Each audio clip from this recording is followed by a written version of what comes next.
All right, so that is Prime Minister Modi getting a rousing welcome in Doha. This, of course, coming days after 8 former Indian Navy veterans who had been sentenced to death in Qatar on espionage charges were released. And now we can see a Prime Minister receiving a grand welcome, rousing welcome in Doha.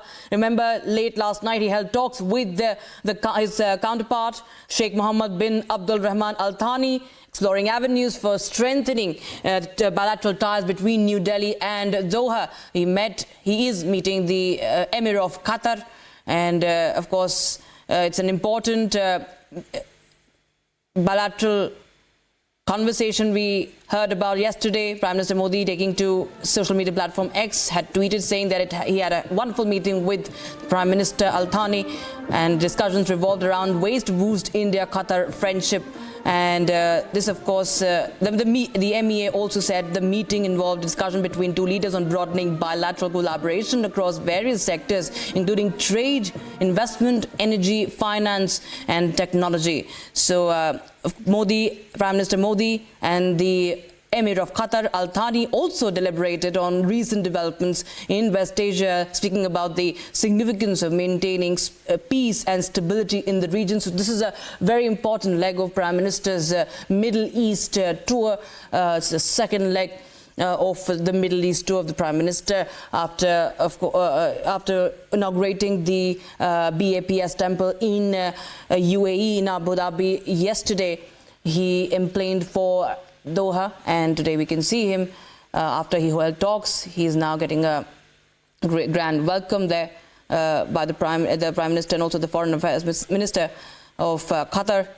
And we will be stepping to a very, very short break right now, viewers. Remember, Prime Minister Modi is in Doha right now. He has also been invited to a dinner in his honor by Qatar's Prime Minister. Right now he is being received by the Qatar and several dignitaries in Doha. We will get you all the latest from Doha right now. Step into a short break. Don't go anywhere.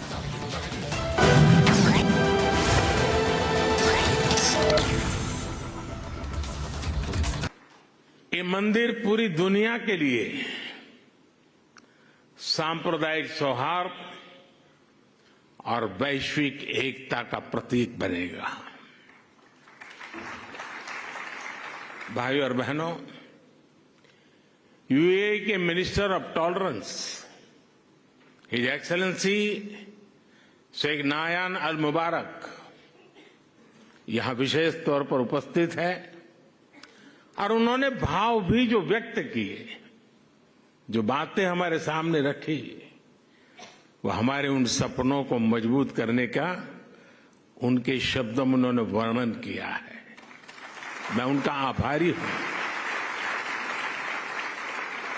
साथियों, इस मंदिर के निर्माण में UAE की सरकार की जो भूमिका रही, उसकी जितनी तारीफ की जाए उतनी कम है।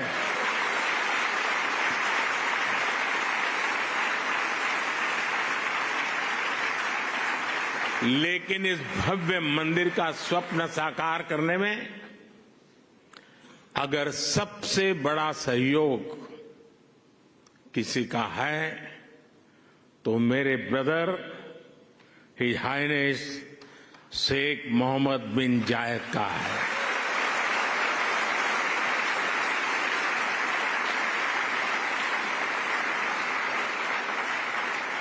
मुझे पता है कि प्रेसिडेंट ऑफ यूएई की पूरी गवर्नमेंट ने कितने बड़े दिल से करोड़ों भारतवासियों की इच्छा को पूरा किया है, और इन्होंने सिर्फ यहां नहीं, 140 करोड़ हिंदुस्तानियों के दिल को जीत लिया है।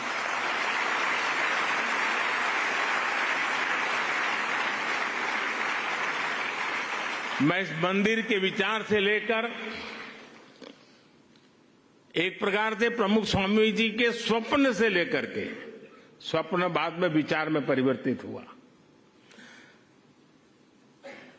यानी विचार से लेकर इसके साकार होने तक पूरी यात्रा में इससे जुड़ा रहा हूं। ये मेरा सबसे बड़ा सौभाग्य है।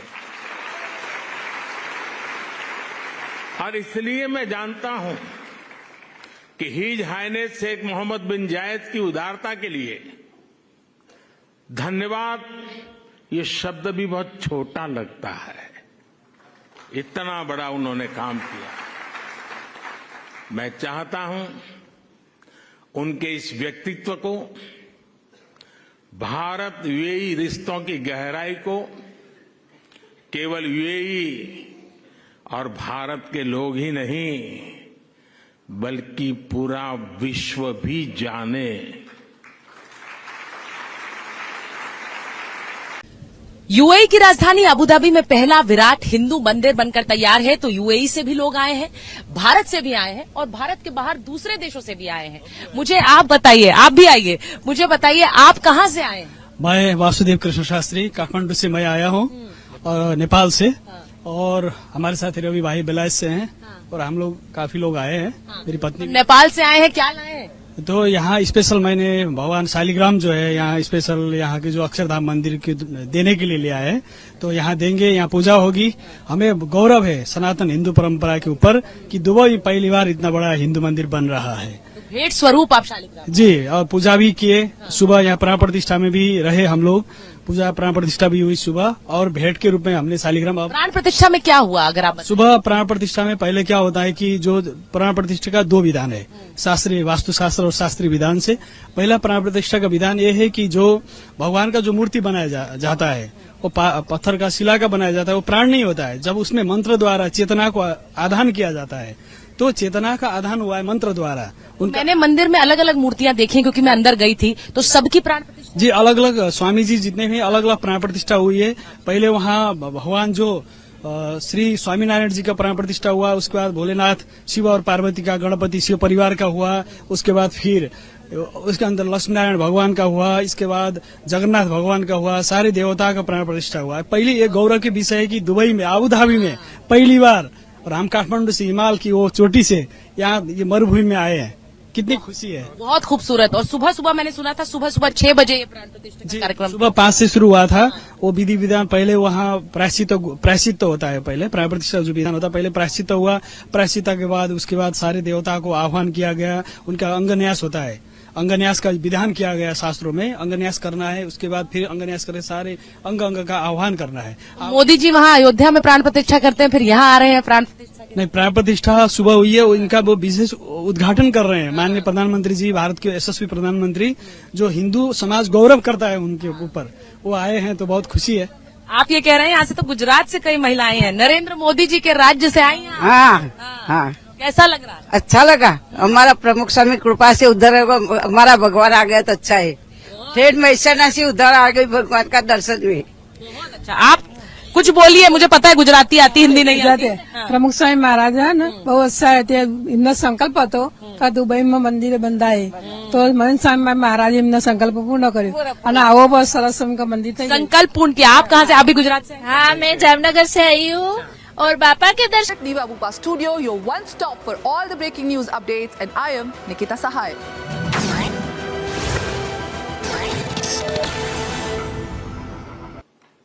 आज यूनाइटेड अरब अमीरात की धरती ने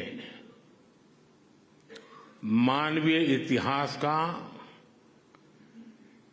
एक नया स्वर्णिम अध्याय लिखा है।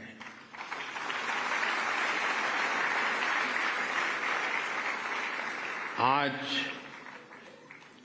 अबुधाबी में भव्य और दिव्य मंदिर का लोकार्पण हो रहा है।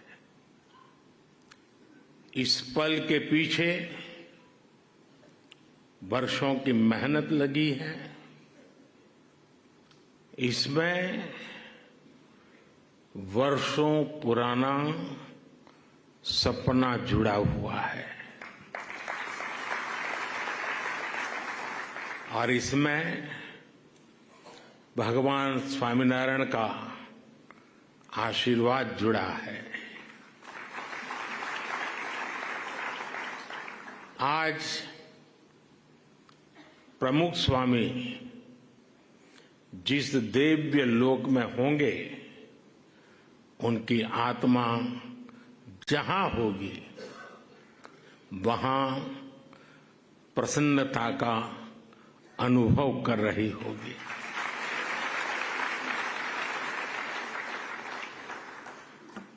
पूज्य प्रमुख स्वामी के साथ मेरा नाता एक प्रकार से पिता पुत्र का नाता रहा।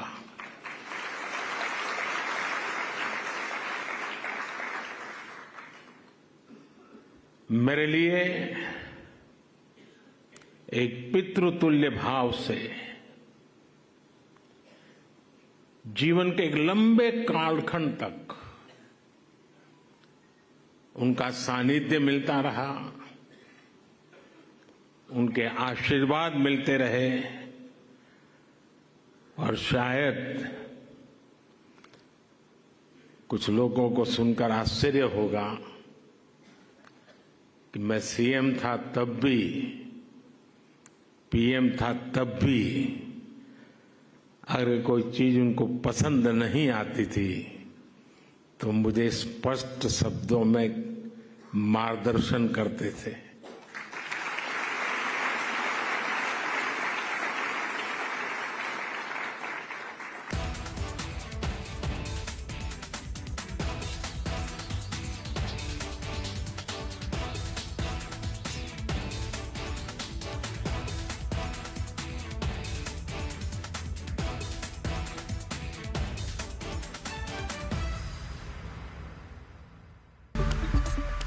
And welcome back, ladies and gentlemen. It's time for the nation's sharpest opinion.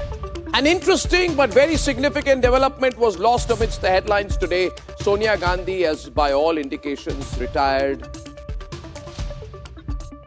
She has retired from electoral politics. Not going to fight Lok Sabha elections. Sonia Gandhi, at a time when her party is disintegrating, breaking, wilting in relevance, at a time when her party is being avoided like the plague, insulted by every other potential ally from ground level cadre to, ladies and gentlemen, generational loyalists. Sonia Gandhi has done the smart thing and understood it's not going to work, that she can't win an election anymore. She's opted out of the Lok Sabha. The significance should be lost on no one that Sonia Gandhi has retired from electoral politics just on the eve of the 2024 elections, before the Congress is projected to have its most dismal performance.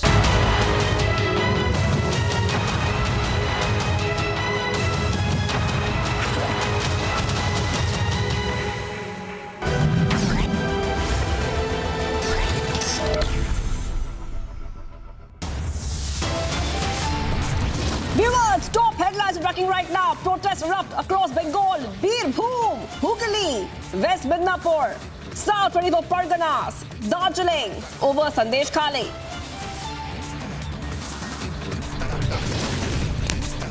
After Jay and Dehatrai, top sources say CBI examined Darshan Hiranandani in the case, the Cash for Query scam. TMC leader Mukul Roy summoned by the ED in connection with a money laundering probe in the Alchemist case. The Union of India has been unable to establish that the measure employed in Clause 7.4 of the Electoral Bond Scheme is the least restrictive means to balance the rights of informational privacy. Thus, the amendment to Section 13, capital A, bracket B of the Income Tax Act, introduced by the Finance Act 2017, and the amendment to Section 29C1 of the Representation of People's Act are declared unconstitutional. Supreme Court strikes down electoral bonds in a unanimous verdict, says scheme against constitution.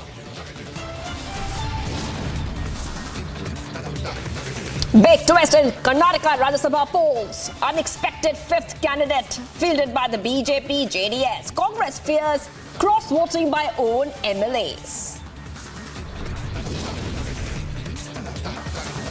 Farmer protesters, union ministers to hold round 3 of talks around 5 p.m. Arjun Munda, Piyush Goyal, Nityanand Rai to lead the talks.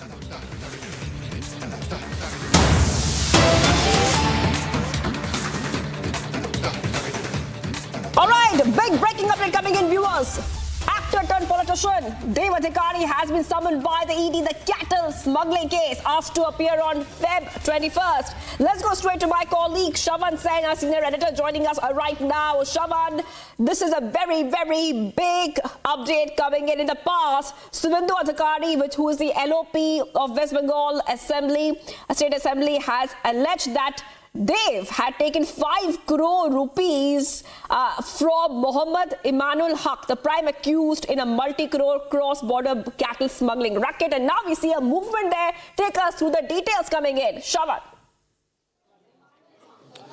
Well, actor turned politician Dev Adhikari has now been summoned by the Enforcement Directorate. He has been asked to appear on the 21st of February here in the national capital. The matter is being probed by the Enforcement Directorate's headquarters here in the national capital. Now, the allegation that has been leveled against Dev Adhikari is essentially link with the prime accused, as you pointed out, Inamul Haq. Remember, Inamul Haq is the one who perpetuated this entire scam, the cattle smuggling scam, in which several other leaders have also come under this scanner. But with Dev Adhikari being summoned by the Enforcement Directorate, it's primarily with regards to whether at all there was some sort of payments that were allegedly received by the actor from Inamul Haq. That is one angle that's being looked into. Secondly, there are certain diary entries that have been made in the name of a few people, which they are trying to verify whether at all it has got anything to do with Dev Adhikari. But remember, this is primarily keeping in mind that they believe that an examination of the actor turned politician is crucial at this point in time because of the recovery that they made in the form of a diary from one of the accused where the searches were basically carried out. Right, thank you, Shavan, for getting us all the details coming in right now. Dev Adhikari has been asked to appear before the ED on Feb 21st. This is in relation with the cattle smuggling case. Let's move ahead, getting some more updates.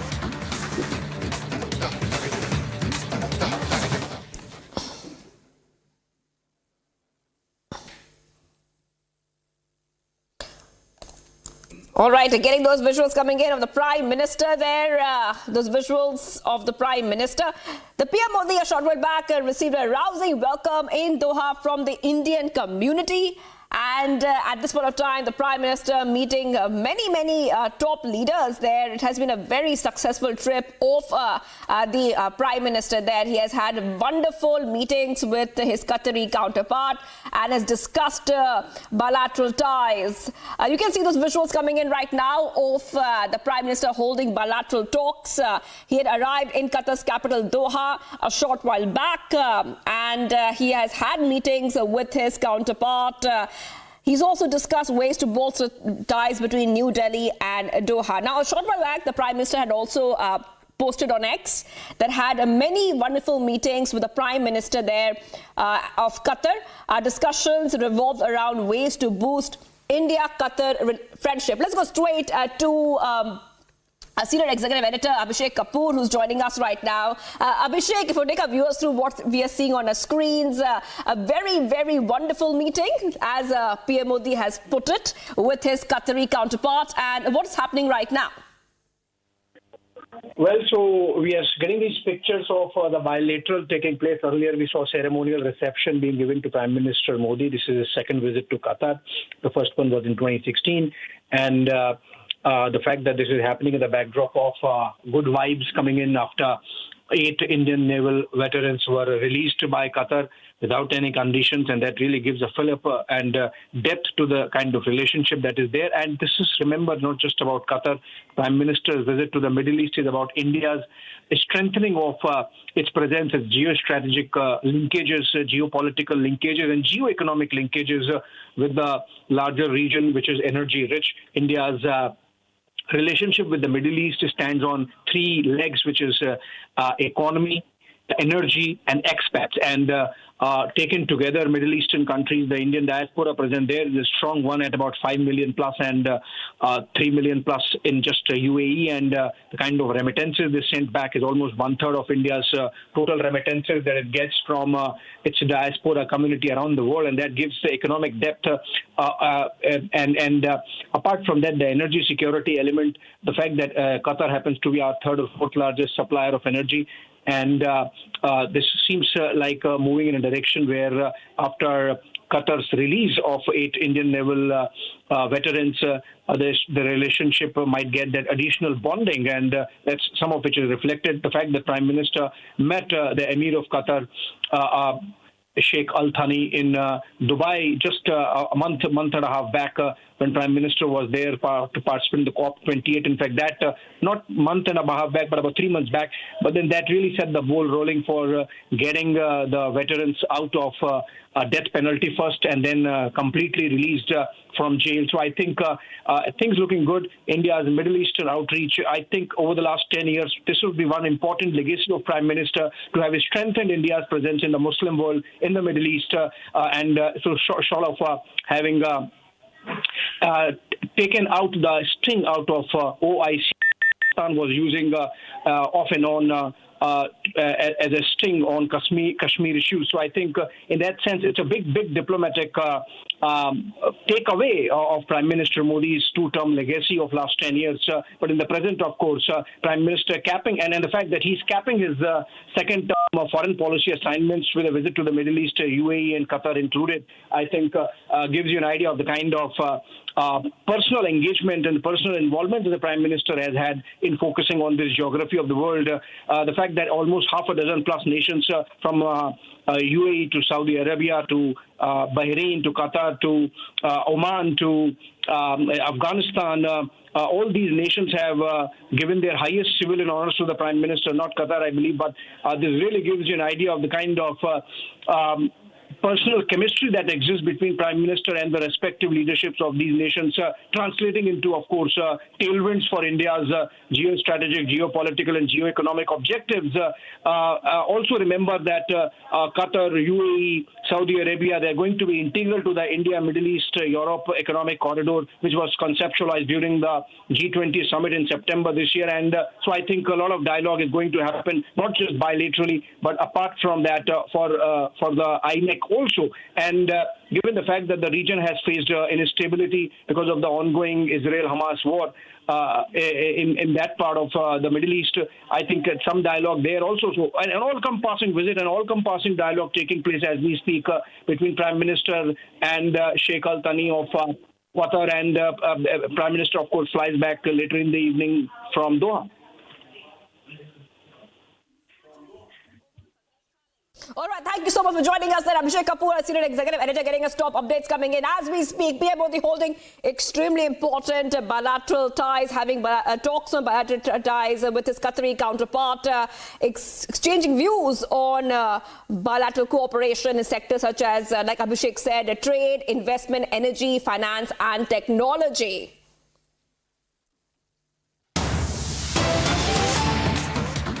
All right, guys, some more breaking updates coming in right now. Viewers, National Commission for Women condemns appalling situation in Sandesh Khali. That is right. NCW has come out in the open and they've hit out at the Mamata government. Now, we see that the National Commission for Women has issued a scathing condemnation of the deplorable conditions witnessed in Sandesh Khali, West Bengal, following a fact-finding mission conducted on Feb 12th, 2024. Let's go straight to my colleague Madhurima, who's joining us live. Madhurima, let's come to you right now. You know, the women in Sandesh Khali are protesting against these terrible allegations. If you could take our viewers through the latest coming in, NCW has condemned this appalling situation that we are seeing playing out.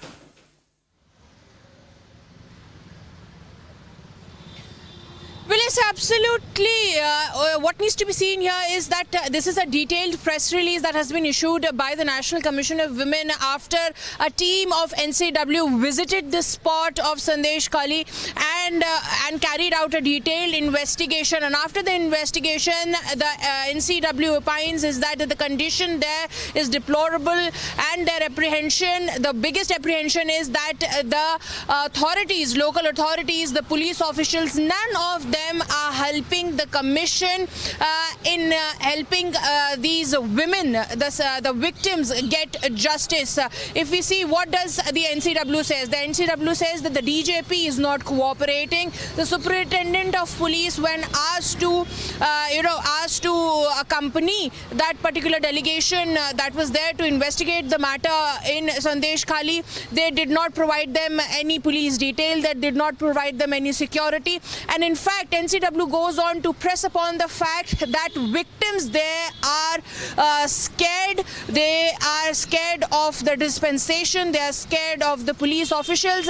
And the NCW also highlights a very gory detail that the victims allegedly have said that it is not only the TMC goons who are exploiting them, it is also the police machinery over there, that they are hand in glove with the TMC government and that there is no way out for them. They are scared for their life, and which is why they are not coming out and giving any explanation in detail. And what our sources from NCW are also telling us that there was one victim that recorded the statement, but when they got to know the dispensation, they got to know, the officials got to know, they requested the NCW to not make it public. So once again, Rekha Sharma will be landing once again in Sandesh Khali after this particular release that has been sent out with the NCW. But they are saying that they are not going to leave this matter, and they will make the best effort to make sure Shivangi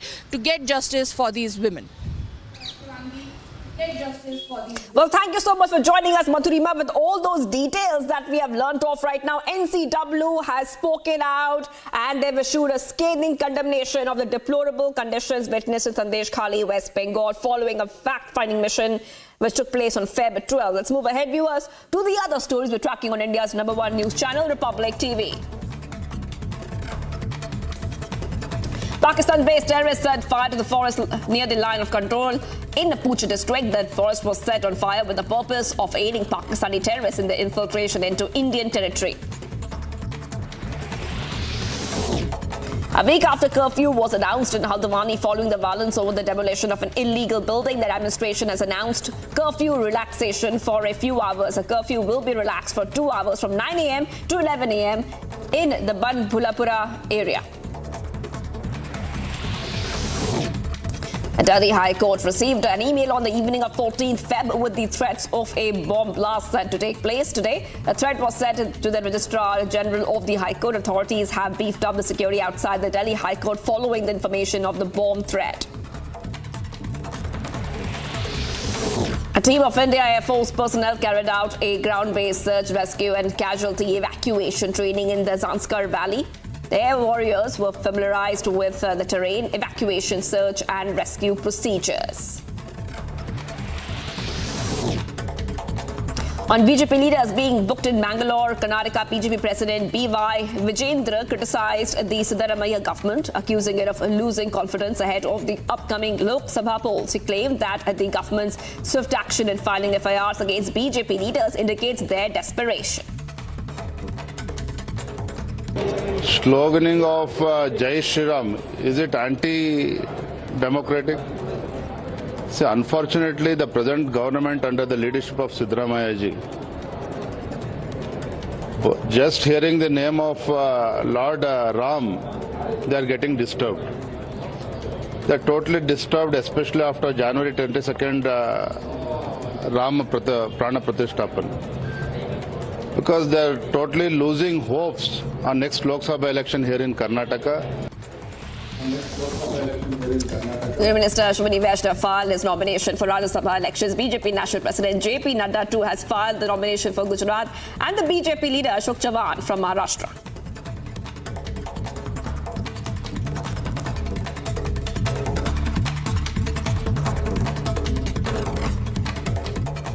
And viewers, Education Minister Madan Lal Dilawar under the Bhajan Lal government issued a government notification mandating the practice of Surya Namaskar in all government and non-government schools across the Rajasthan state.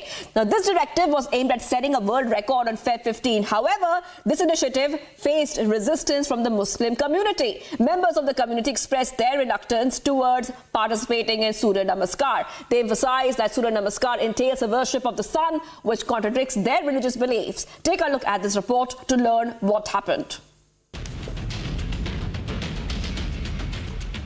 Rajasthan में सूर्य नमस्कार को लेकर के मुस्लिम समुदाय ने विरोध किया और विरोध इस कदर किया कि हाईकोर्ट तक बात पहुंच गई थी। लेकिन यहाँ पे राजस्थान के शिक्षा मंत्री मदन लाल दिलावर जो है बच्चों के साथ में सूर्य नमस्कार करते हुए नजर आ रहे हैं। सूर्य नमस्कार को लेकर के बहुत ज्यादा कंट्रोवर्सी राजस्थान में हुई थी और मुस्लिम समुदाय के जो लोग थे उन्होंने कहा था कि हम अपने बच्चों को स्कूल नहीं भेजेंगे और सूर्य नमस्कार में हमारे बच्चे शामिल नहीं होंगे। लिहाजा बात जब हाईकोर्ट तक पहुंची तो हाईकोर्ट ने भले ही मुस्लिम समुदाय की जो याचिका है उनको खारिज कर दिया था, लेकिन उसके बाद अब यहाँ पे शिक्षा मंत्री जो हैं वो आप यहाँ देख सकते हैं, शिक्षा मंत्री के साथ में स्कूली बच्चे जो हैं वो यहाँ पे सूर्य नमस्कार करते हुए नजर आ रहे हैं। इसमें स्कूली बच्चों के साथ साथ जो टीचर्स हैं वो भी यहाँ पे शामिल हैं और मुस्लिम बच्चियां और छात्र जो हैं वो भी इन सूर्य नमस्कार में भाग ले रहे हैं।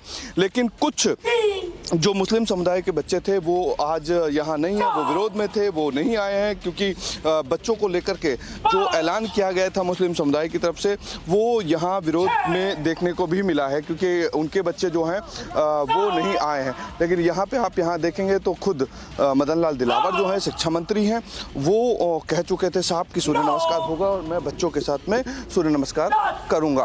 वीडियो जर्नलिस्ट महेश के साथ अमरदीप शर्मा, रिपब्लिक टीवी।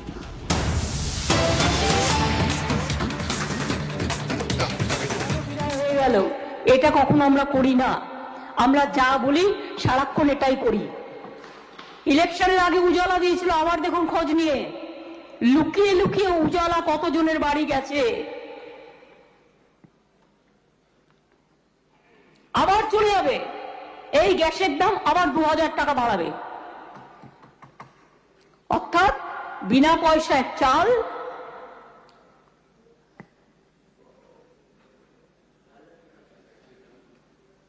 না না হাজার হাজার টাকা গ্যাসের দাম। গ্যাসের আড়ালে ফুটছে বিনা পয়সার চাল। লোকে যে কেরোসিনে করবে তার উপায় নেই, কেরোসিনেরও দাম বাড়িয়ে দিয়েছে। ফুড সাবসিডি 17%, মনে রাখবেন যে ট্রান্সপোর্ট খরচ 17% বাড়িয়ে দিয়েছে সেন্ট্রাল বাজেটে। আমি কখনো কখনো ভাবি রাজনীতির ঊর্ধ্বে উঠে একটু সত্যি কথা তো বলতে পারি।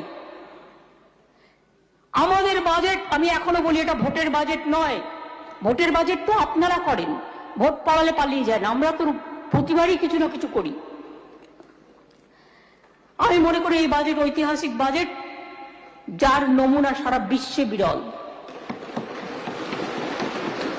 আগের সরকারের রেখে যাওয়া বিপুল ধারের বোঝা ও রাজ্যের সীমিত আর্থিক ক্ষমতার মধ্যেও যদি ইচ্ছে থাকে তাহলে জীবনযাত্রার প্রতিটি ক্ষেত্রে উন্নয়ন সম্ভব, এটা আমরা দেখিয়ে দিয়েছি।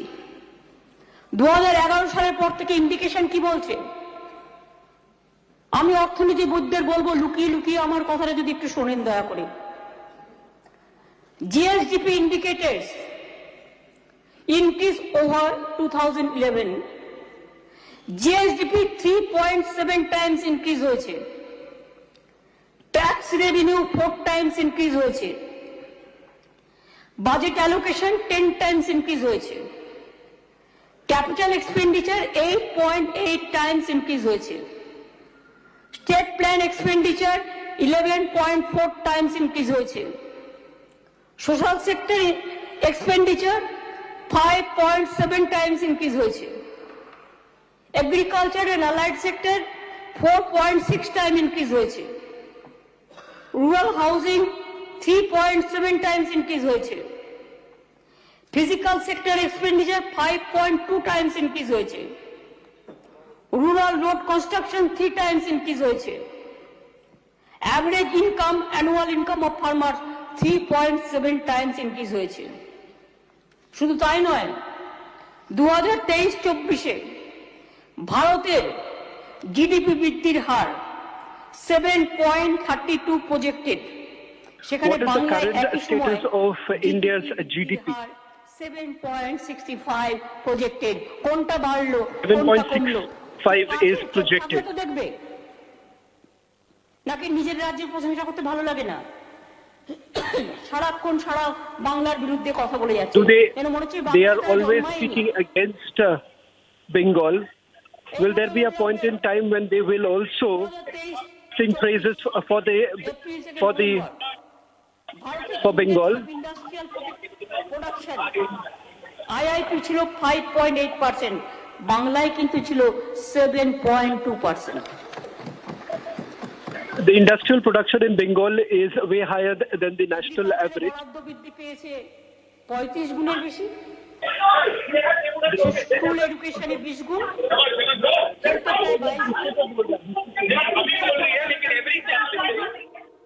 মাইনরিটি অ্যাফেয়ার্স 11.7 গুণ এইভাবে অন্যান্য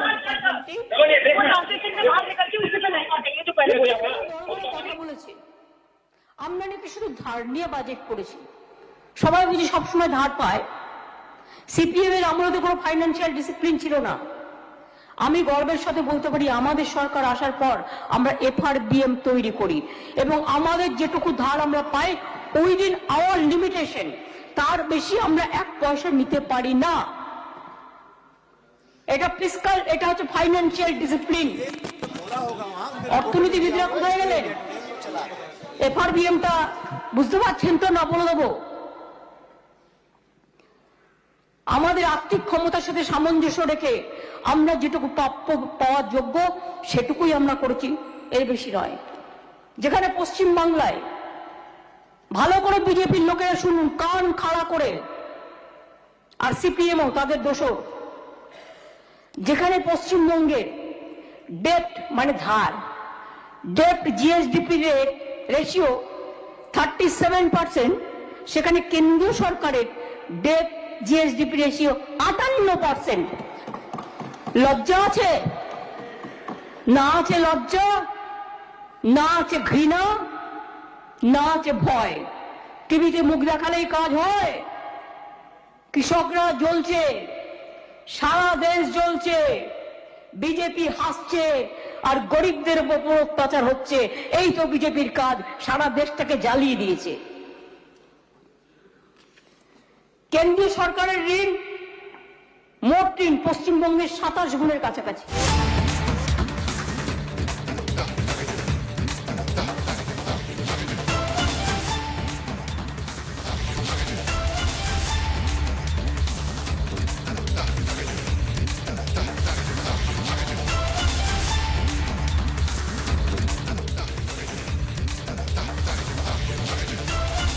Some big breaking coming in right now. Let's go to Shravan Sen, who's joining us at this point of time. Shravan, Mamta Banerjee has given a clean chit to Shah Jahan. Sheikh, over to you. She just spoke a short while back, Shravan. Well, on the floor of the Assembly, Chief Minister of West Bengal continues to defend Sheikh Shah Jahan, the very man against whom serious allegations of sexual exploitation has been leveled. In fact, the governor of West Bengal, in his visit to Sandesh Khali, also came across various testimonies in which Sheikh Shah Jahan was named. Rather than taking any action by the West Bengal government against Sheikh Shah Jahan, it appears that the Trinamool Congress government is essentially defending Sheikh Shah Jahan. The fact of the matter is this, ladies and gentlemen, that Sheikh Shah Jahan, against whom there are serious allegations not only of sexual exploitation but also of misappropriation of funds. So much so that the central agency has also been on the lookout of Sheikh Shah Jahan from 5th of January, this after the Enforcement Directorate had also carried out searches at the residence of Sheikh Shah Jahan. It is the same very person, the Trinamool Congress convener, who had run away, this after carrying out attacks on the central agency. Today, women of Sandesh Khali have now come out in the open. They say that it is Sheikh Shah Jahan and his men who carried out this alleged sexual exploitation, so much so women were abducted from their homes. They were kept in party offices. These are some allegations that have been leveled by the women of Sandesh Khali. Rather than really acting against Sheikh Shah Jahan and the other Trinamool Congress workers, it does appear that the Trinamool Congress government is essentially defending Sheikh Shah Jahan. Not only that, why is it that no action has been taken against Sheikh Shah Jahan even till date? Remember, FIRs have already been registered against Sheikh Shah Jahan. The fact of the matter is that it does appear that an attempt has been made to scuttle. An attempt has been made to protect Sheikh Shah Jahan, or else what explains the fact that this is a man who has been on the run since 5th of January, and till date there is not a single word really coming in from the Trinamool Congress government with regards to where exactly is Sheikh Shah Jahan. Why is it that no arrest has been made of Sheikh Shah Jahan? Can the West Bengal police, the entire apparatus, not act against Sheikh Shah Jahan despite the kind of grave allegations faced by the Trinamool Congress convener? The reason why the Bharatiya Janata Party has also taken on the West Bengal government, in fact, Bharatiya Janata Party has staged multiple protests. They've also made visits to Sandesh Khali. Not just about the political slugfest, but the fact of the matter is that this is a spontaneous people's uprising that is taking place in the district of Sandesh Khali. Despite the kind of revolt that has taken place against the government, against those who are allegedly responsible for this hideous crime, no action till date has been taken. Hence the question once again comes, what is it that the authorities, what is it that the West Bengal police is essentially hiding at this point in time? Why is it that no action has been taken so far? That's the question that many are asking even today. This after people are out on the streets. What we saw, those were heart-wrenching images coming in from Sandesh Khali, where you had people out on the streets demanding that action should be taken. Women were also making that appeal. But despite that, we have seen that very little, or as the governor puts it, no action has been taken so far.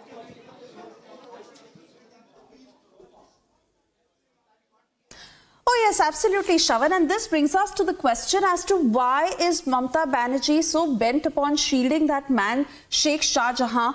Silence from the TMC and Mamata Banerjee in specific for 9 long days. Today, on the 10th day, she breaks her silence. The TMC has obviously had to face a lot of wrath given the horror of Sandesh Khali.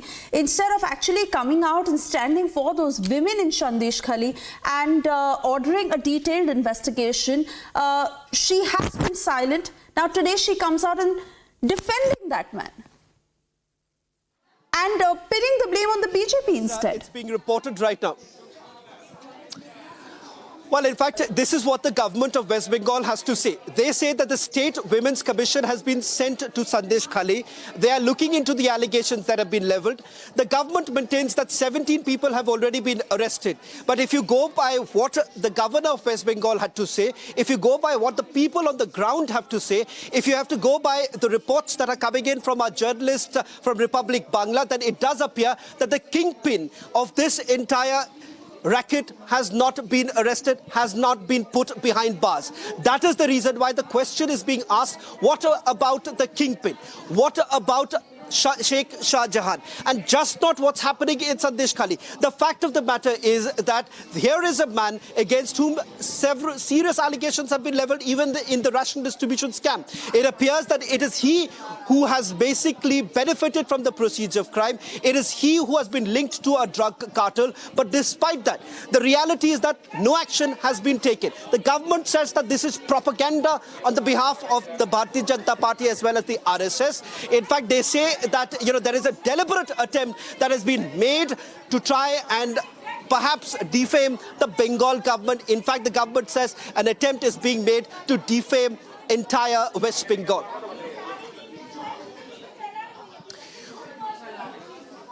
Well, in fact, I'm told that BJP spokesperson Charu Pragya is joining us on this broadcast. Charu, thank you very much for speaking to Republic TV. It does appear that the Chief Minister, perhaps her government, is now standing on one feet to defend Sheikh Shah Jahan. The reason being that why is it that Sheikh Shah Jahan has not been arrested? And a direct allegation has been leveled against your party. She says that you are doing propaganda. She says that you are essentially trying to defame the people of Bengal. Good afternoon, and it does not surprise me that even today, instead of thinking about justice for the women of Sandesh Khali, Mamata Banerjee is standing on one foot to shield a criminal who's an established land grabber, so much so that he has an ED case on him, a criminal who's a drug peddler, a criminal who has created this systematic exploitation of women in an entire region. It's systematic. It didn't happen once and it didn't end. Women were targeted and sent to the TMC party office. In spite of all of this, he's being by Mamata Banerjee. He's standing behind Mamata Banerjee and he's not absconding. She knows exactly where he is.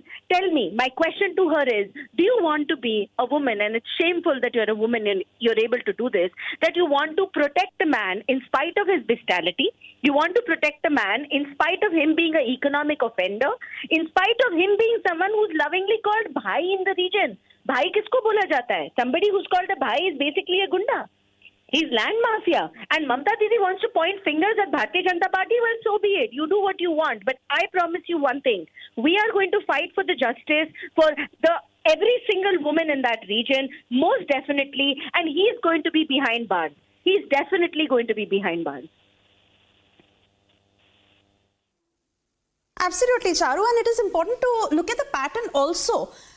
Protesters are being assaulted and detained. Women are being forced in Sandesh Khali to withdraw their FIRs. Journalists are being stopped from reporting on this story. And now on day 10, Mamata Banerjee comes out, pins the entire blame on the BJP and defends this man to the extent that she gives him a clean chit.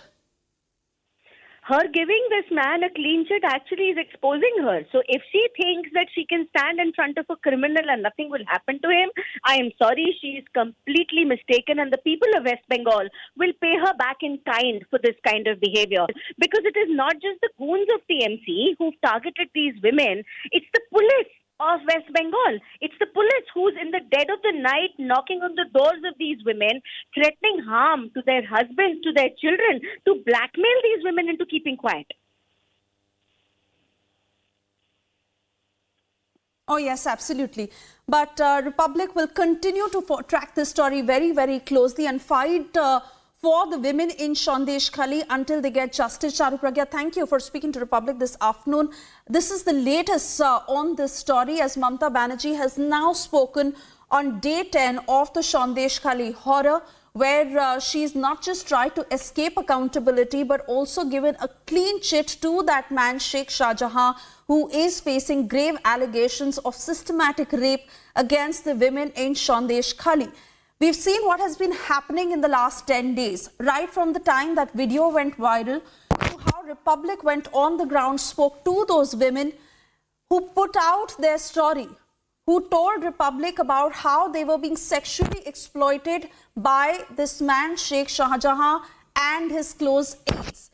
Ever since we've been tracking this story, we have also been stopped, our colleagues have been stopped to report on this story. You saw those protests that escalated, where questions are being asked to the TMC government, but the police and the forces on the ground have gone on to detain and assault all those who are actually questioning the TMC government. And now on day 10, after much embarrassment that the TMC has had to face, it is Mamata Banerjee who comes out and gives a clean chit to Sheikh Shah Jahan. Let's listen into all the reactions that have come in so far. इस खाली के लोगों के साथ खड़ा होने के लिए बार बार हम लोग जाने के लिए प्रयास कर रहे हैं, हमारे नेता भी जा रहे हैं। पुलिस ज़बरदस्ती कर रही है। काल जिस प्रकार हमारे स्टेट प्रेसिडेंट के ऊपर हुआ है, यह अमानविक है। धक्का धक्की ज़बरदस्ती हुई उनके ऊपर, इसलिए वो बीमार पड़े हैं, उनको चोट आई है मानसिक और शारीरिक। मुझे उम्मीद है जल्दी ठीक होकर फिर वो नेतृत्व देंगे। We'll continue to get you more voices on this story. Anger is mounting against the TMC government and Mamata Banerjee, who comes out on the 10th day, instead of ordering a detailed investigation, instead of getting into the depth of the story, instead of standing for the women of Sandesh Khali. This is the path that she's taken. She is blaming the BJP for all that has happened, instead giving a clean chit to Sheikh Shahjahan. Shaman, I want to come back to you because it is important to talk about this man who is an economic offender, who is a suspect when it comes to the drug cartel, who is being investigated in every which way. And let's not forget how the agency came after him, but there was an attack on the officials. Every which attempt that has been made to shield this man from the word go, from when the agencies went after him to now when the women in Sandesh Khali have spoken against him, it is Mamata Banerjee herself in the assembly who says he is not guilty. And before I come to you, Shravan, Shivendra Adhikari is speaking at the moment. Let's listen in. Prevented illegally, forcibly, with very bad behavior, by the instruction of, he said, higher authority. I said, Mamata's instruction. But you can move court or any. What's your next? Court already give me liberty. If you blocked again, please come in court. Tomorrow, I will move Calcutta High Court. Obviously. I will come. I will meet with victim lady. No. Battery change. Mataji ka saath mulaqat hoga. I will meet Vikas Singh and other arrested BJP workers' family members. I will come. Nobody can stop me. I did Nondegram movement. Didn't I? Mamata was in AC room. I was on the field. I lead the movement in Jungle Mahal, in Detai massacre. Nobody can stop me. I will go to court. I will come again with full legal authority. My name is Shubhendu Adhikari. They can attack also. You can say that the police will attack, sir. Police will attack. Mamata.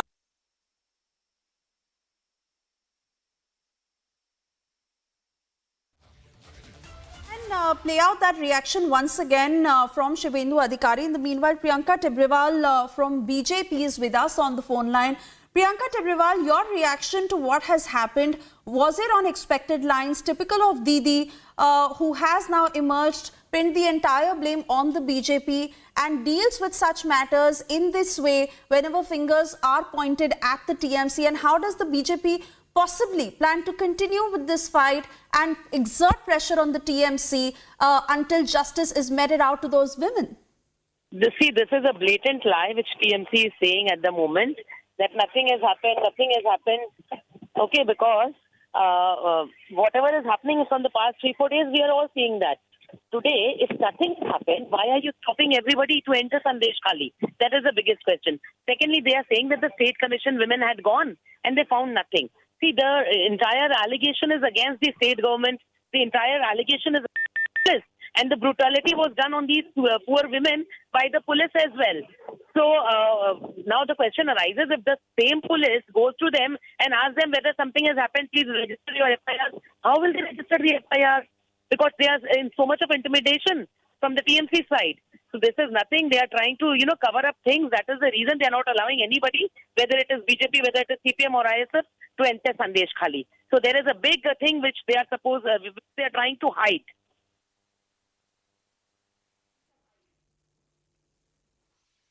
All right, Priyanka, many thanks for speaking to Republic this afternoon. This is the biggest story that we are tracking. Republic has been on the ground getting you the story of the women of Sandesh Khali and the horror that they have had to go through. But now Mamata Banerjee emerging after 10 days, giving a clean chit to that man, Sheikh Shahjahan. We'll continue to get you more voices on this story. For the moment, we slip into a short commercial break. Also, a quick check of what else is making news this afternoon. It's a big twist in the Karnataka Rajya Sabha polls. Unexpected fifth candidate fielded by BJP JDS. Congress fears cross-voting by own MLAs.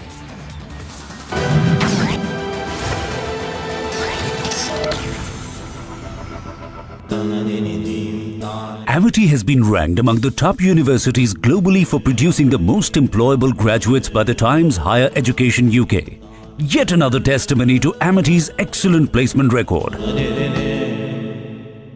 Day 2 of the farmers' protest. The Shambu border has been completely jam-packed with thousands of the farmers are on the roads. Here we are reporting from the mid of the protesting site, and you can see the visuals that how they are spend the entire night here on the roads in their tractors, trolleys, and after having the breakfast, now they are preparing the strategy how to move on. So here you can see the visuals that how the farmers has been preparing their strategies, and in fact after spending the entire night on the road, thousands of the people have spent night on the road with their tractors and the trolleys. Such kind of trolleys has been prepared to spend the night. You can see the visuals as well. Even the yesterday, the similar visuals, the similar people in a similar position, and in fact today as well they will try to march towards Delhi from that Shambu border to cross the security layers of Haryana police, and in fact the way they yesterday did, just because yesterday there was a panic situation between the Haryana police and the farmers, and in fact when they tried to cross the borders, tear gas shells has been fired in a massive number,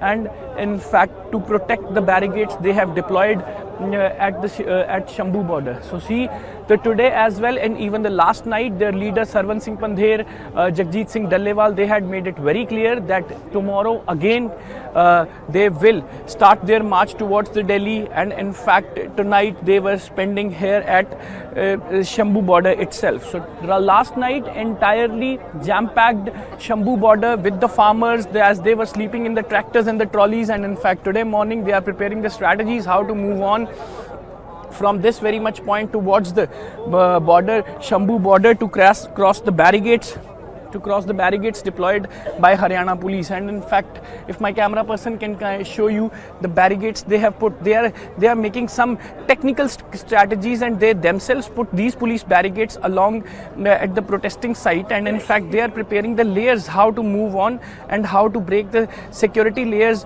There's 6 to 7 security layers of Haryana police with the paramilitary forces. So see, you can see even the Haryana police have also used the drones and tear gas shells, and they have used the rubber bullets to stop the farmers. So this is the situation that is actually turning up at Shambu border, and even this is the situation that is turning up at the Shambu border on day 2 of the protest. Farmers are preparing strategy. Their leaders are leading the protest. They have spent entire night in the tractor and trolleys, and morning they are preparing strategies how to move further towards the Delhi. ये मंदिर पूरी दुनिया के लिए सांप्रदायिक सौहार्द और वैश्विक एकता का प्रतीक बनेगा। भाइयों और बहनों, यूएई के minister of tolerance his excellency Sheikh Nahyan Al Mubarak यहां विशेष तौर पर उपस्थित है, और उन्होंने भाव भी जो व्यक्त किए, जो बातें हमारे सामने रखी, वो हमारे उन सपनों को मजबूत करने का उनके शब्दों में उन्होंने वर्णन किया है। मैं उनका आभारी हूं।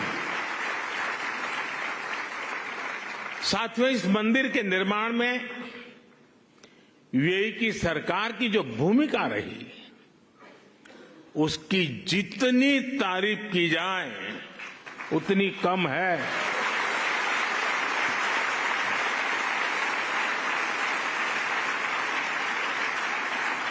लेकिन इस भव्य मंदिर का स्वप्न साकार करने में अगर सबसे बड़ा सहयोग किसी का है तो मेरे brother his highness Sheikh Mohammed bin Zayed का है।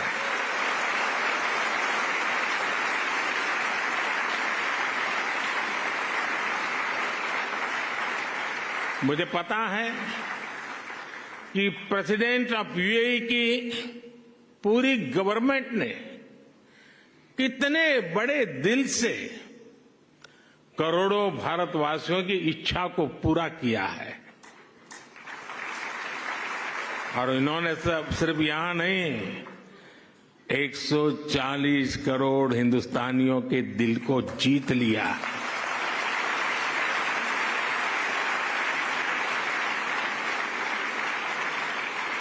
मैं इस मंदिर के विचार से लेकर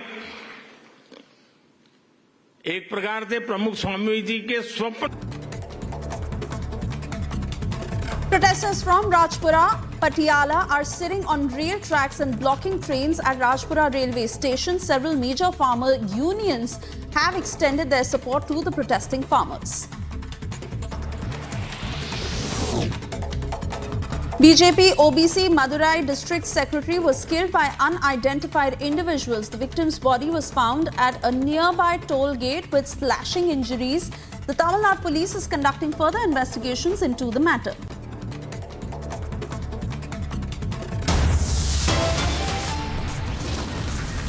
Time now for a short commercial break. On the other side, we get your details as farmers' showdown continues. Top leader tells Republic the real motive is to corner the BJP.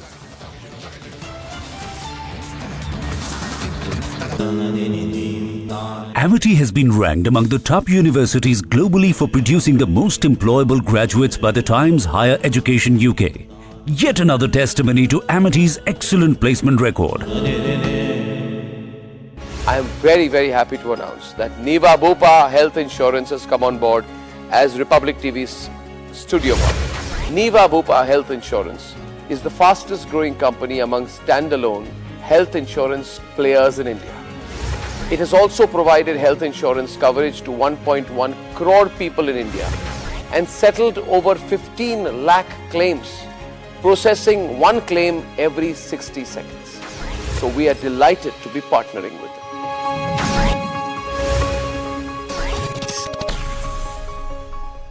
इनकी वजह से हमारा रोजगार नहीं चल रहा है, बिल्कुल रोजगार नहीं चल रहा है। भूखा मर जाएगा सारा आम आदमी तो भाई। भैया नुकसान तो बहुत ज्यादा हो रहा है, चारों तरफ से रास्ता बंद है, ना तो सीएनजी मिल रही है और सवारियों को भी बहुत ज्यादा परेशानी हो रही है। बहुत सारे हमारे भाई हैं जो किराए की ऑटो चलाते हैं, किराया कहाँ से दें, अब सवारी कहीं मिल ही नहीं रही है। इसमें गरीब आदमी मर रहा है। Right now I'm standing at Tikri border. Tikri border is the conjoining border between Delhi and Haryana. Here you can see the auto drivers are over here, standing over here, and the autos are standing at this very point because all those roads are blocked and heavy barricading are being done at this very point because we have been speaking to the senior officials of Delhi police and Haryana police as well, and they said that they have done a 7 layering of barricading at this very point so that farmers who are protesting and planning to move to Delhi won't be able to go towards the Delhi side. Right now I'm joined by some of the auto workers who have been facing a lot of difficulties. Sir ये बताइए कि आप लोगों को क्या-क्या नुकसान हो रहा है? भैया नुकसान तो बहुत ज्यादा हो रहा है, चारों तरफ से रास्ता बंद है, ना तो सीएनजी मिल रही है और सवारियों को भी बहुत ज्यादा परेशानी हो रही है। सभी को परेशानी चल रही है जी, सभी को परेशानी चल रही है। और 2 दिन से गाड़ियों में गैस नहीं है, किराए की ऑटो चला रहे हैं, बहुत सारे हमारे भाई हैं जो किराए की ऑटो चलाते हैं, किराया कहाँ से दें और बहुत सारी परेशानी है। वो आगे बैरिकेड लगा दिए हैं, ना उधर से जाने देते ना इधर से जाने देते। तो आपको सवारी कहाँ में मिल रही है? अब सवारी कहीं मिल ही नहीं रही है, घर इंतजार कर रहे हैं सवारियों का। अगर सब नुकसान हो रहा है, सारा नुकसान हो रहा है। दुकानों पे से पनीर नहीं जा रहा है, सप्लाई नहीं हो रही है, कोई भी कुछ सारा नुकसान में जा रहे हैं भाई, कोई फायदा नहीं है, कुछ नहीं हो रहा। नुकसान के अलावा कुछ भी नहीं हो रहा है। ये जो अभी रास्ता आप खुद देख रहे हो बंद पड़ा है, इनकी वजह से हमारा रोजगार नहीं चल रहा है, बिल्कुल रोजगार नहीं चल रहा है। और ये सवारी चल रही है हमारी, शुरू से ही 15 रुपए थी, अब भी 15 ही मिल रहे और घूम के भी जाना पड़ता है, रूट भी ज्यादा लंबा हो गया भाई और बहुत ज्यादा परेशानी हो रही कुल मिला के। भूखा मर जाएगा सारा आम आदमी तो भाई। अच्छा, आपके किसानों से कोई आह्वान है, कुछ कहना चाहेंगे आप किसानों से? क्या उनको ये प्रोटेस्ट जो है धरना वापस लेना चाहिए? भाई अपना बैठ कर सारी बात कर ले भाई, इतना नुकसान उनका भी हमारा भी है, सबका नुकसान नहीं है भाई। नुकसान है, व्हीकल टूटने लग रहा है, गलियों में से निकालो व्हीकल टूट रहे, क्या फायदा? वो तो अपने शांति प्रिय चाहते हो जाए, लेकिन सरकार मान तो नहीं रही है ना। वो भी ये चाह रहे शांति से मान जाए, अपना निपटारा हो जाए, लेकिन सरकार कर नहीं रही है ऐसा। इसमें गरीब आदमी मर रहा है। ये विनती है कि हमारे भी बच्चे पलने दो। There you see the ground situation over here. The auto drivers who have been working here are saying that they are facing a lot of difficulties over here at this point of time because the roads are choked over here. No one is allowed to move. All those roads which move towards the Tikri side have been blocked, and 6 to 7 layers of barricading have been done, and they have been demanding from the farmers as well that they should call on their protest very soon. With video journalist Visham Akil for Republic TV. जब दिल्ली में अक्षरधाम का निर्माण हो रहा था तो उनके आशीर्वाद से मैं शिलान्यास कार्यक्रम में था। तब तो मैं राजनीति में भी कुछ नहीं था। और उस दिन मैंने कहा था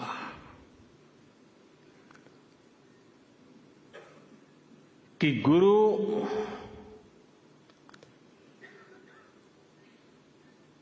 की हम बहुत तारीफ तो करते रहते हैं, लेकिन कभी सोचा है कि किसी गुरु ने कहा कि यमुना के तट पर अपना भी कोई स्थान हो और शिष्य रूपी प्रमुख स्वामी महाराज ने In yet another news being reported from West Bengal, a young woman's mutilated body that was found naked in a cornfield. Family members of the deceased woman suspect that she was raped and murdered. Congress's Rajya Sabha MP Dheeraj Sahu has revised his returns for the last year and paid tax on 150 crore rupees. Now, according to sources, 50 crore rupees remains unexplained. Income Tax Department seized over 350 crore rupees from businessman turned politician Dheeraj Sahu's premises. This is Republic Niva Bupa Studios, your one-stop destination for all the breaking news updates, and I am Shivangi Shukla.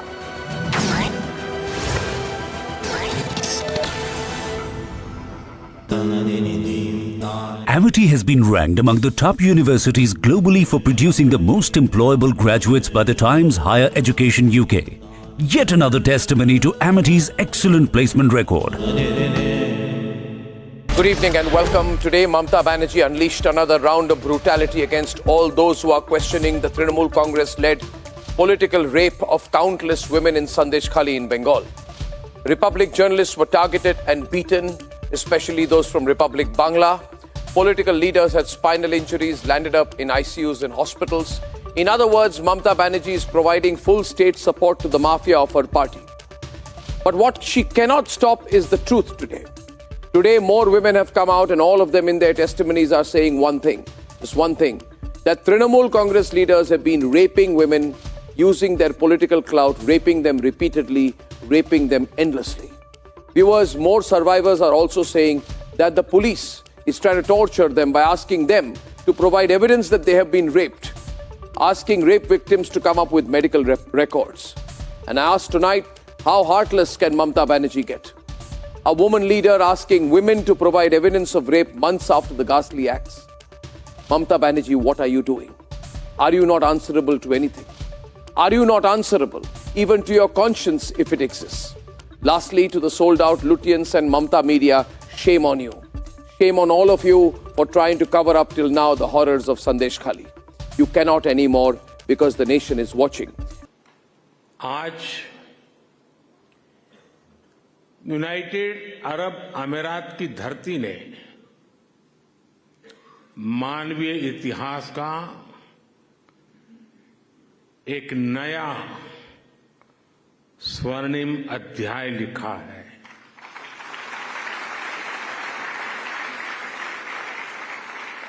आज Abu Dhabi में भव्य और दिव्य मंदिर का लोकार्पण हो रहा है। इस पल के पीछे वर्षों की मेहनत लगी है। इसमें वर्षों पुराना सपना जुड़ा हुआ है और इसमें भगवान स्वामीनारायण का आशीर्वाद जुड़ा है। आज प्रमुख स्वामी जिस दिव्य लोक में होंगे, उनकी आत्मा जहां होगी वहां प्रसन्नता का अनुभव कर रही होगी।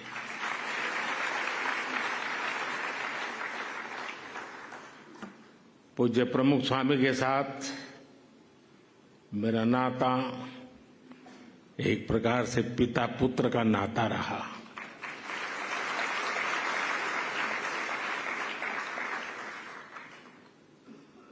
मेरे लिए एक पितृतुल्य भाव से जीवन के एक लंबे कालखंड तक उनका सानिध्य मिलता रहा, उनके आशीर्वाद मिलते रहे और शायद कुछ लोगों को सुनकर आश्चर्य होगा कि मैं सीएम था तब भी This is Republic Niva Bupa Studio, your one stop for all the breaking news updates, and I am Nikita Sahai.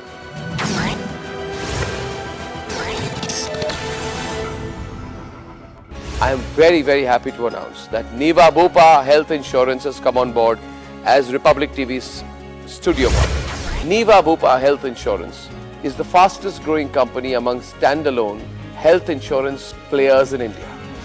It has also provided health insurance coverage to 1.1 crore people in India and settled over 15 lakh claims, processing one claim every 60 seconds. So we are delighted to be partnering with them.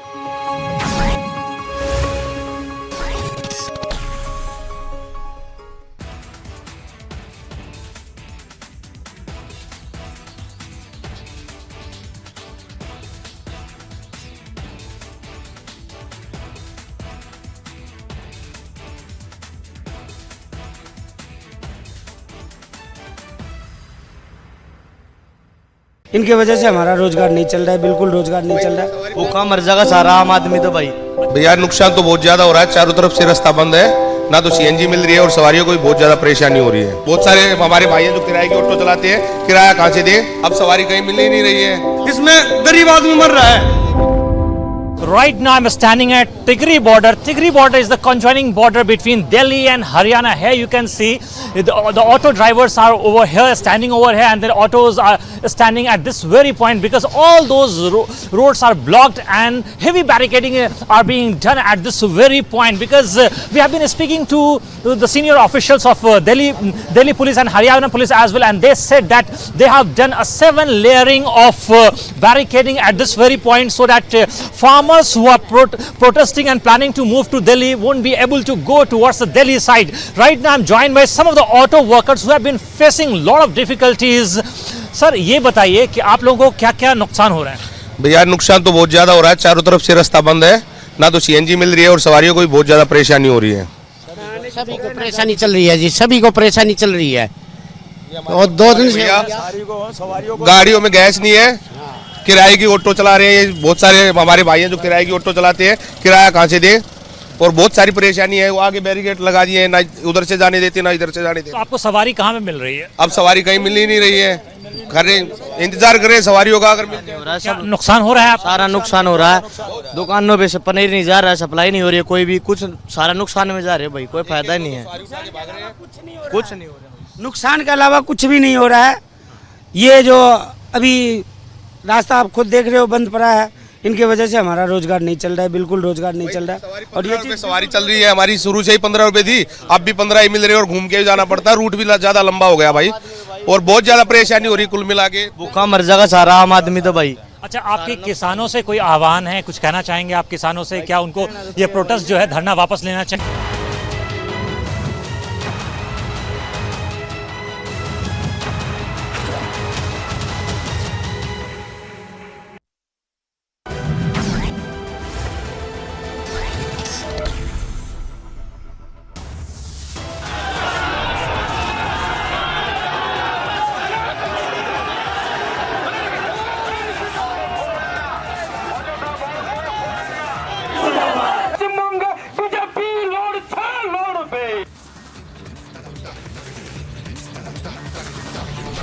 From Birbhum to South, 24 Parganas, complete uproar in West Bengal over Sandesh Kali horror. No action against TMC leaders accused of systemic mass rapes, but Mamata Banerjee blames the BJP and RSS. As farmer showdown continues, top leader tells Republic the real motive is to corner the BJP. After Jay Anand Dehadrai, top sources say Darshan Hiranandani examined in the Quash for Query scam.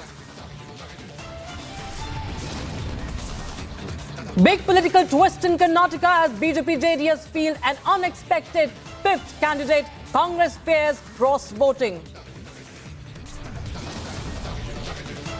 Days after 7 Navy veterans returned home, Prime Minister holds bilateral talks with Amir of Qatar in Doha.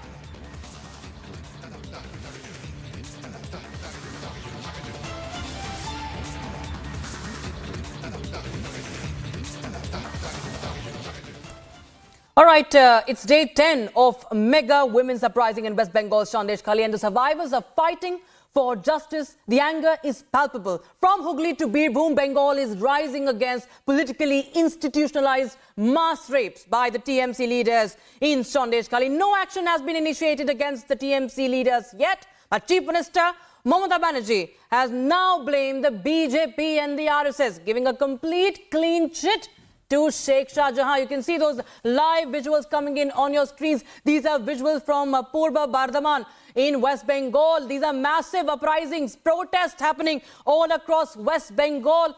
Demand for justice is growing. The chorus for justice is growing. And what we are seeing right now happening in Bengal is that there is a distressing pattern that has unfolded. And finally, the people of Bengal are now raising their voice. Of course, their voice is also being quelled by the forces. You can see the way the police is manhandling those women and men, all those protesters. Mamata Banerjee, who is the Chief Minister, who is the Home Minister, she is a woman. She continues to shield Sheikh Shah Jahan, the man who is under the ED scanner. His men attack the ED, the investigative agencies. TMC men allegedly have raped women, but there is no action. Let's take a listen into what Mamata Banerjee has said. লজ্জা আছে না আছে লজ্জা না আছে ঘৃণা না আছে ভয় টিভিতে মুখ দেখালেই কাজ হয় কৃষকরা জ্বলছে সারা দেশ জ্বলছে বিজেপি হাসছে আর গরিবদের উপর অত্যাচার হচ্ছে এই তো বিজেপির কাজ সারা দেশটাকে জ্বালিয়ে দিয়েছে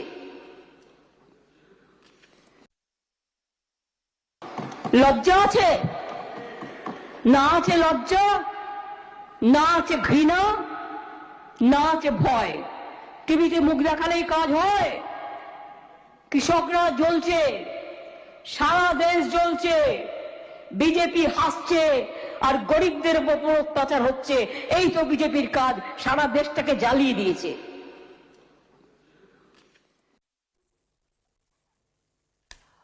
And Republic TV continues with our extensive coverage and getting you the reality on ground, viewers. We are joined by activist Brinda Adige on the broadcast and we will discuss about what's happening right now, as this is something that is now being witnessed in West Bengal. There is a massive uprising. Ms. Adige, thank you so much for joining us on Republic TV. Ma'am, this is, violence we've seen has become a trend in West Bengal under the ruling dispensation, the current regime in West Bengal, be it the Panchayat elections, be it any event. We've seen what has been happening, be it Ram Navami, and women have been at the center of it all, ma'am. How do you react to it? Because it's really appalling, the kind of distressing visuals and the disturbing accounts that we've heard from women. You are right. It is very, very appalling. But it is also very sad that these women who have come out talking about sexual exploitation, sexual assault and atrocities by TMC members on them, and that too we are talking about rape inside the TMC offices, and the Chief Minister refuses to believe the women. She's casting aspersions on the women. That is unacceptable. That is sad and very, very scary, that if the women who are affected, women survivors of sexual violence, are not believed, are not trusted to give their statement to the police, then what is it that the Chief Minister can assure or instill any confidence for justice and protection to the citizens who have elected her into power? The state has to support these women. The state has to extend every help and assistance. And it is the job of the state to ensure that they are protected, not protect the party members who have assaulted, not the perpetrators and predators of sexual violence, but the people who have been affected, the women who've been affected. I think it is time for Mamata Banerjee to address the issue. Maybe she has not done any justice personally, but it is cadre of her party, people from her party. And that responsibility has to be taken by her. Because if if she doesn't take the responsibility, she's only emboldening them and the impunity increases. Who else will the women go and complain to? Who else will the women seek any kind of justice from? As the Chief Minister of West Bengal, Mamata Banerjee has to direct the police to register an FIR and arrest the perpetrators and the culprits who have raped these women. What's more even distressing is that there's something called systemic sexual violence that is being perpetrated there, and this is not something that has just happened. We've learned about the stories, and this has been a pattern in West Bengal, in these areas which are now gripped with tensions, and the people are now speaking out against this man called Sheikh who's still on the run for days, for months. He's been on the run. There has been a pattern, a troubling pattern of neglect, of complicity, also alleged complicity by the Bengal government. We do not see any action on any of the perpetrators. We do not see this man, any question being raised, and anyone who tries to question, be it people who are on ground, people who are the sufferers, or media. Our Bangla has been at the forefront raising voices, but we saw yesterday how our reporter was manhandled. It clearly shows that this is something that is clearly being done under the watch of the Chief Minister, and it continues to happen, and this would have been happening for quite some time, because what women are telling us, they were so scared of speaking out against this man called Sheikh Shah Jahan, who Mamata Banerjee refuses to talk about, refuses to take any action against. Yes, this is absolutely unacceptable, that the Sheikh Shah Jahan is being given both overt and tacit support by the state and the mechanisms and the system itself, because there has been no case against this man, and this man is absconding. If he is absconding, well, the entire state government, Mamata Banerjee and TMC, has to take responsibility. They cannot absolve themselves of this heinous crime. And it is not just one crime. There are many crimes that have been committed. So she cannot absolve herself. Her government cannot absolve itself, and it is time for her to take a strong stance, because if she knows that this is something that has been happening for a long time, and the police are on the side of the bakshak, the perpetrators, the assaulters, the predators, sexual predators, she has to be supporting these women. Why is she not talking about that man? Why is she not even condemning the actions that have been committed by this perpetrator? It is not enough that she comes out and says, I have not done anything. I have not done any kind of justice. Nobody is casting aspersions as she as the perpetrator. But she becomes the perpetrator when she does not side with the survivors and she does not direct the police to arrest this perpetrator. Then she becomes someone who's abetting the perpetrator by law, and that is unacceptable. If the Chief Minister is going to give that kind of a support to sexual predators, then the impunity is going to increase by the minute. So how can she absolve herself? Or how can she say that, I'm going to cast aspersions on the women, somebody else has done this? You get the police and the system and the state to function as per law. You cannot run that as an anarchy. Lawlessness in West Bengal is unacceptable. We are a democratic country, and police is within her powers to ensure that they arrest that guy, file the FIR. Why is she not doing all of those things? It is not that it is not in her power. Everything is in her power only. Nobody else. Who else is going to support the survivors of sexual violence and exploiters and from the predators, who are all very, very powerful in her party? Absolutely, of course. It seems that the onus, of course, is on the victims to actually prove whether they have been raped or not. Unfortunately, these are the reports that have come in. Even NCW, ma'am, has accused, as said, that the villagers, the women have accused that the cops are hand in glove with the perpetrators. That's, of course, a sad state of affairs that we are learning about. But thank you so much, Brinda Arike, for joining us with your thoughts on that story. And Public TV Viewers continues to bring to you the voice of the victims and continue to show you the truth. From West Bengal, we continue to expose what is happening in Sandesh Khali. Now, meanwhile, BJP has also upped the ante against Mamata government, from hitting the streets to all-out attacks. The BJP has now questioned the inaction towards the survivors of Sandesh Khali. Take a look.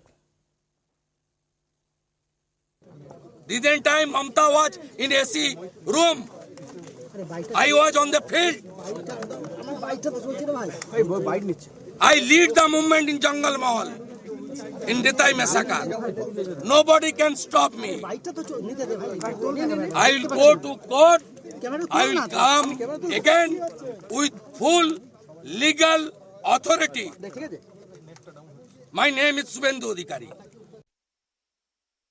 संदेश खाली के लोगों के साथ खड़ा होने के लिए बार बार हम लोग जाने के लिए प्रयास कर रहे हैं, हमारे नेता भी जा रहे हैं। पुलिस ज़बरदस्ती कर रही है। काल जिस प्रकार हमारे स्टेट प्रेसिडेंट के ऊपर हुआ है, ये अमानविक है। धक्का धक्की ज़बरदस्ती हुई उनके ऊपर, इसलिए वो बीमार पड़े हैं, उनको चोट आई है मानसिक और शारीरिक। मुझे उम्मीद है जल्दी ठीक होकर फिर वो नेतृत्व देंगे।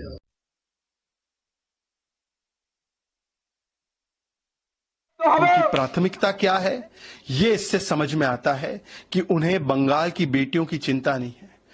बंगाल की बेटियों की चिंता तो तथाकथित इंडी अलायंस में न्याय यात्रा निकालने वाले लोगों को भी नहीं है।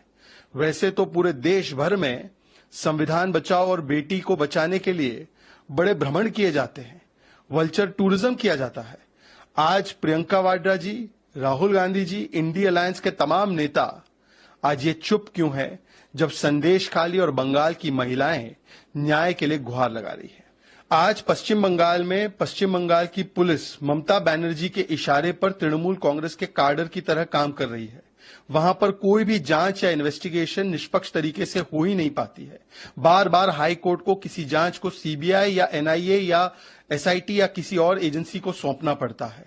इसका मतलब कि वहां पर पश्चिम बंगाल की पुलिस कोई भी न्यायपूर्ण तरीके से काम नहीं करती और इसीलिए वहां की वस्तुस्थिति से लोगों को भी आगाह कराने के लिए और उस पर संज्ञान लेते हुए, जानकारी प्राप्त करते हुए अगले कदम उठाने के लिए जो ये डेलीगेशन बना है, मैं इसका स्वागत करता हूं। वहां के गवर्नर साहब ने भी कई सारी चिंताएं प्रकट की है, परंतु ममता बनर्जी अपने आप को संविधान के ऊपर, कानून के ऊपर और महिलाओं के अधिकार के ऊपर समझती है। उनकी प्राथमिकता केवल शाहजहां को बचाना है, हमारी प्राथमिकता बंगाल को बचाना है। In some more news, the protesters from Rajpura, Patiala are sitting on the railway tracks and blocking trains at Rajpura railway station. Several major farmers' unions have extended their support to the protesting farmers. BJP OBC Madurai district secretary was killed by unidentified individuals. Victim's body was found in a nearby toll gate with slashing injuries. Tamil Nadu police is conducting further investigation into the matter. In yet another news being reported from West Bengal, a young woman's mutilated body was found naked in a cornfield. Family members of the deceased woman suspect that she was raped and murdered.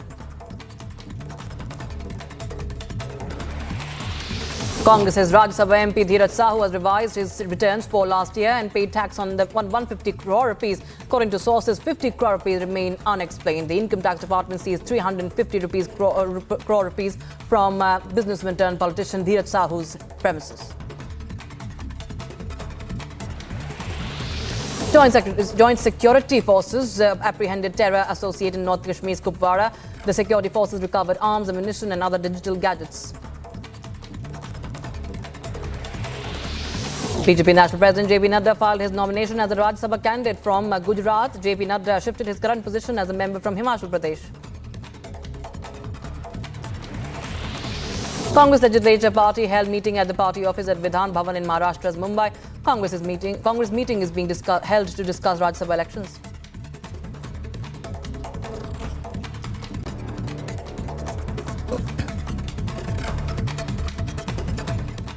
Prime Minister Modi received a warm welcome upon his arrival in Doha. Later on, the Prime Minister held meetings with Qatari counterpart Sheikh Mohammed Thani in Doha and discussed ways to boost the friendship between India and Qatar. Both leaders held bilateral talks in sectors such as trade, energy and finance. Take a look at this report for more.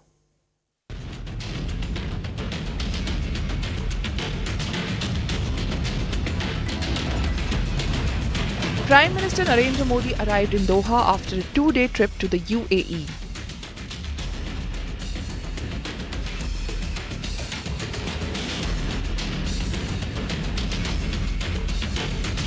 PM Modi met Qatari Prime Minister and Defence Minister Sheikh Thani and discussed ways to boost India-Qatar friendship.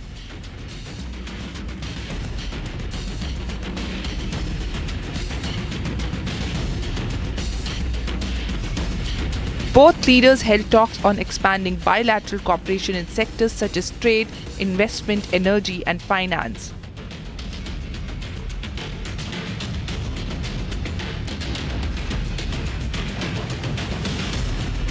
Prime Minister Modi also met with the Indian diaspora, who welcomed him with Modi chants. Bureau Report, Republic TV. Time for a short break. On the other side, Farmers Showdown continues. Top leader tells Republic TV that real motive is to corner the BJP. And after Jay Anand Dehadra, top sources say Darshan Hiranandani examined in gas for query scam. Details on the other side. Stay tuned.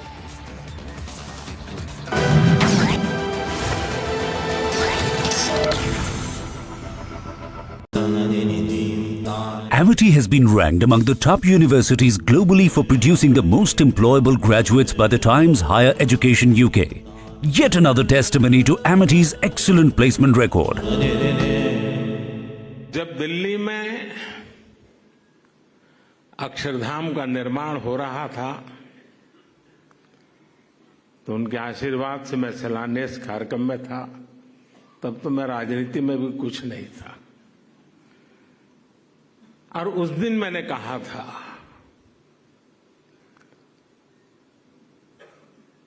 कि गुरु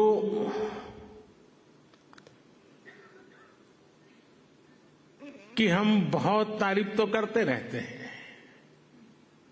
लेकिन कभी सोचा है कि किसी गुरु ने कहा कि यमुना के तट पर अपना भी कोई स्थान हो और शिष्य रूपी प्रमुख स्वामी महाराज ने अपने गुरु की उस इच्छा को परिपूर्ण कर दिया था।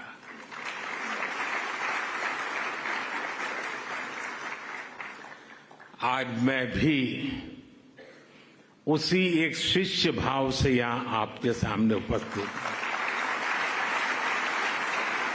कि आज प्रमुख स्वामी महाराज का सपना हम पूरा कर पाए हैं। आज बसंत पंचमी का पवित्र त्योहार भी है, पूज्य शास्त्री जी महाराज की जन्म जयंती भी है। ये बसंत पंचमी, ये पर्व मां सरस्वती का पर्व है। मां सरस्वती यानी बुद्धि और विवेक की मानवीय प्रज्ञा और चेतना की देवी। ये मानवीय प्रज्ञा ही है जिसने हमें सहयोग, सामंजस्य, समन्वय और सौहार्द जैसे आदर्शों को जीवन में उतारने की समझ दी है। मुझे आशा है कि मंदिर भी मानवता के लिए, बेहतर भविष्य के लिए बसंत का स्वागत करेगा।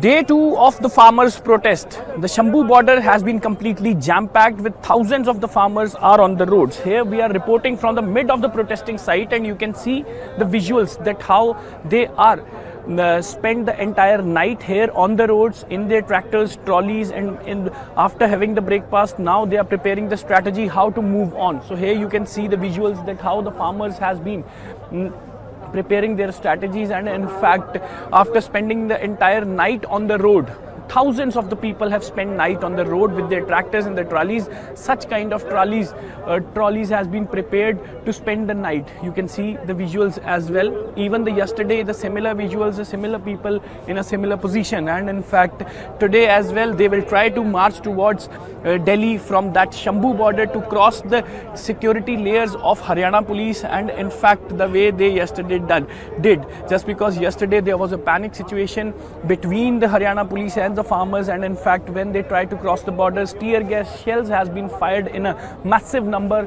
and in fact to protect the barricades they have deployed at Shambhu border. So see, today as well, and even the last night, their leader Sarwan Singh Pandher, Jagjit Singh Dallewal, they had made it very clear that tomorrow again they will start their march towards the Delhi, and in fact tonight they were spending here at Shambhu border itself. So last night entirely jam-packed Shambhu border with the farmers as they were sleeping in the tractors and the trolleys, and in fact today morning they are preparing the strategies how to move on from this very much point towards the border, Shambhu border, to cross the barricades.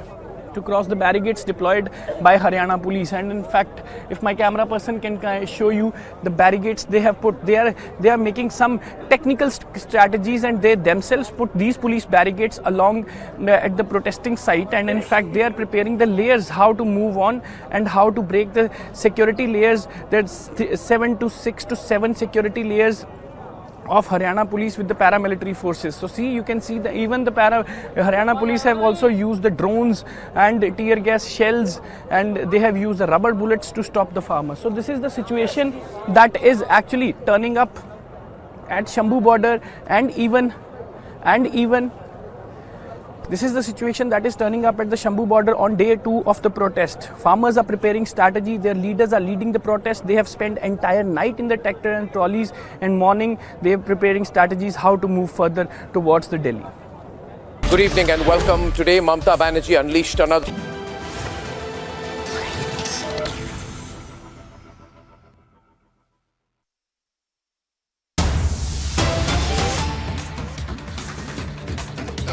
With breaking news coming in from Jammu and Kashmir, where National Conference Chief Farooq Abdullah has now decided to go solo for the Lok Sabha elections. Now this comes as yet another setback for the collapsing Indie alliance. It's crumbling, it's falling down, and this is yet another setback for the Congress party. The National Conference is not ready to join hands. It's not ready. Of course, the seat sharing talks have clearly crumbled, and yet another setback coming in. NC Chief Farooq Abdullah says that it plans to go solo in Lok Sabha polls. So we see Bengal, Bihar, and many other states like Punjab. We are seeing that the Congress is losing support. Take a listen to what Farooq Abdullah had to say.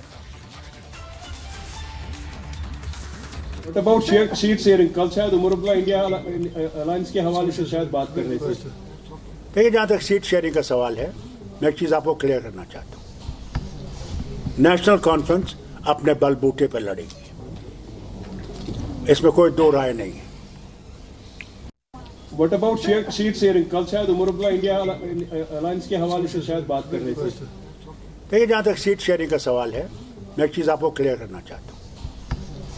National conference अपने बलबूते पर लड़ेगी, इसमें कोई दो राय नहीं है. My colleague Zeenat, tracking all developments, joins us on the broadcast live from Srinagar. Zeenat, of course, we are just seeing yet another chapter in, the Indie alliance's collapse. It's imploding, and how this time is Kashmir.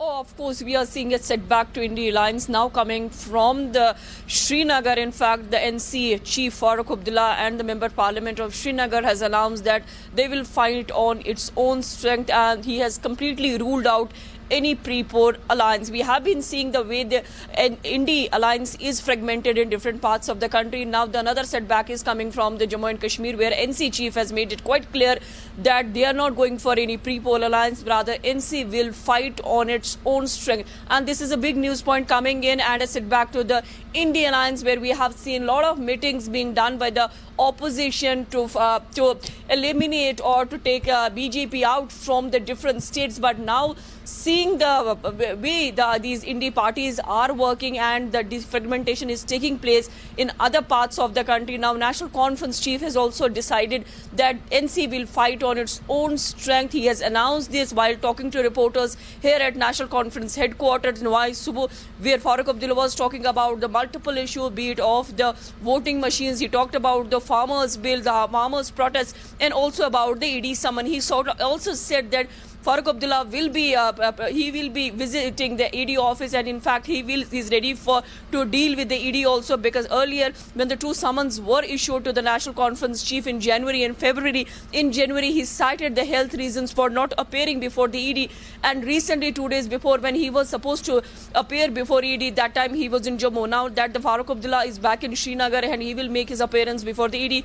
But yes, a big setback coming to the India Alliance in the country, where National Conference Chief and also the Member Parliament from Srinagar has announced that the NC will fight on its strength and they are not going to any pre-poll alliance. So we are seeing a setback to the India Alliance, and from Jammu and Kashmir, the election fever is brewing up. More on the story, keep watching Republic TV.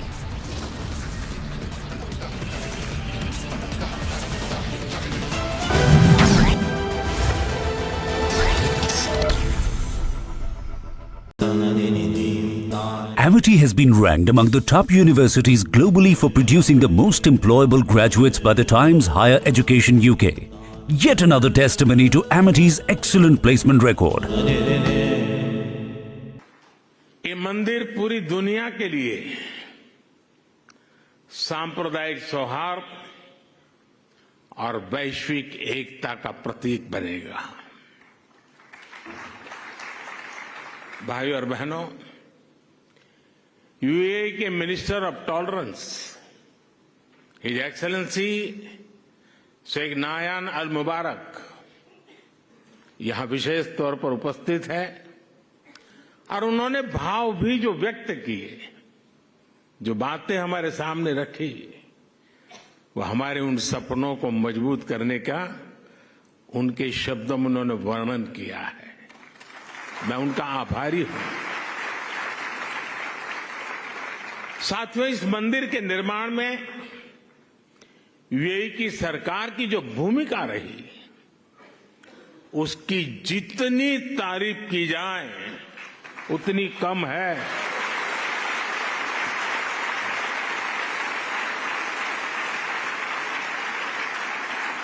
लेकिन इस भव्य मंदिर का स्वप्न साकार करने में अगर सबसे बड़ा सहयोग किसी का है तो मेरे brother his highness Sheikh Mohammed bin Zayed का है।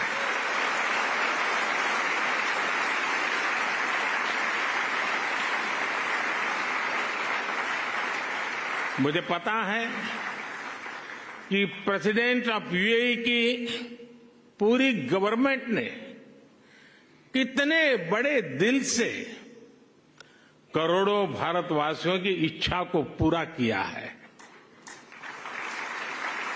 और इन्होंने सिर्फ यहां नहीं, 140 करोड़ हिंदुस्तानियों के दिल को जीत लिया।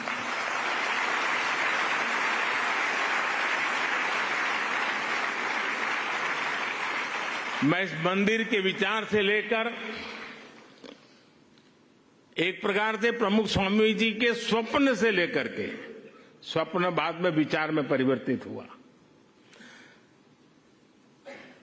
यानी विचार से लेकर इसके साकार होने तक पूरी यात्रा में इससे जुड़ा रहा हूं।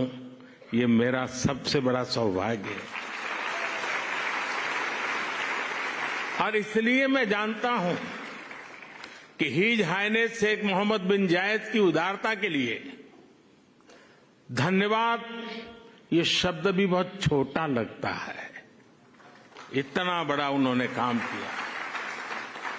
मैं चाहता हूं उनके इस व्यक्तित्व को, भारत यूएई रिश्तों की गहराई को केवल यूएई और भारत के लोग ही नहीं, बल्कि पूरा विश्व भी जाने।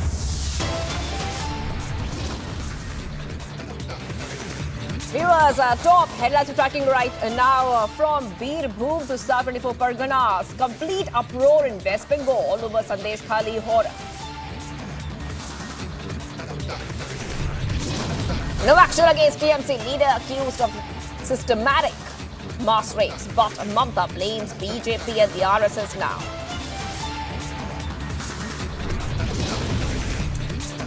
As farmers showdown continues, top leaders tell Republic the real motive is to corner BJP.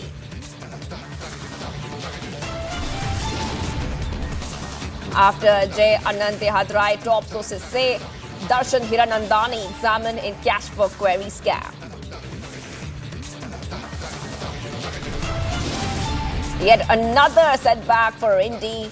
Farooq Abdullah dumps Congress, says will go solo in elections.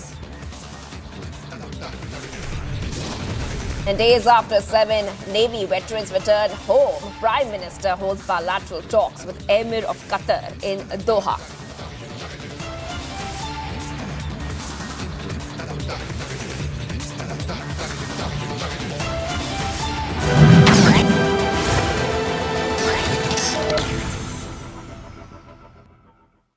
All right, viewers, we're live and breaking. I'm Shivangi Shukla, getting the latest coming in right now, and a big update. A big lead in connection to the land scam. Hemant Soren's judicial custody has been extended. That is right. Big update coming in, Republic TV viewers.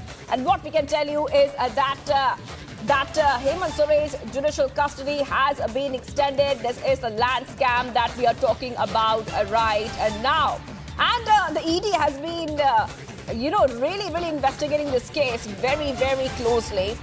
And what we can tell you, viewers, is that among all the investigation which has been happening in the land scam, Hemant Soren has got his judicial custody extended at this point of time, viewers. Top of it coming on Republic TV, and remember that we have been seeing back-to-back details. A special PMLA court had extended the former Jharkhand CM Soren ED remand for 3 days till Feb 15, and now that is over. Let's go straight to Prakash. Prakash, today was the last day. The PMLA court has extended the ED remand for another 3 days till today, but it looks like that its extension after the deadline ended today. So it looks like the custody has been extended, judicial custody.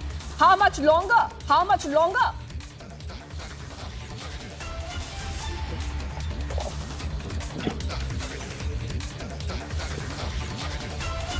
All right, we're being joined by our editor special projects, Prakash, who's joining us right now. Prakash, judicial custody extended for how many more days now, Prakash?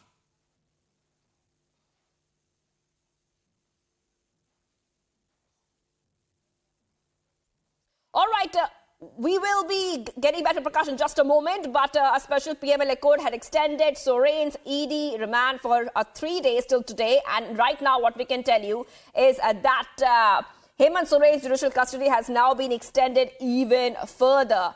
Now, what we are seeing, viewers, are the kind of incriminating documents which the ED is investigating in the land scam case.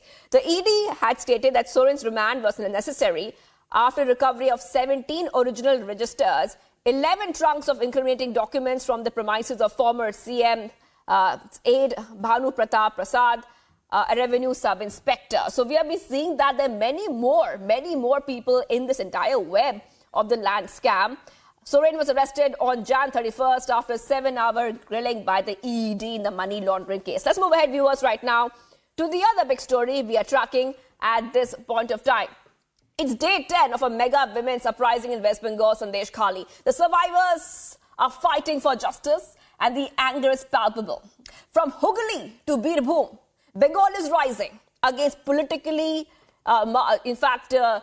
institutionalized mass rapes by TMC leaders and Sandesh Khali. But no action has been initiated against the TMC leaders yet. Mamta, on the other hand, has now blamed the BJP and the RSS, giving a complete clean chit to Shah Jahan Sheikh. And these are the details, viewers, we're getting for you today itself. These are details coming for you today itself, where we are seeing that Mamta Banerjee spoke a short while back in the assembly. And she has gone ahead. She has blamed the BJP and the RSS, giving a complete clean chit to Shah Jahan Sheikh. A very, very shocking statement coming out right now. Let's go ahead and play out that exact statement of the West Bengal CM and what she has said about this entire issue.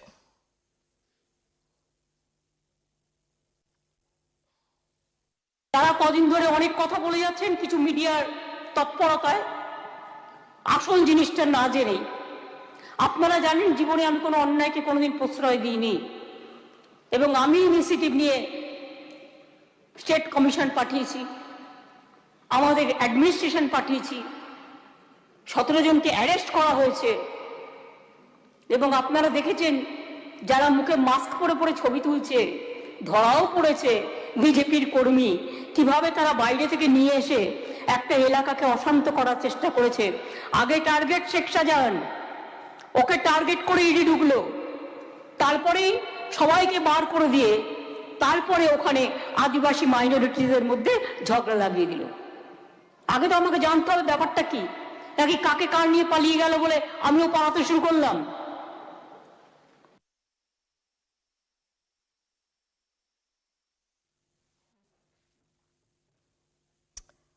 And viewers, meanwhile, the BJP has now upped the ante against the Mamta government, from hitting the streets to all-out attacks. The BJP has now questioned the inaction towards the survivors of Sandesh Khali. Didn't time Mamta was in AC room? I was on the field. I lead the movement in Jungle Mahal, in Detai massacre. Nobody can stop me. I will go to court. I will come again with full legal authority.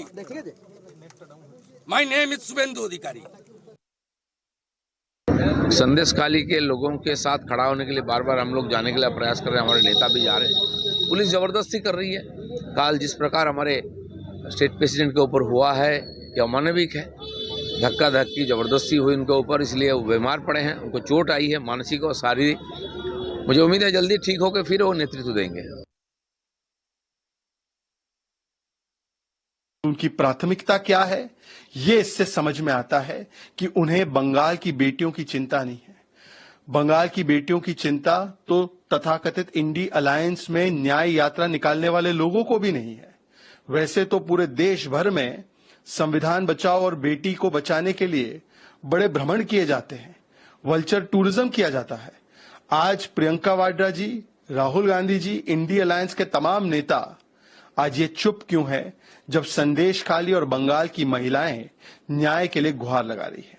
आज पश्चिम बंगाल में पश्चिम बंगाल की police Mamata Banerjee के इशारे पर तृणमूल कांग्रेस के cadre की तरह काम कर रही है।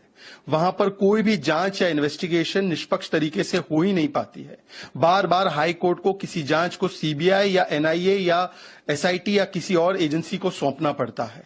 इसका मतलब कि वहां पर पश्चिम बंगाल की पुलिस कोई भी न्यायपूर्ण तरीके से काम नहीं करती और इसीलिए वहां की वस्तुस्थिति से लोगों को भी आगाह कराने के लिए और उस पर संज्ञान लेते हुए, जानकारी प्राप्त करते हुए अगले कदम उठाने के लिए जो ये डेलीगेशन बना है, मैं इसका स्वागत करता हूं।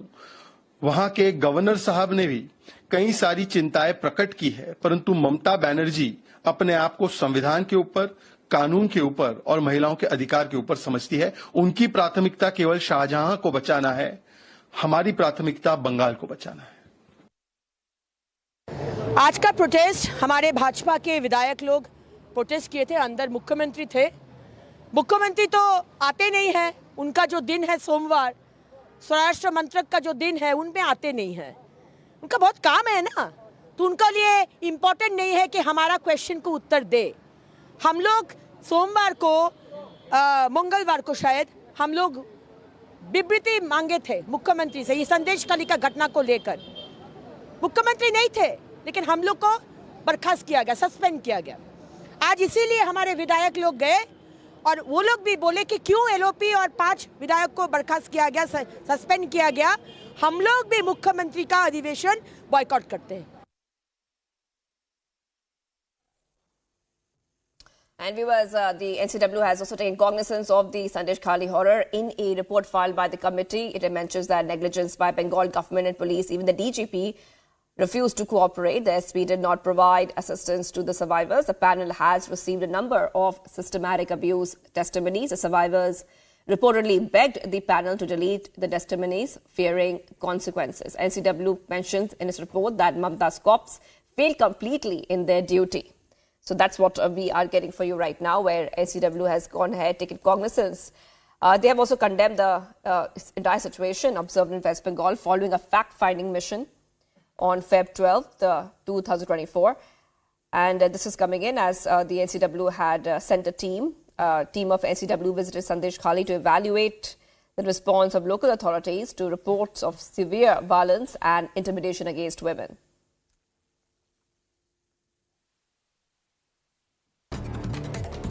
And viewers, other updates we're tracking right now. Protesters from Rajpura, Patiala sitting on the rail tracks and blocking trains at Rajpura railway station. Several major farmers' unions have extended their support to the protesting farmers.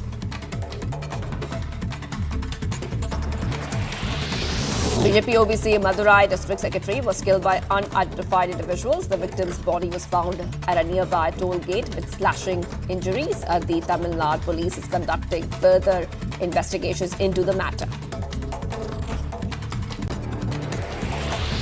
In yet another news being reported from West Bengal, a young woman's mutilated body was found naked in a cornfield. Family members of the deceased woman suspect that she was raped and murdered.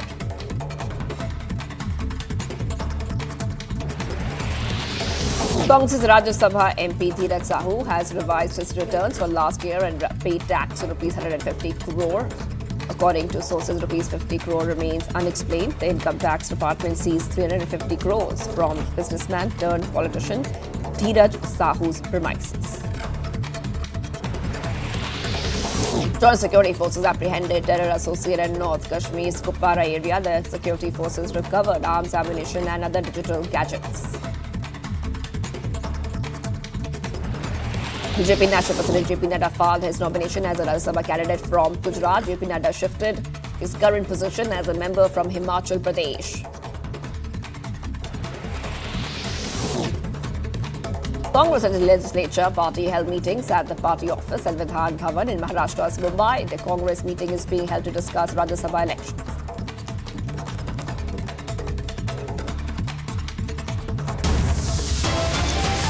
Much more coming up. Get another setback for Indy. Farooq Abdullah dumps Congress, says will go solo in the elections. And days after 7 Navy veterans returned home, Prime Minister is holding bilateral talks with the Amir of Qatar in Doha.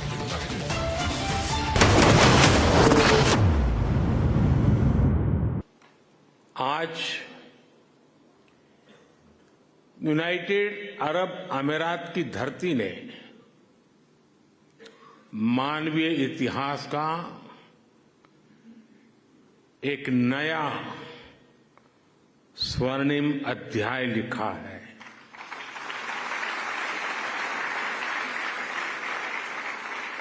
आज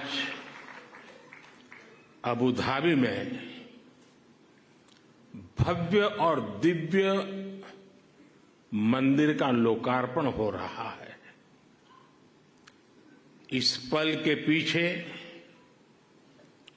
वर्षों की मेहनत लगी है। इसमें वर्षों पुराना सपना जुड़ा हुआ है और इसमें भगवान स्वामीनारायण का आशीर्वाद जुड़ा है। आज प्रमुख स्वामी जिस दिव्य लोक में होंगे, उनकी आत्मा जहां होगी वहां प्रसन्नता का अनुभव कर रही होगी।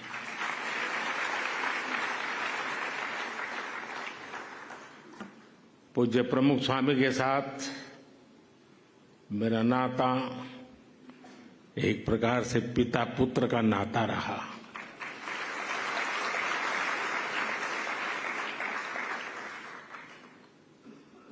मेरे लिए एक पितृतुल्य भाव से जीवन के एक लंबे कालखंड तक उनका सानिध्य मिलता रहा, उनके आशीर्वाद मिलते रहे और शायद कुछ लोगों को सुनकर आश्चर्य होगा कि मैं सीएम था तब भी, पीएम था तब भी अगर कोई चीज उनको पसंद नहीं आती थी तो मुझे स्पष्ट शब्दों में मार्गदर्शन करते थे।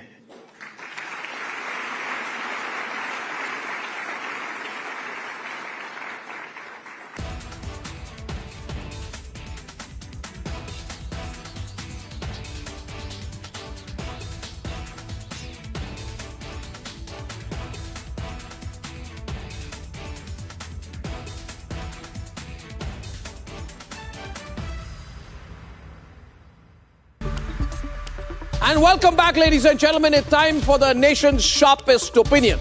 An interesting but very significant development was lost amidst the headlines today. Sonia Gandhi has, by all indications, retired. She has retired from electoral politics. Not going to fight Lok Sabha elections. Sonia Gandhi, at a time when her party is disintegrating, breaking, wilting in relevance, at a time when her party is being avoided like the plague, insulted by every other potential ally, from ground level cadre to, ladies and gentlemen, generational loyalists. Sonia Gandhi has done the smart thing and understood it's not going to work, that she can't win an election anymore. She's opted out of the Lok Sabha. The significance should be lost on no one that Sonia Gandhi has retired from electoral politics just on the eve of the 2024 elections. Before the Congress is projected to have its most dismal performance in a general election, she has abandoned the ship. This abandoning of the ship, or should we call it a canoe or a kayak, whatever is left of the Congress, just months before the election, is a surety beyond measure that perhaps even Raebareli is not secure for Sonia Gandhi anymore, that she will lose even in Raebareli. It is also significant because Sonia Gandhi conveniently parks herself in the Rajya Sabha instead of going before the people in a Lok Sabha contest, which means she knows she will lose. After all, Rahul Gandhi has lost.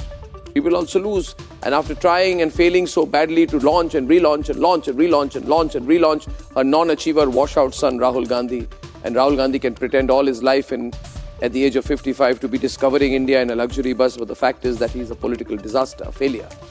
And you see leaders of merit like Himanta Biswa Sarma, who abandoned the Congress and are now transforming ground up through governance, slide the entire Congress from under Sonia Gandhi's hold in Assam.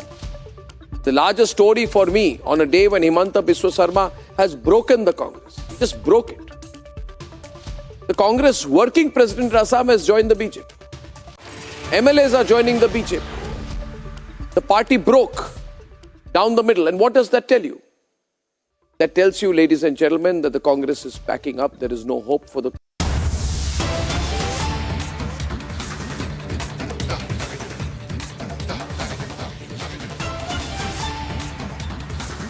As the farmer stir continues, Republic has now exposed the real motive behind the showdown. Listen in as the leader Jagjit Singh has said that the real motive behind the protest is to corner the centre. Listen in.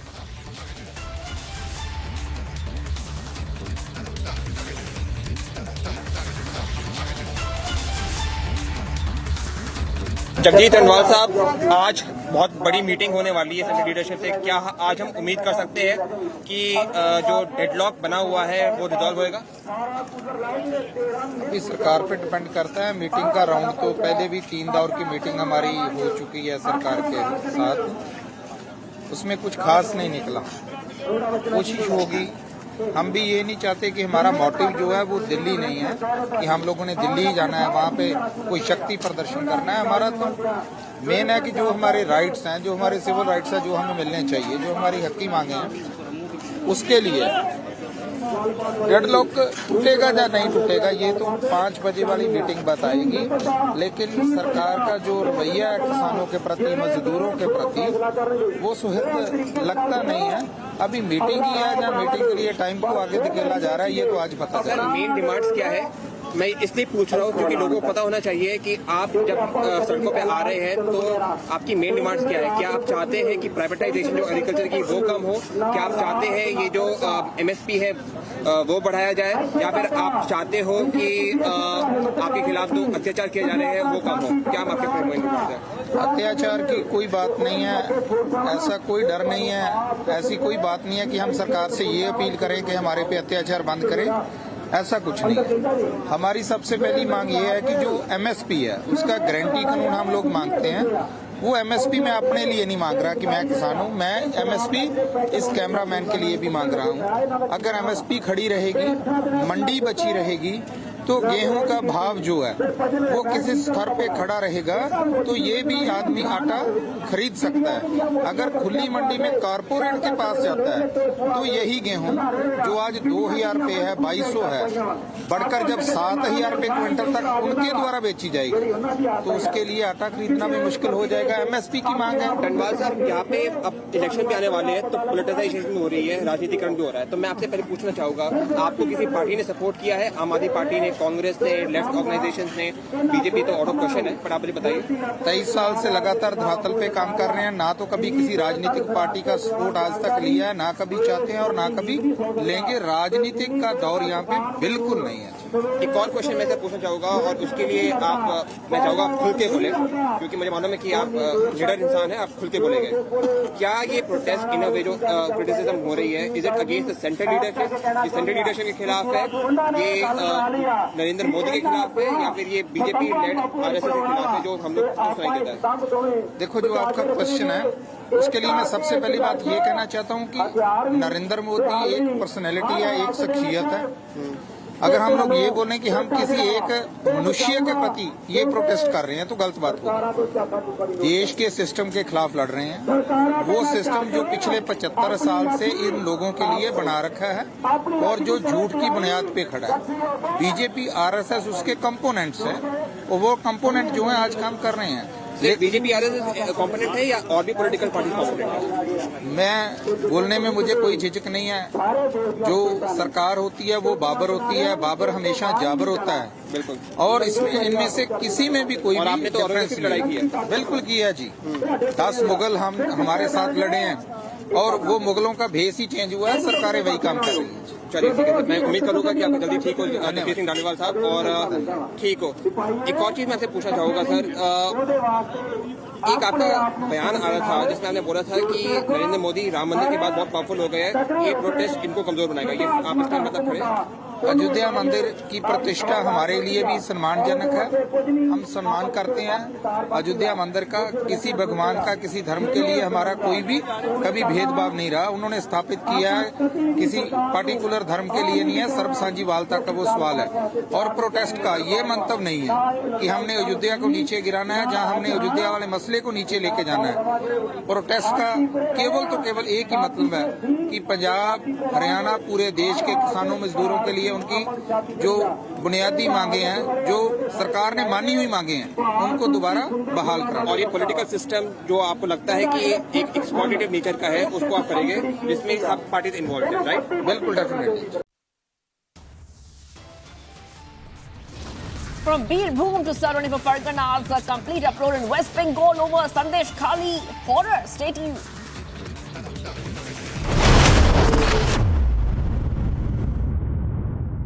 Day 2 of the farmers' protest. The Shambu border has been completely jam-packed with thousands of the farmers are on the roads. Here we are reporting from the mid of the protesting site and you can see the visuals that how they are spend the entire night here on the roads in their tractors, trolleys, and after having the breakfast, now they are preparing the strategy how to move on. So here you can see the visuals that how the farmers has been preparing their strategies, and in fact, after spending the entire night on the road, thousands of the people have spent night on the road with their tractors and their trolleys. Such kind of trolleys has been prepared to spend the night. You can see the visuals as well. Even yesterday, the similar visuals, the similar people in a similar position. And in fact, today as well, they will try to march towards Delhi from that Shambhu border to cross the security layers of Haryana police. And in fact, the way they yesterday did, just because yesterday there was a panic situation between the Haryana police and the farmers, and in fact when they tried to cross the borders, tear gas shells has been fired in a massive number,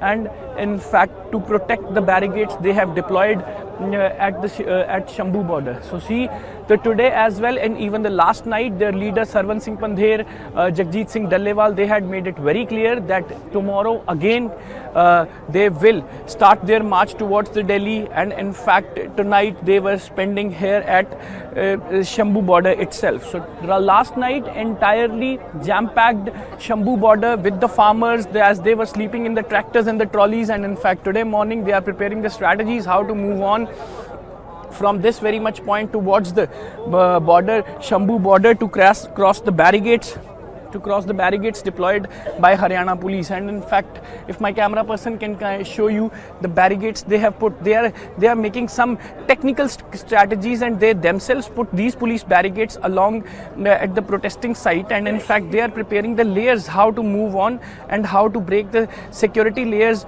There's 6 to 7 security layers of Haryana police with the paramilitary forces. So see, you can see that even the Haryana police have also used the drones and tear gas shells, and they have used the rubber bullets to stop the farmers. So this is the situation that is actually turning up at Shambhu border, and even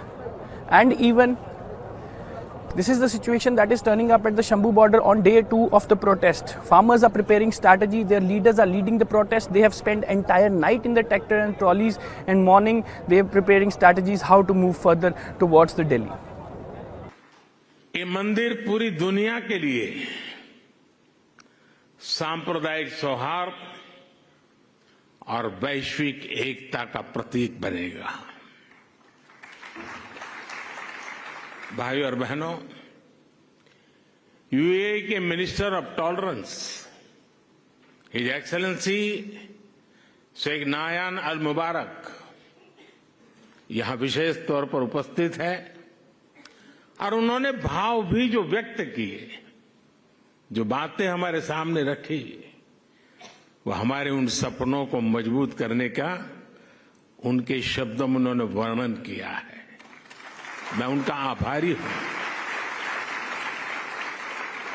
साथियों, इस मंदिर के निर्माण में UAE की सरकार की जो भूमिका रही, उसकी जितनी तारीफ की जाए उतनी कम है।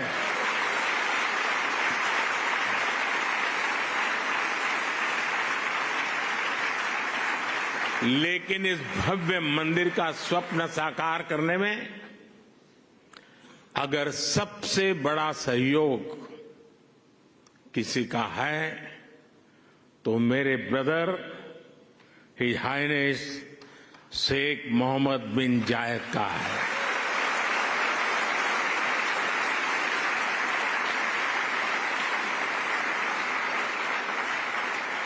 मुझे पता है कि प्रेसिडेंट ऑफ यूएई की पूरी गवर्नमेंट ने कितने बड़े दिल से करोड़ों भारतवासियों की इच्छा को पूरा किया है, और इन्होंने सिर्फ यहां नहीं, 140 करोड़ हिंदुस्तानियों के दिल को जीत लिया है।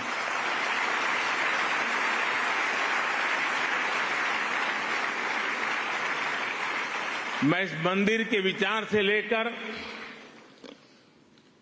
एक प्रकार से प्रमुख स्वामी जी के स्वप्न से लेकर के, स्वप्न बाद में विचार में परिवर्तित हुआ,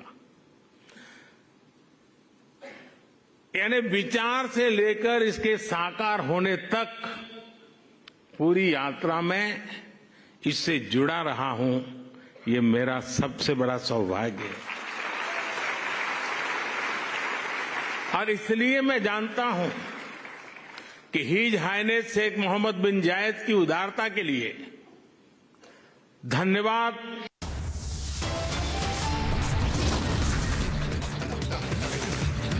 From Birbhum to South 24 Parganas, complete uproar in West Bengal over Sandesh Khali horror. No action against TMC leaders accused of systematic mass rapes, but Mamata blames BJP and RSS now. As farmers' showdown continues, top leader tells Republic the real motive is to corner the BJP. After Jayanand Dehadrai, top sources say Darshan Hiranandani examined in cash for query scam. Yet another setback for Indi. Farooq Abdullah says will go solo in Jammu and Kashmir. And days after 7 Navy veterans returned home, Prime Minister holds bilateral talks with Amir of Qatar in Doha.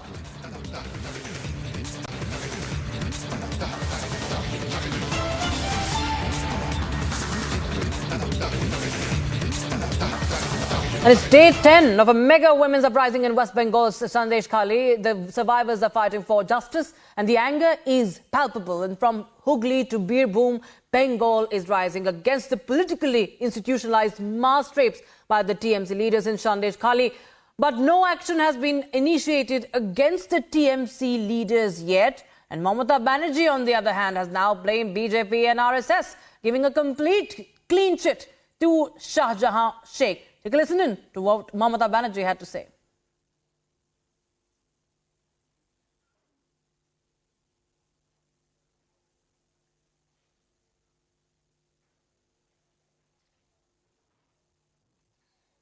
তারা কদিন ধরে অনেক কথা বলে যাচ্ছেন কিছু মিডিয়ার তৎপরতায় আসল জিনিসটা না জেনেই। আপনারা জানেন জীবনে আমি কোনো অন্যায়কে কোনোদিন প্রশ্রয় দিইনি এবং আমি ইনিশিয়েটিভ নিয়ে স্টেট কমিশন পাঠিয়েছি, আমাদের অ্যাডমিনিস্ট্রেশন পাঠিয়েছি, 17 জনকে অ্যারেস্ট করা হয়েছে এবং আপনারা দেখেছেন যারা মুখে মাস্ক পরে পরে ছবি তুলছে ধরাও পড়েছে বিজেপির কর্মী, কিভাবে তারা বাইরে থেকে নিয়ে এসে একটা এলাকাকে অশান্ত করার চেষ্টা করেছে। আগে টার্গেট শেখ শাহজাহান, ওকে টার্গেট করে ইডি ঢুকলো, তারপরেই সবাইকে বার করে দিয়ে তারপরে ওখানে আদিবাসী মাইনরিটিদের মধ্যে ঝগড়া লাগিয়ে দিল। আগে তো আমাকে জানতে হবে ব্যাপারটা কি, নাকি কাকে কার নিয়ে পালিয়ে গেল বলে আমিও পালাতে শুরু করলাম। So there you have Mamata Banerjee blaming it all on the BJP and the RSS. Meanwhile, BJP has upped the ante against Mamata government from hitting the streets to all-out attacks. BJP has now questioned the inaction towards the survivors of Sandesh Khali. Take a listen in. Didn't I, Mamata was in AC room. I was on the field. I lead the movement in Jungle Mall, in Detai massacre. Nobody can stop me. I will go to court. I will come again with full legal authority. My name is Subhendu Adhikari. उनकी प्राथमिकता क्या है, ये इससे समझ में आता है कि उन्हें बंगाल की बेटियों की चिंता नहीं है। बंगाल की बेटियों की चिंता तो तथाकथित इंडी अलायंस में न्याय यात्रा निकालने वाले लोगों को भी नहीं है। वैसे तो पूरे देश भर में संविधान बचाओ और बेटी को बचाने के लिए बड़े भ्रमण किए जाते हैं, वल्चर टूरिज्म किया जाता है। आज प्रियंका वाड्रा जी, राहुल गांधी जी, इंडी अलायंस के तमाम नेता आज ये चुप क्यों है जब संदेश खाली और बंगाल की महिलाएं न्याय के लिए गुहार लगा रही है। आज पश्चिम बंगाल में पश्चिम बंगाल की पुलिस ममता बनर्जी के इशारे पर तृणमूल कांग्रेस के कार्डर की तरह काम कर रही है। वहां पर कोई भी जांच या इन्वेस्टिगेशन निष्पक्ष तरीके से हो ही नहीं पाती है। बार बार हाई कोर्ट को किसी जांच को सीबीआई या एनआईए या एसआईटी या किसी और एजेंसी को सौंपना पड़ता है। इसका मतलब कि वहां पर पश्चिम बंगाल की पुलिस कोई भी न्यायपूर्ण तरीके से काम नहीं करती और इसीलिए वहां की वस्तुस्थिति से लोगों को भी आगाह कराने के लिए और उस पर संज्ञान लेते हुए, जानकारी प्राप्त करते हुए अगले कदम उठाने के लिए जो ये डेलीगेशन बना है, मैं इसका स्वागत करता हूं। वहां के गवर्नर साहब ने भी कई सारी चिंताएं प्रकट की है, परंतु ममता बनर्जी अपने आप को संविधान के ऊपर, कानून के ऊपर और महिलाओं के अधिकार के ऊपर समझती है। उनकी प्राथमिकता केवल शाहजहां को बचाना है, हमारी प्राथमिकता बंगाल को बचाना है। आज का प्रोटेस्ट, हमारे भाजपा के विधायक लोग प्रोटेस्ट किए थे, अंदर मुख्यमंत्री थे। मुख्यमंत्री तो आते नहीं हैं, उनका जो दिन है सोमवार, स्वराष्ट्र मंत्रक का जो दिन है, उनमें आते नहीं हैं। उनका बहुत काम है ना, तो उनका लिए इम्पोर्टेंट नहीं है कि हमारा क्वेश्चन को उत्तर दे। हम लोग सोमवार को, मंगलवार को शायद, हम लोग विबृति मांगे थे मुख्यमंत्री से, ये संदेश खाली का घटना को लेकर। मुख्यमंत्री नहीं थे, लेकिन हम लोग को बर्खास्त किया गया, सस्पेंड किया गया। आज इसीलिए हमारे विधायक लोग गए और वो लोग भी बोले कि क्यों एलओपी और 5 विधायक को बर्खास्त किया गया, सस्पेंड किया गया। हम लोग भी मुख्यमंत्री का अधिवेशन बॉयकॉट करते हैं। And my colleague Ishan Dev joins us on the broadcast from our Bangla newsroom. Ishan, we've seen how Mamata Banerjee is now, blaming the BJP and the RSS. What we understand is that she is saying that this uprising that Bengal is witnessing all across by women, it is something that is orchestrated by the BJP and the RSS. This is just like adding insult to the injury of the victims, because we've shown on our channel the horrors that have been shared by the victims and what all has been happening. Even the NCW has raised some serious, questions there. But we see Mamata Banerjee, instead of condemning or even promising anything, or there's no justice that we could see on ground, she is now going on to play politics over it and blaming the RSS. This is really an astounding statement coming from Mamata Banerjee, the Chief Minister. I don't know whether she has forgotten that she is the Chief Minister, she is the Chief Administrator of this state or not. Because standing inside the assembly, being the Chief Minister of the state, she is standing by Sheikh Shahjahan directly. She is saying that ED has targeted Shahjahan, and first targeting Shahjahan, ED entered Sandesh Khali. And then there were some other people, they are trying to create troubles there in Sandesh Khali, and she is also blaming that outsiders are there in Sandesh Khali who are creating this ruckus there. Mamata Banerjee is not even ready to accept the facts that these women who have come out openly to the streets and protesting against the years together onslaught by Shahjahan Sheikh and his close aides, they are victims of such onslaught. Mamata Banerjee is not ready to condemn, ready to accept. Mamata Banerjee is putting the onus on RSS. You have heard that what she has said. She is saying inside the assembly that Sandesh Khali is a spot where there is a den of RSS, and that's why Sandesh Khali is a hot spot for communal riots. She's claiming that 7 to 8 years back there was another communal riot, and this is one of the communal hot spots in Bengal, and RSS, she is trying to put the onus on RSS, what is going on in Sandesh Khali. But you have seen, we all have seen the women who have come down to the streets, the common people of Sandesh Khali who have come down to the streets, they don't have any political identity. They are not inclined to any particular political flag. They are common people, and they are coming down to the streets to tell the whole world about their plight.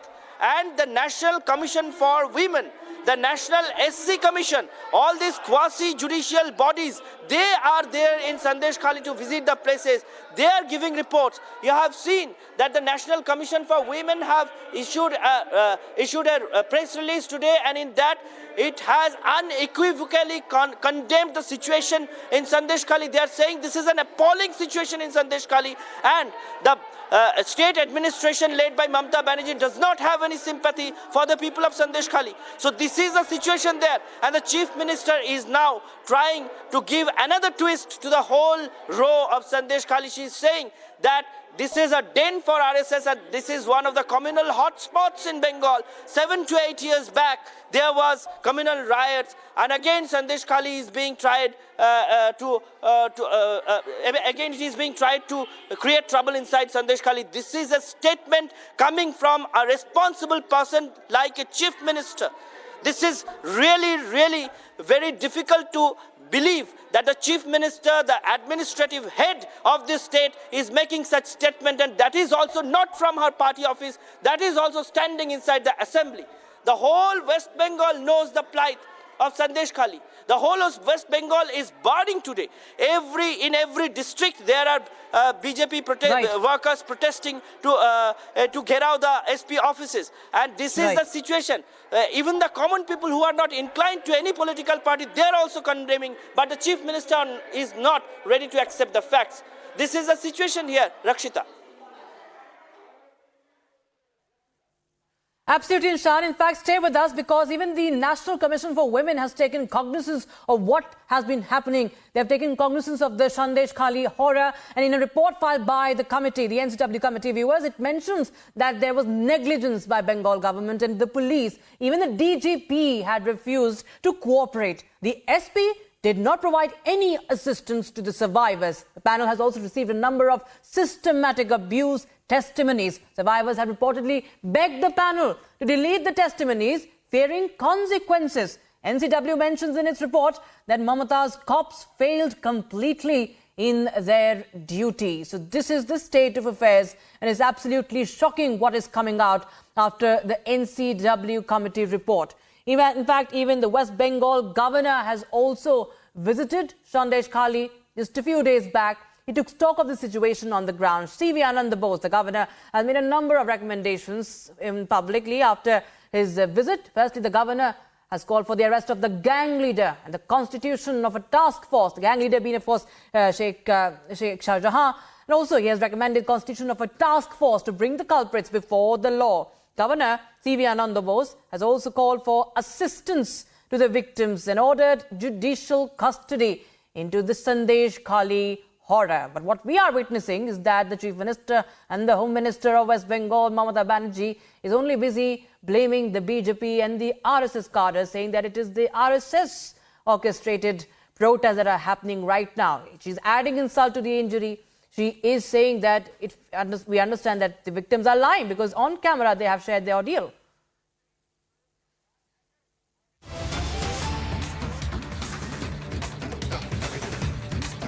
Party के संगठन का अभियान सबसे अधिक भाजपा चलाती है। समय पर राष्ट्रीय अधिवेशन करना, समय पर राष्ट्रीय कार्यकारिणी करना, प्रदेशों में कार्यक्रम करना, संगठन के जिलों में करना, तो ये हमारा डीएनए है, ये हम कहना चाहेंगे। सामान्यतः हम हर लोकसभा चुनाव के पहले अपना एक बड़ा राष्ट्रीय अधिवेशन करते हैं। यहां पत्रकार मित्रों को याद होगा कि 14 में रामलीला ग्राउंड में हमने कार्यक्रम किया था, जहां मोदी जी का ऐसा ऐतिहासिक भाषण हुआ कि देश ने देखा सुना, और पहली बार 30 साल के बाद एक स्थायी सरकार बनी।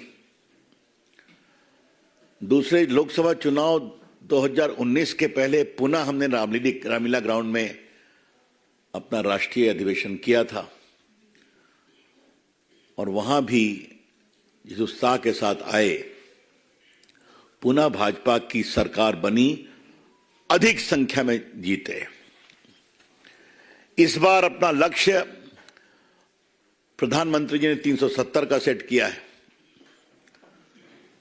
और लोकसभा में एनडीए 400 के पार। तो उस महान आह्वान को फलीभूत करने के लिए 17-18 को ये अपना राष्ट्रीय अधिवेशन भारत मंडपम में दिल्ली में होगा। इसमें कुल 11,500 डेलीगेट्स भाग लेंगे। The numbers of delegates who will be participating in the All India Conference would be around 11,500. इसमें सभी राष्ट्रीय पदाधिकारी, सभी केंद्रीय मंत्री, स्वाभाविक है प्रधानमंत्री रहेंगे, सारे एमपीज, पूर्व एमपीज, विधायक, मेयर, डिप्टी मेयर, जिला परिषद के अध्यक्ष, इसके अलावा प्रदेश के संगठन के प्रभारी पदाधिकारीगण, जिला के अध्यक्ष और महामंत्रीगण, ये सभी उसमें रहने वाले हैं। जो संगठन के विस्तारक हैं बड़े, वो भी उसमें रहने वाले हैं। 17 तारीख को फर्स्ट हाफ में पदाधिकारियों की बैठक होगी और 3 बजे झंडोत्तोलन होगा और उसके बाद ये 18 तक ये कार्यक्रम चलेगा। इसमें 2 प्रस्ताव पारित किए जाएंगे। आगामी चुनाव पर विस्तार से चर्चा होगी, विस्तारकों की बैठक होगी अलग से, और विकसित भारत का जो पूरा कॉन्सेप्ट है उसका एक उसमें प्रदर्शनी भी लगेगी कि देश भर से लोग आएंगे उनको बताने के लिए। माननीय राष्ट्रीय अध्यक्ष जी का उद्घाटन भाषण होगा, माननीय प्रधानमंत्री जी पदाधिकारियों की बैठक में भी रहेंगे और वो समापन करेंगे। वैसे अनिल जी, हम दोनों अपने व्यक्तिगत अनुभव से कह सकते हैं कि राष्ट्रीय अधिवेशन में प्रधानमंत्री जी का जो कंक्लूडिंग आह्वान होता है वो बहुत प्रेरणादायी होता है और पूरा देश भर के कार्यकर्ताओं के लिए एक नजीर बनती है उनकी टिप्पणी, उनका भाषण। तो हम सभी बहुत उत्साह के साथ उनके उस भाषण की प्रतीक्षा करेंगे। आज ये बात मैं इसलिए भी कह रहा हूं और बहुत विनम्रता से कह रहा हूं, और शायद मैं इसमें भी आप लोगों को भी इंक्लूड करना चाहूंगा कि प्रधानमंत्री का संसद का भाषण होता है, अभी तक दर्जनों भाषण हो चुके, उनके सारे भाषणों को आप भी उतनी ही उत्साह से अपेक्षा करते हैं जितने उत्साह से हम लोग अपेक्षा करते हैं। उसमें इतनी चीजें मिलती हैं समझने के लिए, पार्टी की लाइन के लिए, देश के लिए। तो ये मित्रों कुल कार्यक्रम है, ये बहुत ही प्रभावी कार्यक्रम होगा और जैसा मैंने बताया 11,500 डेलीगेट्स इसमें आएंगे। तो इसमें चर्चा भी होगी, प्रस्ताव पर भी चर्चा होगी, चुनाव की तैयारियों की चर्चा होगी, सांगठनिक चर्चा होगी। तो जो कहते हैं कॉम्प्रिहेंसिव ऑर्गेनाइजेशनल एजेंडा, वो इसमें होने वाला है। तो हम सभी अपने आने वाले प्रतिनिधियों का बहुत अभिनंदन करते हैं और परसों आप लोग का भी स्वागत है। आप लोग की भी अलग से ब्रीफिंग की व्यवस्था रहेगी, तो वो भी रहेगी। That's all on the 17th and 18th। हम इसके बारे में कोई सवाल देना चाहेंगे? नीरज पांडे। सर, क्या प्रधानमंत्री जी ओपनिंग और कंक्लूड दोनों में अपना भाषण देंगे? अब ऐसा है, वो तो बहुत तय करते। उद्घाटन तो राष्ट्रीय अध्यक्ष नड्डा जी के द्वारा होता है, आप तो जानते ही हैं। हामिद जी, इसमें 2 प्रस्ताव लाया जाएगा जैसा आपने बताया, क्या-क्या प्रस्ताव? अब आपको बताएंगे सर। कोई आप रविंदर जी, पहले ये वाला कर ले एक बार, पहले इस बारे में पूछ लेते हैं, फिर उसके बाद सुजीत।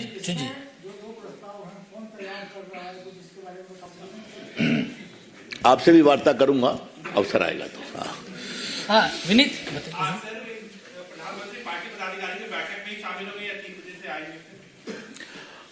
देखिए, पदाधिकारियों की बैठक में भी प्रधानमंत्री आ सकते हैं, ये सब उनके विवेक पर है, ये हम आपसे कहना चाहेंगे। रविकांत, आप पूछना चाह रहे थे?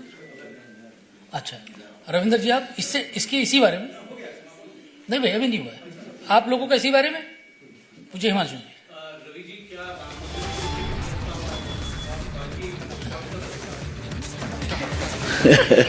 आपका कोई सवाल है?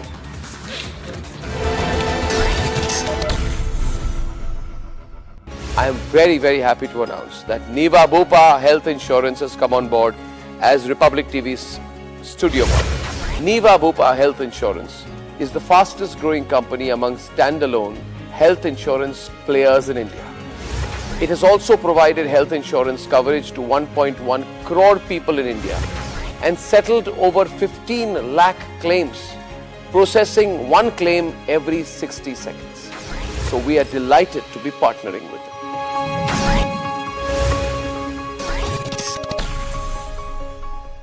इनकी वजह से हमारा रोजगार नहीं चल रहा है, बिल्कुल रोजगार नहीं चल रहा है। भूखा मर जाएगा सारा आम आदमी तो भाई। भैया नुकसान तो बहुत ज्यादा हो रहा है, चारों तरफ से रास्ता बंद है, ना तो सीएनजी मिल रही है और सवारियों को भी बहुत ज्यादा परेशानी हो रही है। बहुत सारे हमारे भाई हैं जो किराए की ऑटो चलाते हैं, किराया कहाँ से दें, अब सवारी कहीं मिल ही नहीं रही है, इसमें गरीब आदमी मर रहा है। Right now I'm standing at Tikri border. Tikri border is the conjoining border between Delhi and Haryana. Here you can see the auto drivers are over here, standing over here, and the autos are standing at this very point because all those roads are blocked and heavy barricading are being done at this very point because we have been speaking to the senior officials of Delhi police and Haryana police as well, and they said that they have done a 7 layering of barricading at this very point so that farmers who are protesting and planning to move to Delhi won't be able to go towards the Delhi side. Right now I'm joined by some of the auto workers who have been facing a lot of difficulties. Sir, ये बताइए कि आप लोगों को क्या-क्या नुकसान हो रहा है? भैया नुकसान तो बहुत ज्यादा हो रहा है, चारों तरफ से रास्ता बंद है, ना तो सीएनजी मिल रही है और सवारियों को भी बहुत ज्यादा परेशानी हो रही है। सभी को परेशानी चल रही है जी, सभी को परेशानी चल रही है। और 2 दिन से गाड़ियों में गैस नहीं है, किराए की ऑटो चला रहे हैं, बहुत सारे हमारे भाई हैं जो किराए की ऑटो चलाते हैं, किराया कहाँ से दें, और बहुत सारी परेशानी है। वो आगे बैरिकेड लगा दिए हैं, ना उधर से जाने देते ना इधर से जाने देते। तो आपको सवारी कहाँ पे मिल रही है? अब सवारी कहीं मिल ही नहीं रही है, इंतजार कर रहे हैं सवारियों का। अगर सब नुकसान हो रहा है, सारा नुकसान हो रहा है, दुकानों पे से पनीर नहीं जा रहा है, सप्लाई नहीं हो रही है, कोई भी कुछ सारा नुकसान में जा रहे हैं भाई, कोई फायदा नहीं है, कुछ नहीं हो रहा, नुकसान के अलावा कुछ भी नहीं हो रहा है। ये जो अभी रास्ता आप खुद देख रहे हो बंद पड़ा है, इनकी वजह से हमारा रोजगार नहीं चल रहा है, बिल्कुल रोजगार नहीं चल रहा है। और ये सवारी चल रही है हमारी, शुरू से ही 15 रुपए थी, अब भी 15 ही मिल रहे हैं और घूम के जाना पड़ता है, रूट भी ज्यादा लंबा हो गया भाई, और बहुत ज्यादा परेशानी हो रही कुल मिला के। भूखा मर जाएगा सारा आम आदमी तो भाई। अच्छा, आपके किसानों से कोई आह्वान है, कुछ कहना चाहेंगे आप किसानों से? क्या उनको ये प्रोटेस्ट जो है धरना वापस लेना चाहिए? भाई अपना बैठ कर सारी बात कर ले भाई, इतना नुकसान उनका भी हमारा भी है, सबका नुकसान नहीं है भाई। नुकसान है, व्हीकल टूटने लग रहे हैं, गलियों में से निकालो व्हीकल टूट रहे, क्या फायदा? वो तो अपने शांति प्रिय चाहते हो जाए, लेकिन सरकार मान तो नहीं रही है ना। वो भी ये चाह रहे शांति से मान जाए, अपना निपटारा हो जाए, लेकिन सरकार कर नहीं रही है ऐसा। इसमें गरीब आदमी मर रहा है। ये विनती है कि हमारे भी बच्चे पलने दो। There you see the ground situation over here. The auto drivers who have been working here are saying that they are facing a lot of difficulties over here at this point of time because the roads are choked over here. No one is allowed to move. All those roads which move towards the Tikri side have been blocked, and 6 to 7 layers of barricading have been done, and they have been demanding from the farmers as well that they should call on their protest very soon. With video journalist Bisham Aqil for Republic TV. जब दिल्ली में अक्षरधाम का निर्माण हो रहा था तो उनके आशीर्वाद से मैं शिलान्यास कार्यक्रम में था, तब तो मैं राजनीति में भी कुछ नहीं था, और उस दिन मैंने कहा था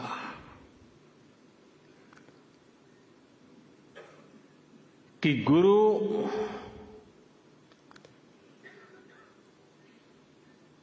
की हम बहुत तारीफ तो करते रहते हैं,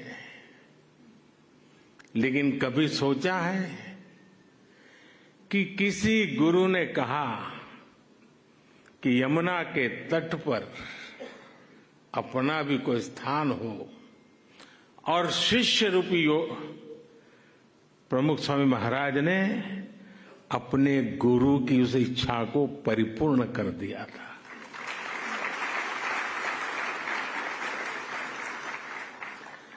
आज मैं भी उसी एक शिष्य भाव से यहां आपके सामने उपस्थित हूं कि आज प्रमुख स्वामी महाराज का सपना हम पूरा कर पाए हैं। आज बसंत पंचमी का पवित्र त्योहार भी है, पूज्य शास्त्री जी महाराज की जन्म जयंती भी है।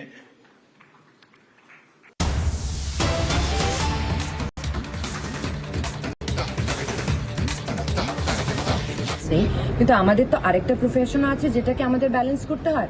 সো সো আমাদের মতো মানুষরা যারা মিডিয়ার সামনে সবসময় সোশ্যাল মিডিয়ায় সবসময় এগিয়ে আসে তাদের গালাগাল দেওয়াটা ইজি হয়ে ওঠে কিন্তু আমার আবার একটাই প্রশ্ন আমি তো গালাগাল খাওয়ার মতো কিছু করিনি মানুষকে পরিষেবা দিয়েছি কোমর All right, that is Mimi Chakraborty of the TMC.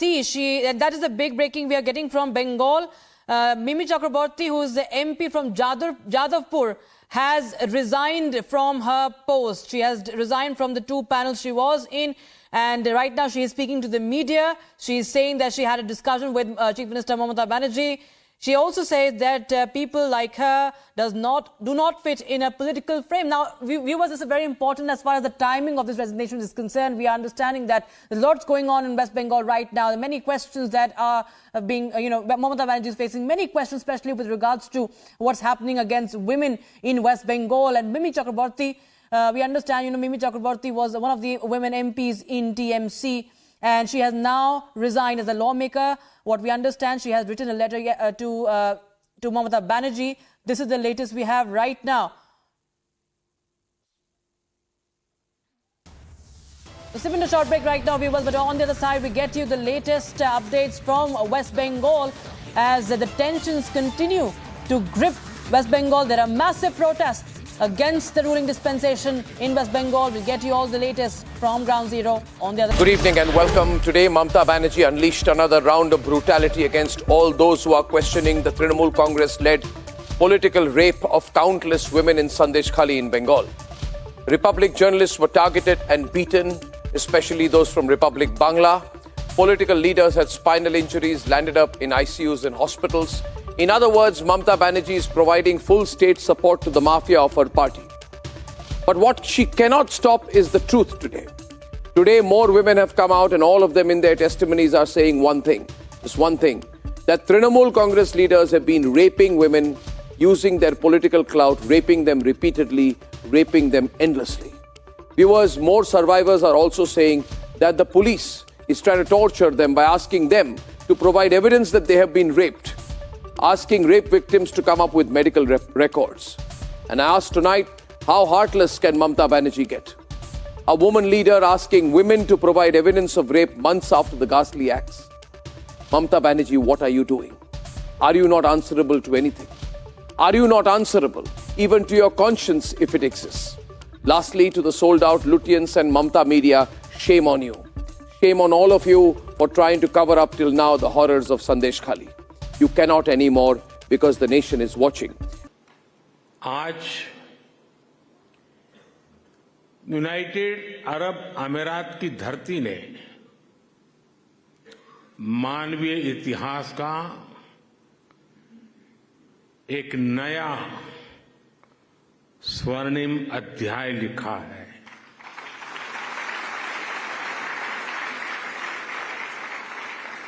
आज अबू धाबी में भव्य और दिव्य मंदिर का लोकार्पण हो रहा है।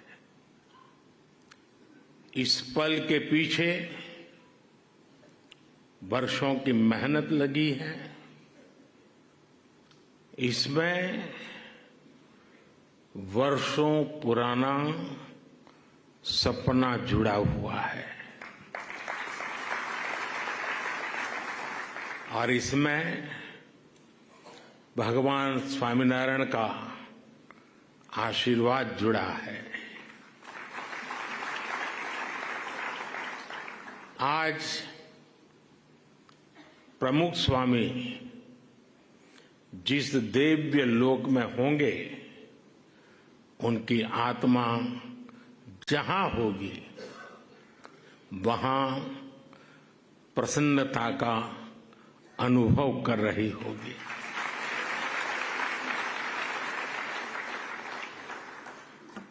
पूज्य प्रमुख स्वामी के साथ मेरा नाता एक प्रकार से पिता पुत्र का नाता रहा।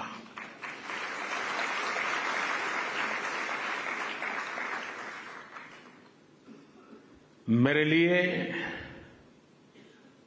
एक पितृतुल्य भाव से जीवन के एक लंबे कालखंड तक उनका सानिध्य मिलता रहा, उनके आशीर्वाद मिलते रहे और शायद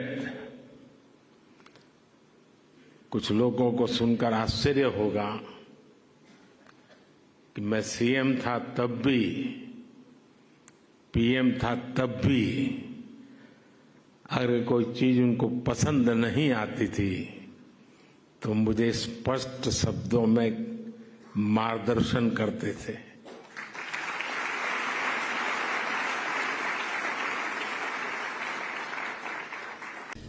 यूएई की राजधानी अबुधाबी में पहला विराट हिंदू मंदिर बनकर तैयार है। तो यूएई से भी लोग आए हैं, भारत से भी आए हैं और भारत के बाहर दूसरे देशों से भी आए हैं। मुझे आप बताइए, आप भी आइए, मुझे बताइए आप कहाँ से आए हैं? मैं वासुदेव कृष्ण शास्त्री काठमांडू से मैं आया हूँ और नेपाल से, और हमारे साथ रवि भाई बिलायत से हैं और हम लोग काफी लोग आए हैं। मेरी पत्नी नेपाल से आए हैं, क्या लाए हैं?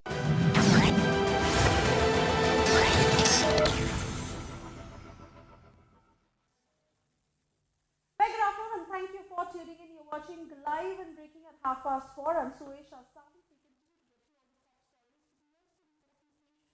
Political developments that are happening after Mamata Banerjee's statement on the Sandesh Khali horror.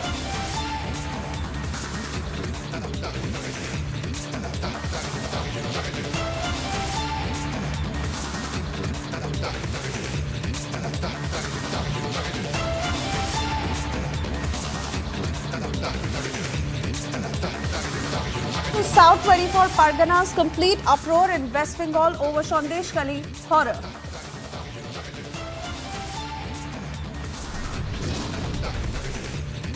No action against TMC leaders accused of systematic mass rapes, but Mamata Banerjee blames the BJP and RSS now.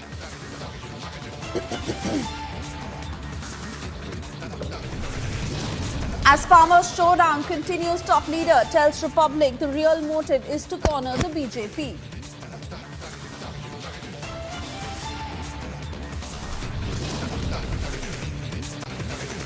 After Jayanand Dehat riot, top sources say Darshan Hiranandani examined in cash for query scam.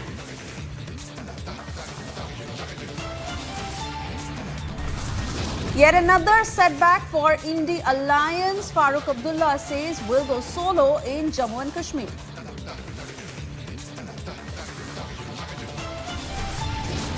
Days after 7 Navy veterans returned home, Prime Minister holds bilateral talks with Amir of Qatar in Doha.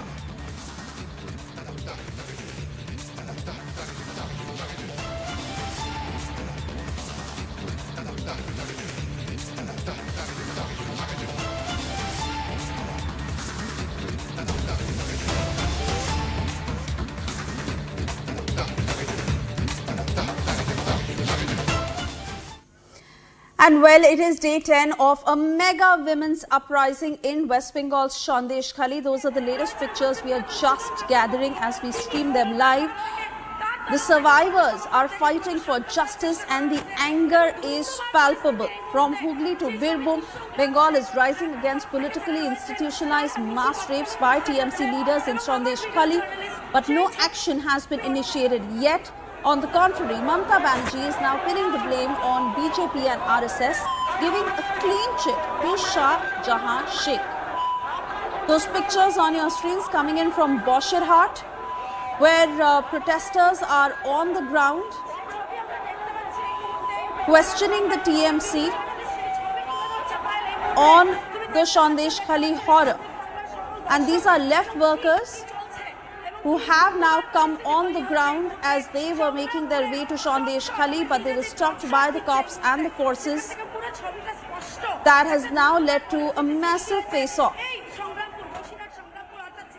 You see on your TV screens right now where clashes have erupted between the protesters who are questioning the TMC government. They are trying to make their way, but the police and forces heavily deployed on the ground to ensure that the protesters are suppressed.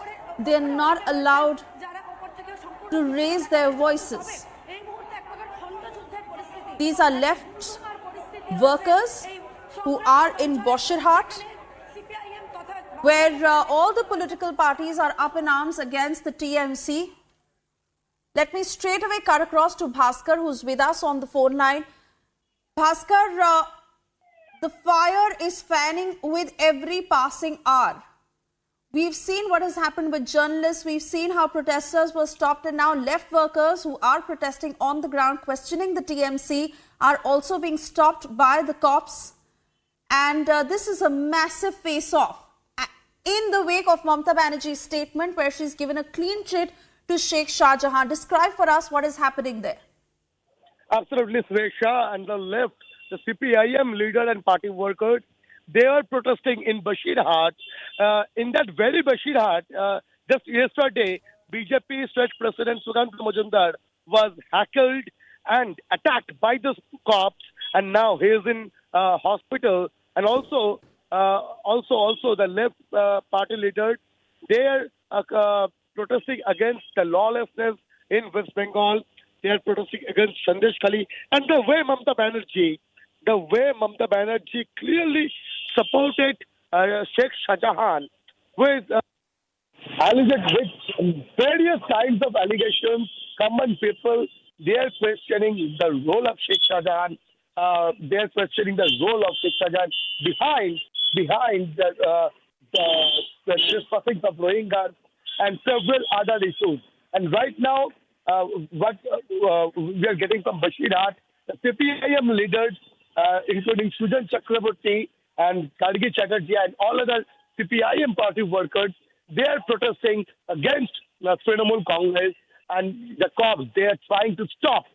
Cops are putting a barricade in front of Bashirhat court, and the heavily deployed cops, they are questioning, they are trying to suppress the voices against Mamata government.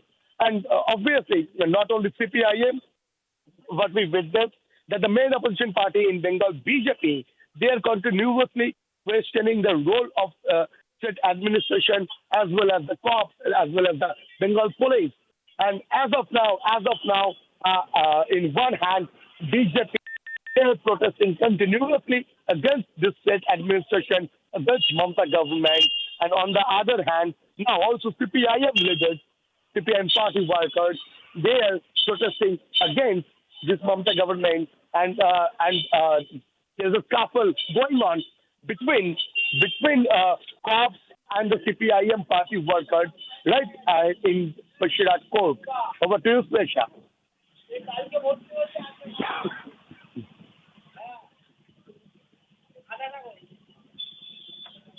Dramatic scenes that are unfolding on the ground in Bashirhat, and we see how the anger is mounting, Bhaskar, from women to political parties to every citizen of India that feels the anger against the TMC. But what is worse is that she has completely brushed aside what the women have gone through in Sandesh Khali. On the contrary, she has gone on to give a clean chit to Sheikh Shah Jahan. And here, left workers also on the ground, because she could keep projecting this as a BJP versus TMC fight. But fact is that this is the TMC that is faltering, and now left also upping the ante against them. Well, Suresha, the way Mamata Banerjee defended Sheikh Shah Jahan and all his party workers, all his party leaders who are being now alleged with continuous sexually assaults, continuous extortions, continuous various kinds of crimes against the common people in Sandesh Khali. But the Mamata government, the Mamata Banerjee, yet to arrest Sheikh Shah Jahan or any of their senior party workers or senior party leaders. And right now, what we are getting from Sandesh Khali, that in Sandesh Khali, just ahead of Sandesh Khali in Rampur area, leader of opposition Shubhendu Adhikari along with other 3 BJP MLAs were stopped by the police. And Shubhendu Adhikari, leader of opposition, along with other 3 BJP MLAs, they were protesting against this police, against this Mamata cops, and they were in a sit-in dharna.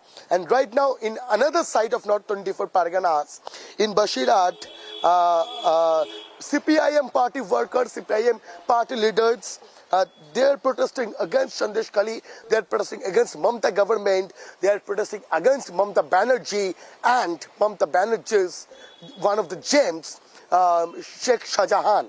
And the police, the cops, they are trying to stop the CPIM party workers. And this is a big question. This is a big question. The way Mamata Banerjee clearly supported Sheikh Shah Jahan and all the allegations what came against those Trinamool leaders, Trinamool party leaders, they are obviously ignoring all those allegations and they are claiming it a fake one. All those allegations, all those protesters, all those women who were continuously crying in front of Republic camera, all of them are outsiders as the TMC, they are claiming. And obviously there is a continuous protest against Mamata government, but Mamata government is yet to take any step against Sheikh Shah Jahan. Just a few days back, when I questioned Bengal Minister Partha Bhaumik about Sheikh Shah Jahan, he clearly said, we don't know what the allegations are against Sheikh Shah Jahan. So the Mamata government, the Trinamool leaders, they are continuously supporting Sheikh Shah Jahan and they are continuously claiming that Sheikh Shah Jahan is now being victimized of politics. But the common people, the people of Bengal, the people of this nation, they are questioning the role of Sheikh Shah Jahan and also Mamata Banerjee, the way Mamata Banerjee clearly tried to escape all those allegations came against Trinamool, come against Sheikh Shah Jahan, and now obviously this is a major political face-off between the Trinamool Congress, the ruling party in Bengal, versus all those opposition parties. And what we witnessed, BJP, they are continuously hitting on the streets, they are continuously questioning the role of Mamata Banerjee, they are continuously questioning the role of police. Because as the allegations came in front of Republic Bangladesh camera, several women complained that the police, while they were trying to submit an FIR against those Sheikh Shah Jahan and Uttam Shipu, like other Trinamool chamchas, Trinamool leaders, police clearly said that go to Sheikh Shah Jahan and ask for a settlement there. But why? Why the police, why the cops, they are doing this kind of things? This is obviously the opposition parties like BJP and CPIM, they are asking. And in Bashirat, what's going on right now is a scuffle between the protesters, the party workers of CPIM against the cops. And just 2 days back in Bashirat, when BJP State President Sugandha Mujumdar tried to reach SP office to question the role of administration, to question the role of police, and why they are not taking any steps against this Trinamool leader Sheikh Shah Jahan. BJP leaders were stopped a few meters ahead of this SP office and police lathi charged and dispersed them. But the continuous protest is going on against Mamata government in Bengal. Swesha. And Bhaskar, this is not just a scuffle. This is mounting anger against the TMC government of lack of governance, frustration among the people over not being able to provide security to women in West Bengal, which is why it is important to listen into what she said in the assembly today. 9 days of silence ever since that video went viral, after which the women in Sandesh Khali narrated their ordeal, put out their story, and today on Daytime when she emerges, she gives Sheikh Shah Jahan a clean chit, instead pinning the blame on BJP RSS. Listen into that statement. তারা কদিন ধরে অনেক কথা বলে যাচ্ছেন কিছু মিডিয়ার তৎপরতায় আসল জিনিসটা না জেনে।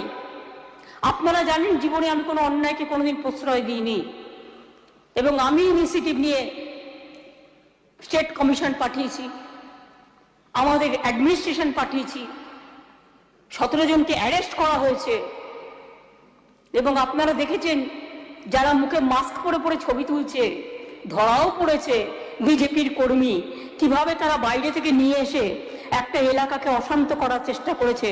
আগে টার্গেট শেখ শাহজাহান, ওকে টার্গেট করে ইডি ঢুকলো, তারপরেই সবাইকে বার করে দিয়ে তারপরে ওখানে আদিবাসী মাইনরিটিদের মধ্যে ঝগড়া লাগিয়ে দিল। আগে তো আমাকে জানতে হবে ব্যাপারটা কি, নাকি কাকে কার নিয়ে পালিয়ে গেল বলে আমিও পালাতে শুরু করলাম। Bhaskar, I want to come back to you because it is important to talk about what is happening. It's been 10 days, but the Mamta government that chooses to suppress the voices of the women in Sandesh Khali, and which is why the pictures speak for themselves. This is an uprising. This is the frustration that has been mounting in the hearts of people for a long time now. And what has happened in Sandesh Khali is really that straw that has broken the camel's back, where people are saying that we are not going to take this anymore. We demand answers. You cannot just walk away with what you wish to. Bhaskar, we put out pictures from every part of West Bengal. Protests that are happening in Siliguri, East Bardhaman, Midnapur, Hooghly, South 24 Pargana, Nandigram, Darjeeling, Birbhum. And this just shows how people have risen against the TMC, against Mamta government. How long can they continue to duck and pretend like it's not happening? Well, Swesha, Mamta Banerjee clearly tried to escape from the real situation. In every part of Bengal, in front of every SP and DC office, common people along with the political party workers, they are protesting against this Mamta government.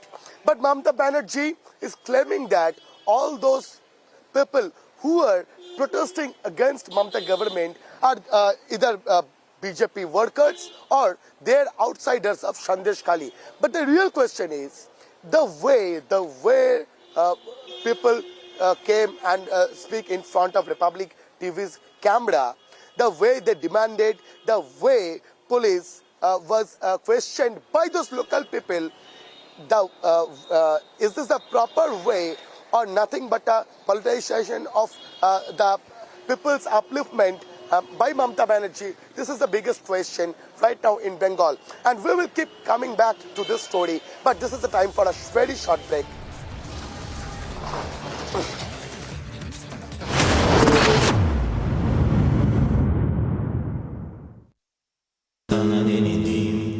Amity has been ranked among the top universities globally for producing the most employable graduates by the Times Higher Education UK. Yet another testimony to Amity's excellent placement record. I am very, very happy to announce that Niva Bupa Health Insurance has come on board as Republic TV's studio partner. Niva Bupa Health Insurance is the fastest growing company among standalone health insurance players in India. It has also provided health insurance coverage to 1.1 crore people in India and settled over 15 lakh claims, processing one claim every 60 seconds. So we are delighted to be partnering with them.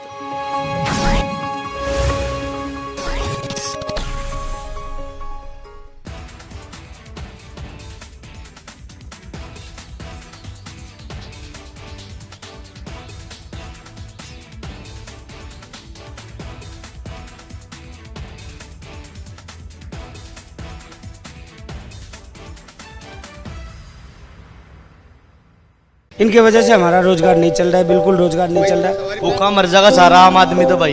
भैया नुकसान तो बहुत ज्यादा हो रहा है, चारों तरफ से रास्ता बंद है, ना तो सीएनजी मिल रही है और सवारियों को भी बहुत ज्यादा परेशानी हो रही है। बहुत सारे हमारे भाई हैं जो किराए की ऑटो चलाते हैं, किराया कहाँ से दें, अब सवारी कहीं मिल ही नहीं रही है, इसमें गरीब आदमी मर रहा है। Right now I'm standing at Tikri border. Tikri border is the conjoining border between Delhi and Haryana. Here you can see the auto drivers are over here, standing over here, and the autos are standing at this very point because all those roads are blocked and heavy barricading are being done at this very point because we have been speaking to the senior officials of Delhi police and Haryana police as well, and they said that they have done a 7 layering of barricading at this very point so that farmers farmers who are protesting and planning to move to Delhi won't be able to go towards the Delhi side. Right now I'm joined by some of the auto workers who have been facing a lot of difficulties. Sir ये बताइए कि आप लोगों को क्या-क्या नुकसान हो रहा है? भैया नुकसान तो बहुत ज्यादा हो रहा है, चारों तरफ से रास्ता बंद है, ना तो सीएनजी मिल रही है और सवारियों को भी बहुत ज्यादा परेशानी हो रही है। सभी को परेशानी चल रही है जी, सभी को परेशानी चल रही है। और 2 दिन से गाड़ियों में गैस नहीं है, किराए की ऑटो चला रहे हैं, बहुत सारे हमारे भाई हैं जो किराए की ऑटो चलाते हैं, किराया कहाँ से दे, और बहुत सारी परेशानी है। वो आगे बैरिकेड लगा दिए हैं, ना उधर से जाने देते ना इधर से जाने देते। तो आपको सवारी कहाँ पे मिल रही है? अब सवारी कहीं मिल ही नहीं रही है, इंतजार कर रहे हैं सवारियों का। अगर सब नुकसान हो रहा है, सारा नुकसान हो रहा है। दुकानों पे से पनीर नहीं जा रहा है, सप्लाई नहीं हो रही है, कोई भी कुछ सारा नुकसान में जा रहे हैं भाई, कोई फायदा ही नहीं है, कुछ नहीं हो रहा। नुकसान के अलावा कुछ भी नहीं हो रहा है। ये जो अभी रास्ता आप खुद देख रहे हो बंद पड़ा है, इनकी वजह से हमारा रोजगार नहीं चल रहा है, बिल्कुल रोजगार नहीं चल रहा है। और ये चीज सवारी चल रही है हमारी, शुरू से ही 15 रुपए थी, अब भी 15 ही मिल रहे हैं, और घूम के जाना पड़ता है, रूट भी ज्यादा लंबा हो गया भाई, और बहुत ज्यादा परेशानी हो रही कुल मिला के। भूखा मर जाएगा सारा आम आदमी तो भाई। अच्छा, आपके किसानों से कोई आह्वान है, कुछ कहना चाहेंगे आप किसानों से? क्या उनको ये प्रोटेस्ट जो है धरना वापस लेना चाहिए? भाई अपना बैठ कर सारी बात कर ले भाई, इतना नुकसान उनका भी हमारा भी है, सबका नुकसान नहीं है भाई। नुकसान है, व्हीकल टूटने लग रहा है, गलियों में से निकालो व्हीकल टूट रहे, क्या फायदा? वो तो अपने शांति प्रिय चाहते हो जाए, लेकिन सरकार मान तो नहीं रही है ना। वो भी ये चाह रहे शांति से मान जाए, अपना निपटारा हो जाए, लेकिन सरकार कर नहीं रही है ऐसा। इसमें गरीब आदमी मर रहा है। ये विनती है कि हमारे भी बच्चे पलने दो। There you see the ground situation over here. The auto drivers who have been working here are saying that they are facing a lot of difficulties over here at this point of time because the roads are choked over here. No one is allowed to move. All those roads which move towards the Tikri side have been blocked, and 6 to 7 layers of barricading have been done, and they have been demanding from the farmers as well that they should call on their protest very soon. With video journalist Bisham Akil for Republic TV. And welcome back, ladies and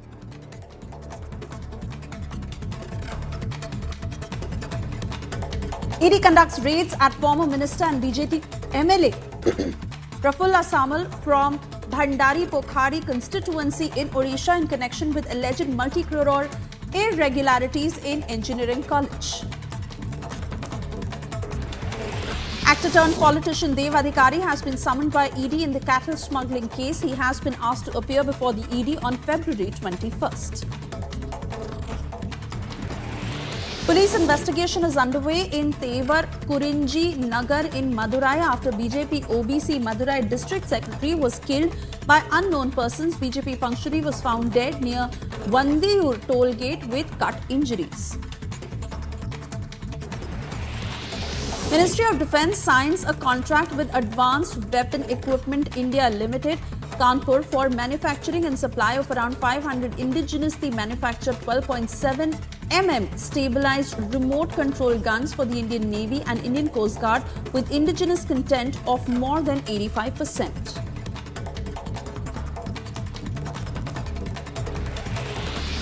First Digital India Future Skill Set Conference held in Guwahati, Assam. While speaking at the Digital India Future Skill Set Conference in Guwahati, Union Minister Rajiv Chandrasekhar emphasized that youth in the electronics, semiconductors, cyber security and AI sectors should be best prepared, as these are the sectors with growing opportunities.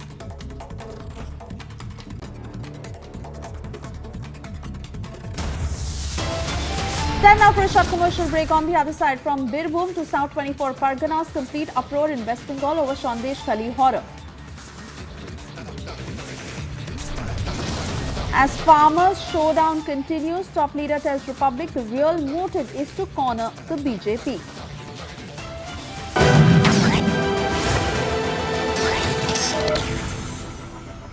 जब दिल्ली में अक्षरधाम का निर्माण हो रहा था तो उनके आशीर्वाद से मैं शिलान्यास कार्यक्रम में था। तब तो मैं राजनीति में भी कुछ नहीं था, और उस दिन मैंने कहा था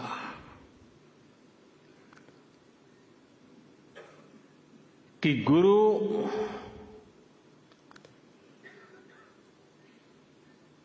की हम बहुत तारीफ तो करते रहते हैं,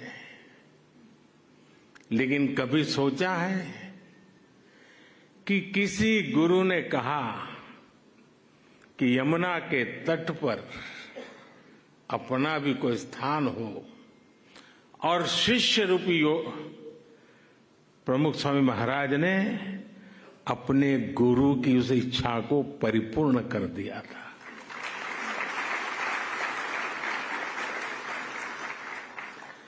आज मैं भी उसी एक शिष्य भाव से यहां आपके सामने उपस्थित हूं कि आज प्रमुख स्वामी महाराज का सपना हम पूरा कर पाए हैं। आज बसंत पंचमी का पवित्र त्योहार भी है, पूज्य शास्त्री जी महाराज की जन्म जयंती भी है। ये बसंत पंचमी, ये पर्व मां सरस्वती का पर्व है। मां सरस्वती यानी बुद्धि और विवेक की मानवीय प्रज्ञा और चेतना की देवी। ये मानवीय प्रज्ञा ही है जिसने हमें सहयोग, सामंजस्य, समन्वय और सौहार्द जैसे आदर्शों को जीवन में उतारने की समझ दी है। मुझे आशा है कि मंदिर भी मानवता के लिए, बेहतर भविष्य के लिए बसंत का स्वागत करेगा।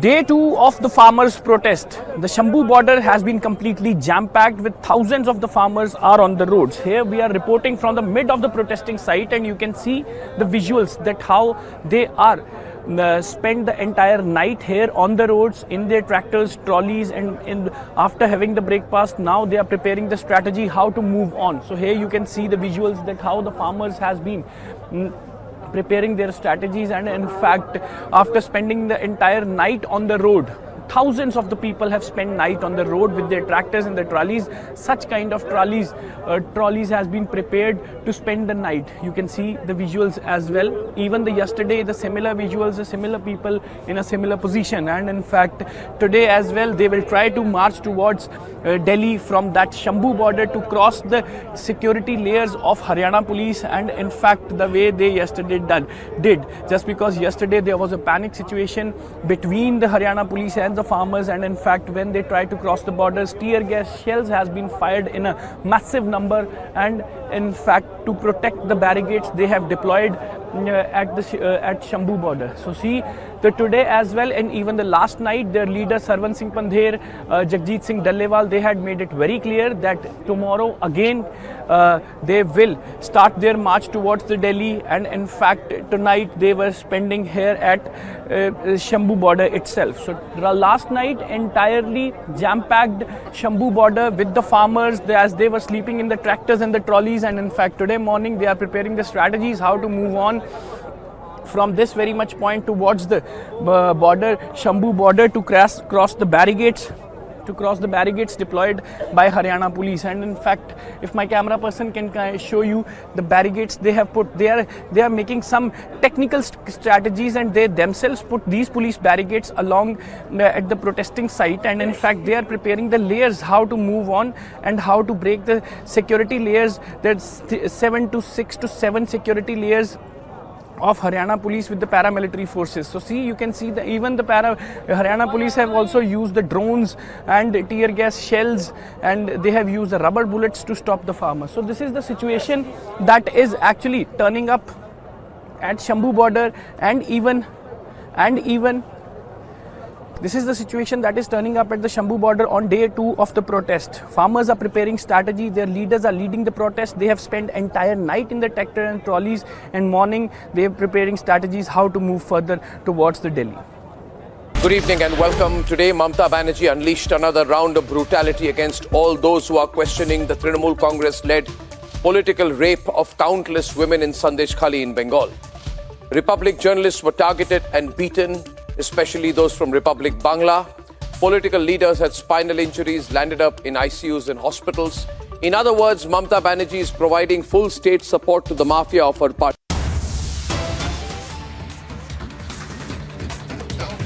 Leader of the NCP legislative parties and other 15 members elected amongst the members of parliament. Article 21 of the NCP constitution, read with NCP rules, provides that the highest executive authority of the NCP is NCP Working Committee, which consists of the President of the party, Leader of the party in Parliament, and 23 other members, of whom 12 members are elected by the National Committee and the rest are appointed by the President. The said Article 21 further provides that the highest executive authority of the party, i.e. the NCP National Working Committee, shall have the power to carry out the policies and programs laid down by the party, and it shall be the final authority in all matters regarding interpretation and application of the provisions of the NCP Constitution. The NCP Constitution, read with the NCP rules, provides that the President shall preside over National Convention, National Committee and Working Committee, and shall have overall control of the working of the party.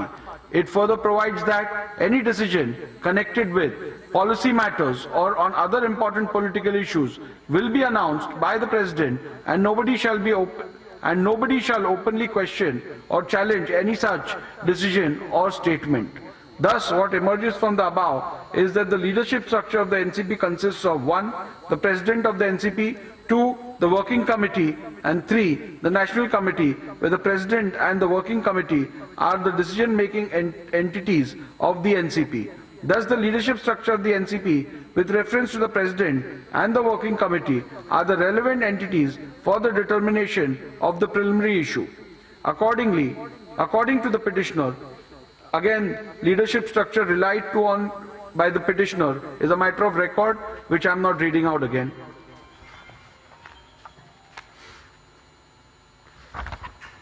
According to the petitioner, a valid leadership structure in consonance with the NCP Constitution exists, as is evident from the letter dated 15 September 2022 issued by Shri T.P. Pitambaram Master, addressed to the Election Commission, intimating details of organizational elections held in the year 2022, and 2. the internal NCP correspondence by way of notification dated 15 September 2022 issued by Shri Praful Patel, intimating the national office bearers, working committee members, state union territory presidents, etc. Petitioner primarily relies on these two documents to establish the existence of a valid leadership structure, and further submits that the Sharad Pawar faction had the majority within the said leadership structure, based on the reasonings which are a matter of record.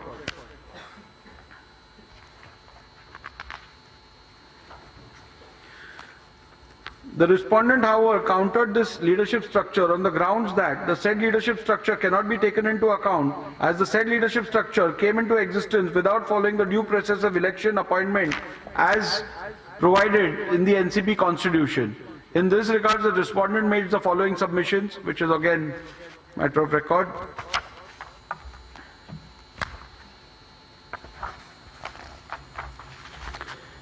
Even though the preliminary submissions of the respondent on the leadership structure is that no leadership structure exists which can be a basis for rendering any finding on the preliminary issue, the respondents in the alternative relied on the resolution dated 30th June 2023, whereby Shri Ajit Pawar was elected as the President of the NCP.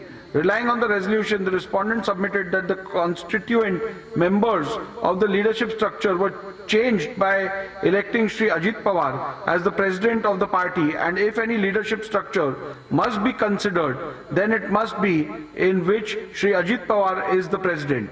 The petitioner disputed the aforesaid claim by submitting that the alleged event of 30th June 2022, as claimed by the respondent, are inherently improbable, and the election of Shri Ajit Pawar was not in accordance with the procedure prescribed by the NCP constitutions. Findings and conclusion. At the very outset, I wish to make certain observations. Even though both the parties have submitted, probably owing to the tenor of the observations of the Honorable Supreme Court that preliminary issue has to be decided on a prima facie assessment of material on record. In fact, both the parties have, contrary to their own submissions, led extensive evidence to buttress their respective arguments with facts in respect of the relevant leadership structure.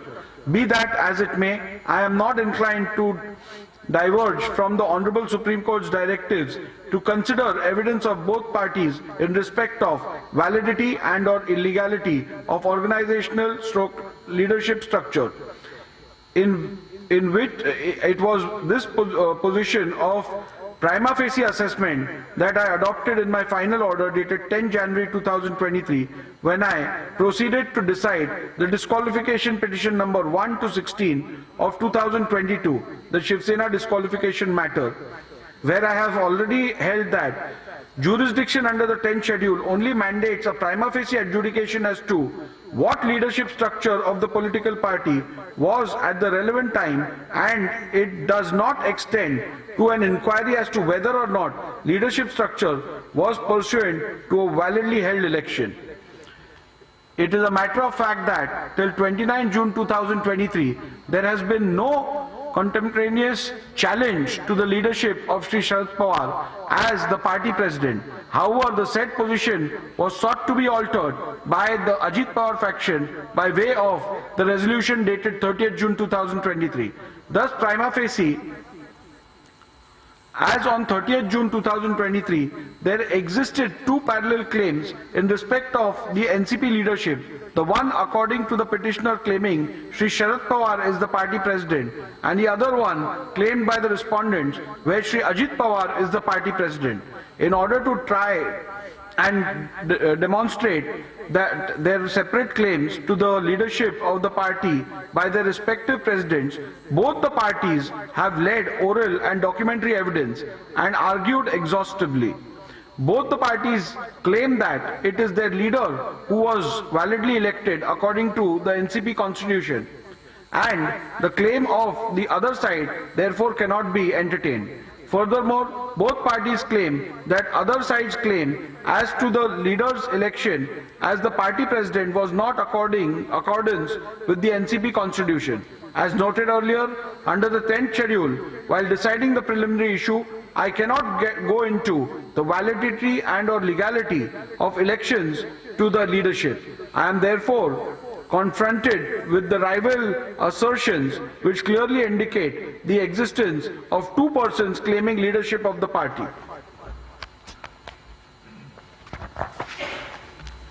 It is to be noted at this juncture that the respondent number 1 to 9 of petition number 1 of 2023 joined the government on 2nd July 2023. The resolution electing Shri Ajit Pawar came to be passed on 30th June 2023.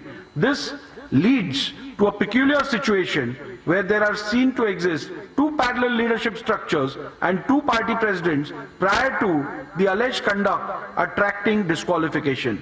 Undoubtedly, the rival parties have tried to lead evidence to justify their opposing stand about the validity of the election of their leader to the post of president.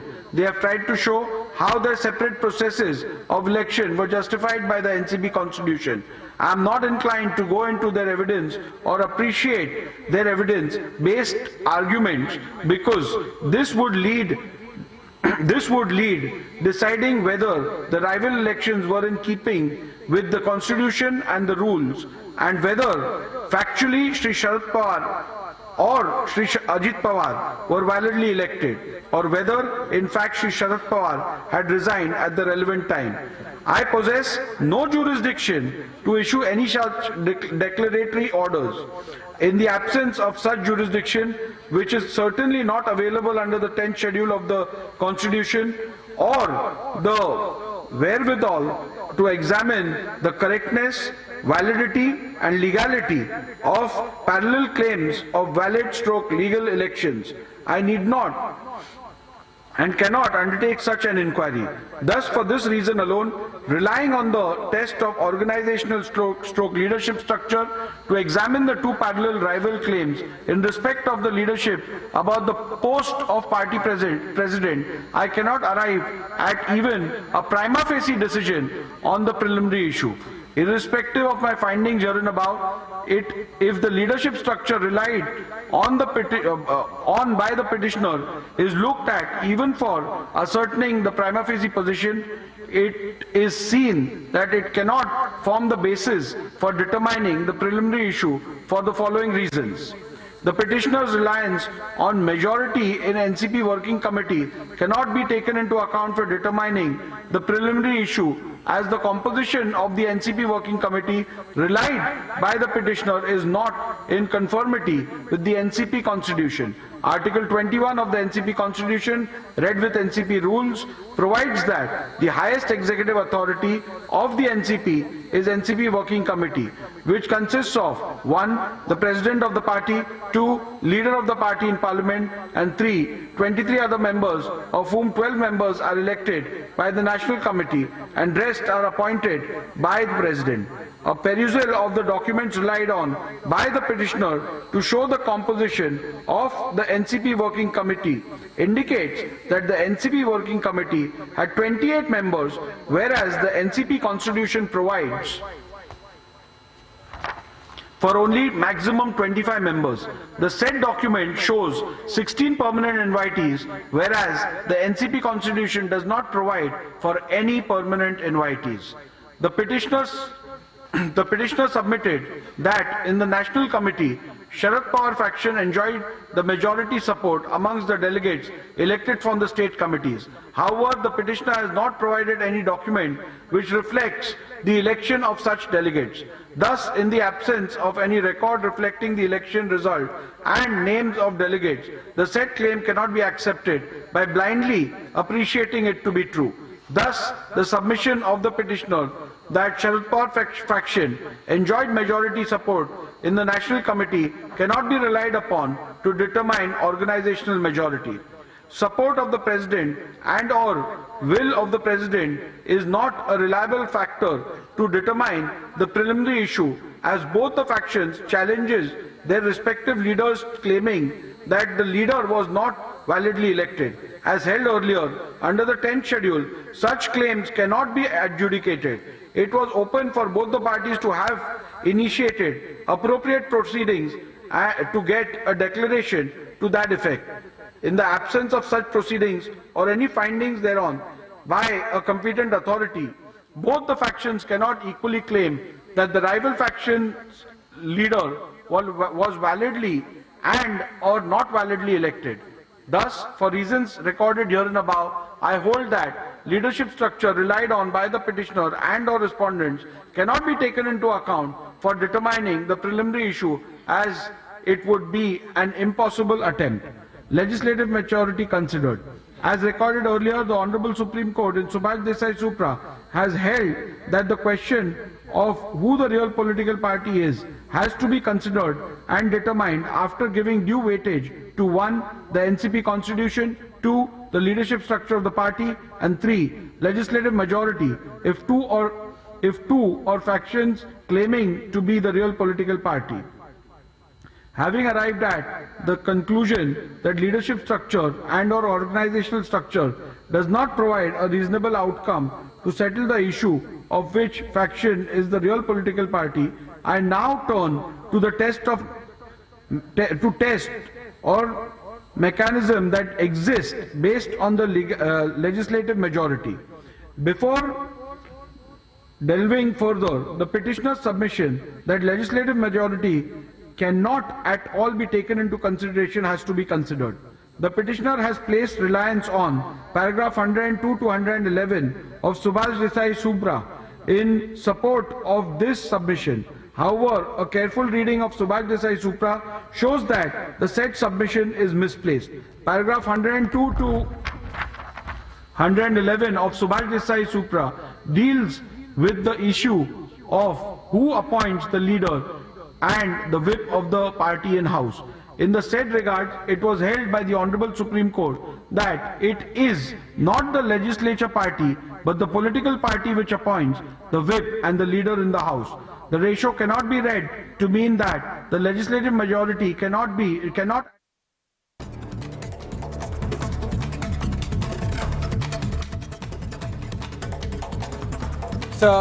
Maharashtra Speaker Rahul Narvekar reading verdict in the NCP versus NCP case, but we still need a short break. On the other side, ED conducts raids at former minister and BJD MLA Prafulla Samal from Bhandari Pokhar constituency in Odisha in connection with alleged multi-crore irregularities in the engineering college. Also, actor turned politician Dev Adhikari has been summoned by ED in the cattle smuggling case. He has been asked to appear before the ED on February 21st. Of course, we'll also come back to Rahul Narvekar's verdict in the NCP versus NCP case. Short break.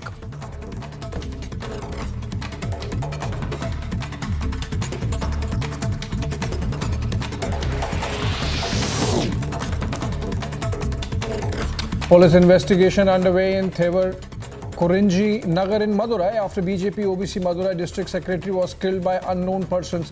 The BJP functionary was found dead near Vandiur toll gate with cut injuries.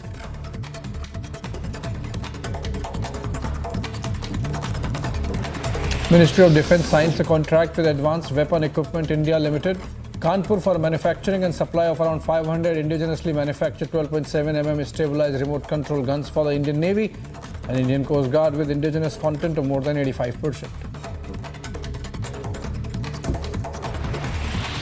First Digital India Future Skill Set Conference held in Guwahati, Assam. While speaking at the Digital India Future Skill Set Conference in Guwahati, Union Minister Rajiv Chandrasekhar emphasized that youth in the electronics, semiconductors, cybersecurity and AI sectors should be well prepared, as these are with sectors growing opportunities.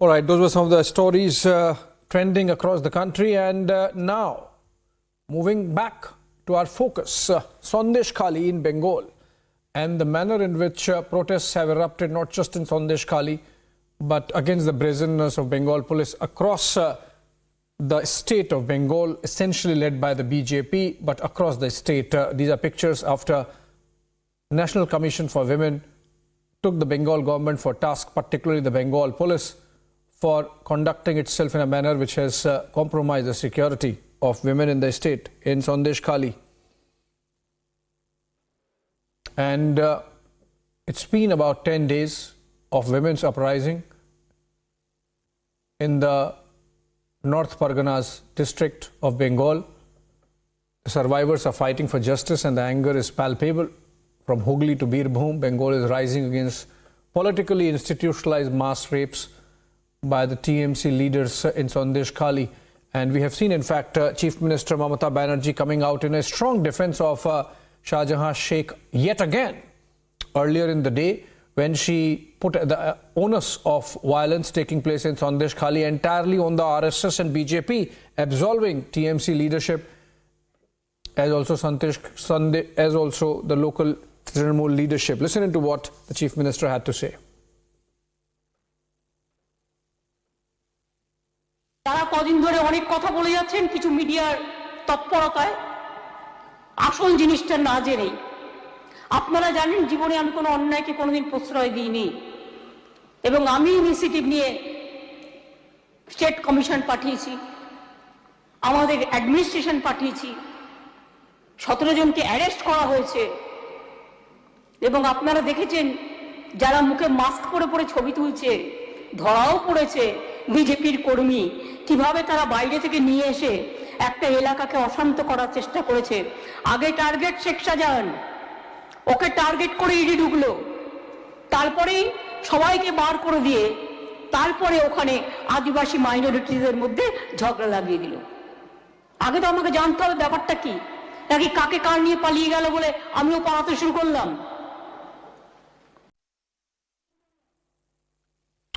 Well, meanwhile, the BJP has now upped the ante against the Mamata government from hitting the streets to all-out attacks. The party has now questioned the inaction towards survivors of Sandesh Khali. Listen in. Didn't time Mamta was in AC room? I was on the field. I lead the movement in Jungle Mahal, in Detai massacre. Nobody can stop me. I will go to court. I will come again with full legal authority. My name is Subhendu Adhikari. उनकी प्राथमिकता क्या है, ये इससे समझ में आता है कि उन्हें बंगाल की बेटियों की चिंता नहीं है। बंगाल की बेटियों की चिंता तो तथाकथित इंडी अलायंस में न्याय यात्रा निकालने वाले लोगों को भी नहीं है। वैसे तो पूरे देश भर में संविधान बचाओ और बेटी को बचाने के लिए बड़े भ्रमण किए जाते हैं, वल्चर टूरिज्म किया जाता है। आज प्रियंका वाड्रा जी, राहुल गांधी जी, इंडी अलायंस के तमाम नेता आज ये चुप क्यों है जब संदेश खाली और बंगाल की महिलाएं न्याय के लिए गुहार लगा रही है। आज पश्चिम बंगाल में पश्चिम बंगाल की पुलिस ममता बनर्जी के इशारे पर तृणमूल कांग्रेस के कार्डर की तरह काम कर रही है।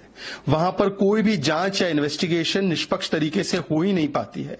बार बार हाई कोर्ट को किसी जांच को सीबीआई या एनआईए या एसआईटी या किसी और एजेंसी को सौंपना पड़ता है। इसका मतलब कि वहां पर पश्चिम बंगाल की पुलिस कोई भी न्यायपूर्ण तरीके से काम नहीं करती और इसीलिए वहां की वस्तुस्थिति से लोगों को भी आगाह कराने के लिए और उस पर संज्ञान लेते हुए, जानकारी प्राप्त करते हुए अगले कदम उठाने के लिए जो ये डेलीगेशन बना है, मैं इसका स्वागत करता हूं। वहां के गवर्नर साहब ने भी कई सारी चिंताएं प्रकट की है, परंतु ममता बनर्जी अपने आप को संविधान के ऊपर, कानून के ऊपर और महिलाओं के अधिकार के ऊपर समझती है। उनकी प्राथमिकता केवल शाहजहां को बचाना है, हमारी प्राथमिकता बंगाल को बचाना है। आज का प्रोटेस्ट हमारे भाजपा के विधायक लोग प्रोटेस्ट किए थे, अंदर मुख्यमंत्री थे। मुख्यमंत्री तो आते नहीं हैं, उनका जो दिन है सोमवार, स्वराष्ट्र मंत्रक का जो दिन है, उनमें आते नहीं हैं।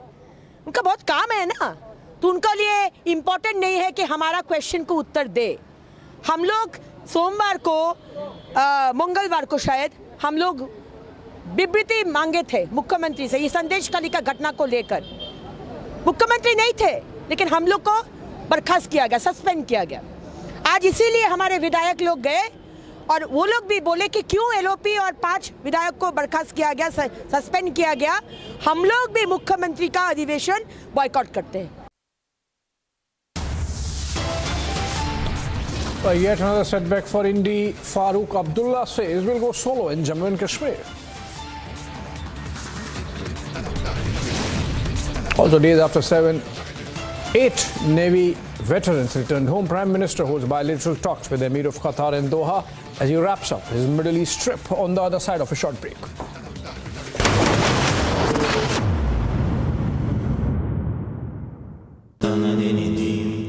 Amity has been ranked among the top universities globally for producing the most employable graduates by the Times Higher Education UK. Yet another testimony to Amity's excellent placement record.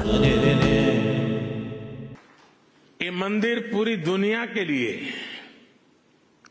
सांप्रदायिक सौहार्द और वैश्विक एकता का प्रतीक बनेगा।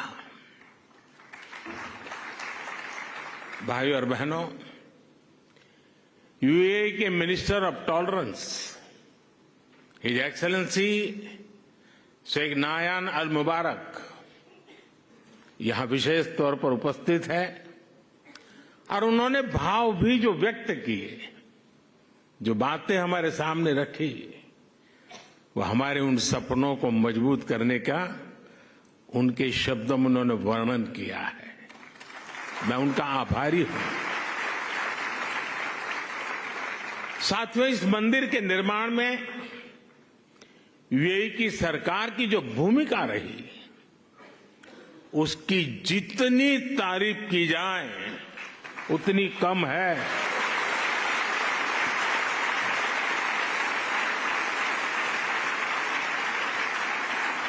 लेकिन इस भव्य मंदिर का स्वप्न साकार करने में अगर सबसे बड़ा सहयोग किसी का है तो मेरे brother his highness Sheikh Mohammed bin Zayed का है।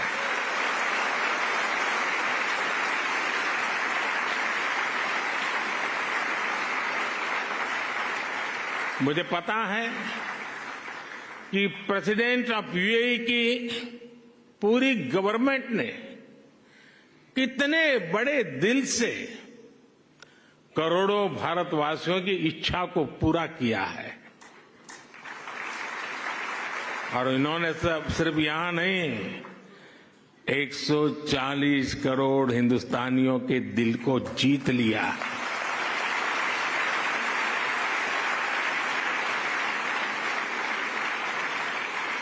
मैं इस मंदिर के विचार से लेकर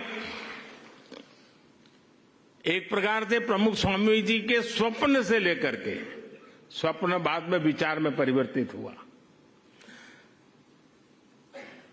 यानी विचार से लेकर इसके साकार होने तक पूरी यात्रा में इससे जुड़ा रहा हूं। ये मेरा सबसे बड़ा सौभाग्य है और इसलिए मैं जानता हूं कि his highness Sheikh Mohammed bin जायद की उदारता के लिए धन्यवाद ये शब्द भी बहुत छोटा लगता है। इतना बड़ा उन्होंने काम किया। मैं चाहता हूं उनके इस व्यक्तित्व को, भारत यूएई रिश्तों की गहराई को केवल यूएई और भारत के लोग ही नहीं बल्कि पूरा विश्व भी जाने। यूएई की राजधानी अबुधाबी में पहला विराट हिंदू मंदिर बनकर तैयार है, तो यूएई से भी लोग आए हैं, भारत से भी आए हैं और भारत के बाहर दूसरे देशों से भी आए हैं। मुझे आप बताइए, आप भी आइए, मुझे बताइए आप कहां से आए हैं? मैं वासुदेव कृष्ण शास्त्री काठमांडू से मैं आया हूं और नेपाल से, और हमारे साथ रवि भाई बिलायत से हैं और हम लोग काफी लोग आए हैं। मेरी पत्नी नेपाल से आए हैं, क्या लाए हैं? तो यहाँ स्पेशल मैंने भगवान शालिग्राम जो है यहाँ स्पेशल यहाँ के जो अक्षरधाम मंदिर के देने के लिए ले आए हैं, तो यहाँ देंगे, यहाँ पूजा होगी। हमें गौरव है सनातन हिंदू परंपरा के ऊपर कि दुबई पहली बार इतना बड़ा हिंदू मंदिर बन रहा है। भेंट स्वरूप आप शालिग्राम जी, और पूजा भी किए। सुबह यहाँ प्राण प्रतिष्ठा में भी रहे हम लोग, पूजा प्राण प्रतिष्ठा भी हुई सुबह, और भेंट के रूप में हमने शालिग्राम। प्राण प्रतिष्ठा में क्या हुआ अगर आप सुबह प्राण प्रतिष्ठा में पहले क्या होता है कि जो प्राण प्रतिष्ठा का दो विधान है, शास्त्रीय वास्तुशास्त्र और शास्त्रीय विधान से। पहला प्राण प्रतिष्ठा का विधान ये है कि जो भगवान का जो मूर्ति बनाया जाता है वो पत्थर का, शिला का बनाया जाता है, वो प्राण नहीं होता है। जब उसमें मंत्र द्वारा चेतना को आधान किया जाता है तो चेतना का आधान हुआ है मंत्र द्वारा। मैंने मंदिर में अलग अलग मूर्तियां देखी क्योंकि मैं अंदर गई थी, तो सबकी प्राण प्रतिष्ठा जी अलग अलग, स्वामी जी जितने भी अलग अलग प्राण प्रतिष्ठा हुई है। पहले वहाँ भगवान जो श्री स्वामीनारायण जी का प्राण प्रतिष्ठा हुआ, उसके बाद भोलेनाथ, शिव और पार्वती का, गणपति शिव परिवार का हुआ, उसके बाद फिर उसके अंदर लक्ष्मी नारायण भगवान का हुआ, इसके बाद जगन्नाथ भगवान का हुआ, सारे देवता का प्राण प्रतिष्ठा हुआ। पहली एक गौरव के विषय है कि दुबई में, अबुधाबी में पहली बार, और हम काठमांडू से हिमालय की वो चोटी से यहाँ ये मरुभूमि में आए हैं। कितनी खुशी है, बहुत खूबसूरत। और सुबह सुबह मैंने सुना था सुबह 6 बजे ये प्राण प्रतिष्ठा कार्यक्रम सुबह 5 से शुरू हुआ था। वो विधि विधान पहले वहाँ प्रायश्चित होता है, पहले प्राण प्रतिष्ठा जो विधान होता है पहले प्रायश्चित हुआ, प्रायश्चित के बाद उसके बाद सारे देवता को आह्वान किया गया, उनका अंगन्यास होता है, अंगन्यास का विधान किया गया शास्त्रों में, अंगन्यास करना है, उसके बाद फिर अंगन्यास करके सारे अंग अंग का आह्वान करना है। मोदी जी वहाँ अयोध्या में प्राण प्रतिष्ठा करते हैं, फिर यहाँ आ रहे हैं प्राण।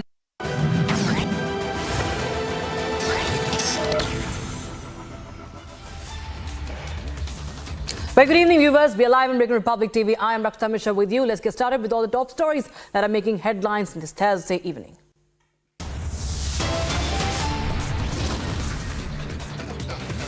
From Birbhum to South 24 Parganas, complete uproar in West Bengal over Sunday's Kali horror.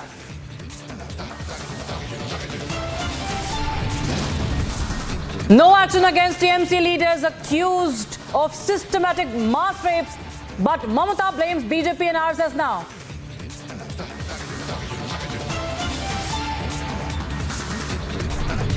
As farmers' showdown continues, top leader tells Republic the real motive is to corner the BJP.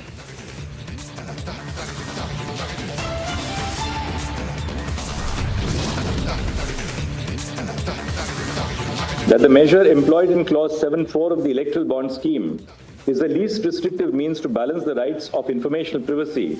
Thus, the amendment to Section 13, capital A, bracket B of the Income Tax Act, introduced by the Finance Act 2017, and the amendment to Section 29C1 of the Representation of People's Act are declared unconstitutional.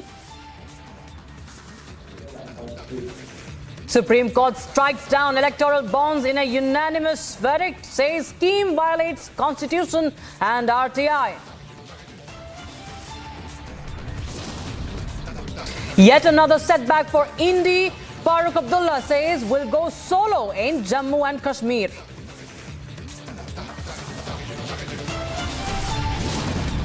Days after 7 Navy veterans returned home, Prime Minister holds bilateral talks with Amir of Qatar in Doha.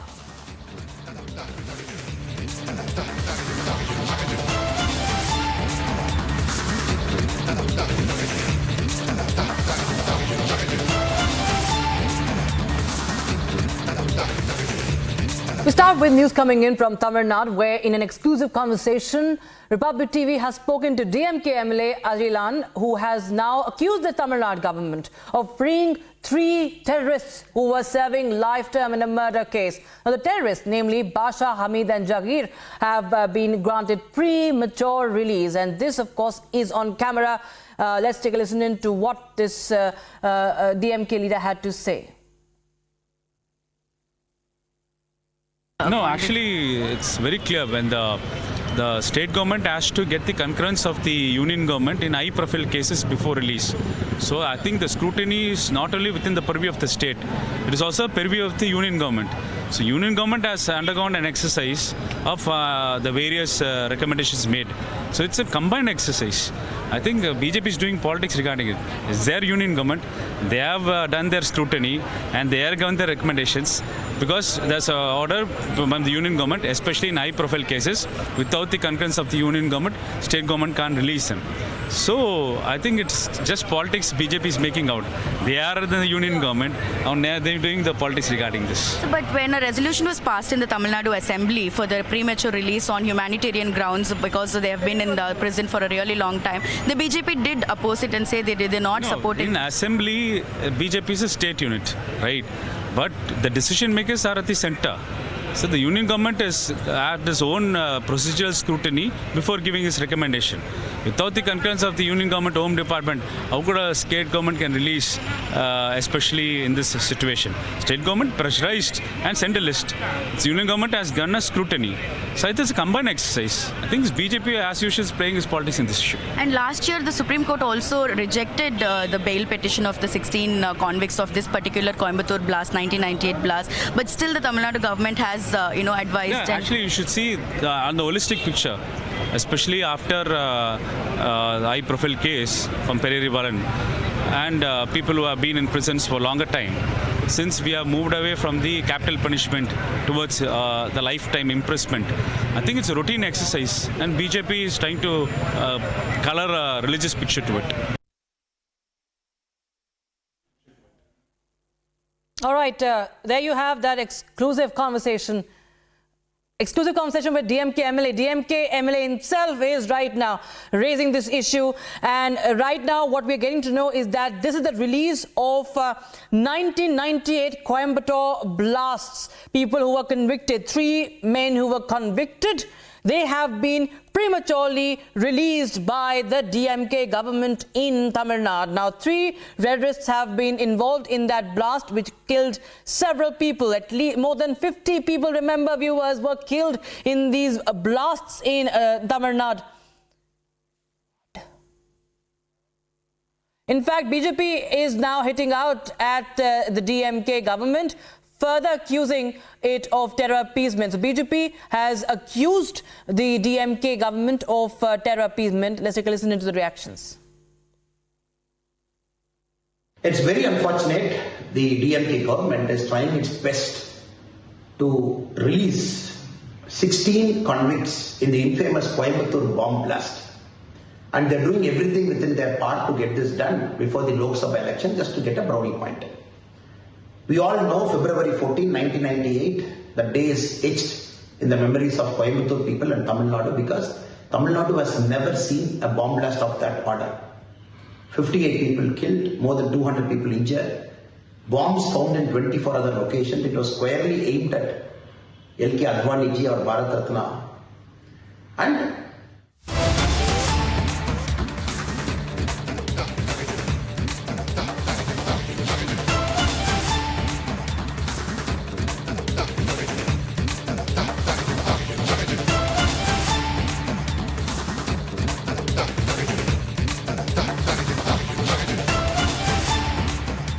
for Mahua Moitra.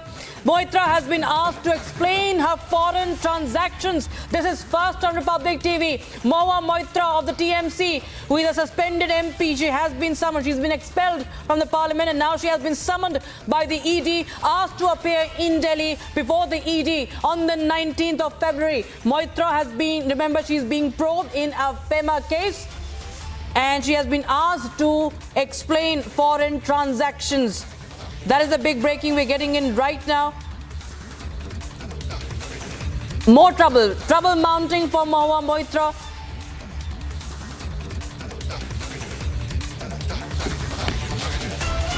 So, of course, we do understand that Mahua Moitra has been under the radar of the investigation agencies, and now we're getting in this information, first on Republic TV, that Mahua Moitra has been asked by the ED to appear before it in Delhi on the 19th of February, and she is already being probed in the FEMA case, and she will be asked, she will be questioned over the foreign transactions. Remember, there have been several allegations against Mahua Moitra. Remember, earlier she had submitted her response to a probe agency in the Cash for Query case.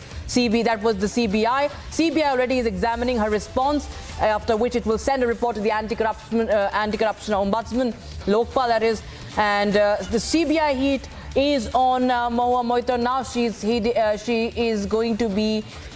She's being summoned by the Enforcement Directorate. So there's trouble mounting for the TMC leader Mahua Moitra.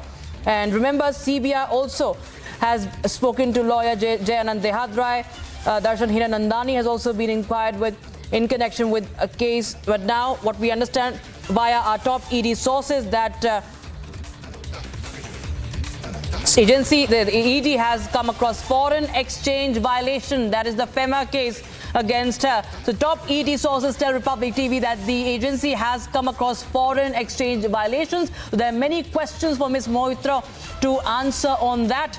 Also remember, already the CBI sources are telling Republic TV that they are also examining her reply, and further queries have also been raised. That means that once again the CBI would like to question her, and also the ED has summoned her on the 19th of February to ask questions with regards to foreign exchange, foreign transactions, because the agency has come across violations when it comes to foreign exchange. That is the big update we're getting right now. Senior editor Shravan Sen joins us on the broadcast. Shravan, over to you. This is a big update coming in. Mahua Moitra is now summoned by the ED. Parliamentarian Mahua Moitra has now been summoned by the Enforcement Directorate. We can confirm that Mahua has now been asked to appear in the national capital on 19th of February. What we are also picking up is that this is with regards to a foreign exchange violation case in which the former Trinamool Congress parliamentarian has been called in for questioning. Now, as far as the Enforcement Directorate is concerned, they say that during the investigation, they've come across some certain foreign exchange violations. Remember, this is different than the Prevention of Money Laundering Act. But having said that, there have been allegations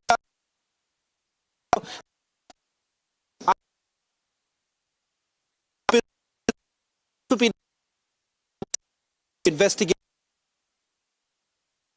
which have basically come under the scanner. In fact, it turns out that they are also looking at whether at all there are certain companies that have been directly or indirectly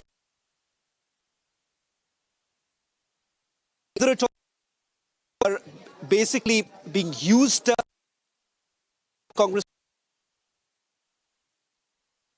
Now, what we can confirm is that the summons were issued just a short while back. The parliamentarian has already received it. She's been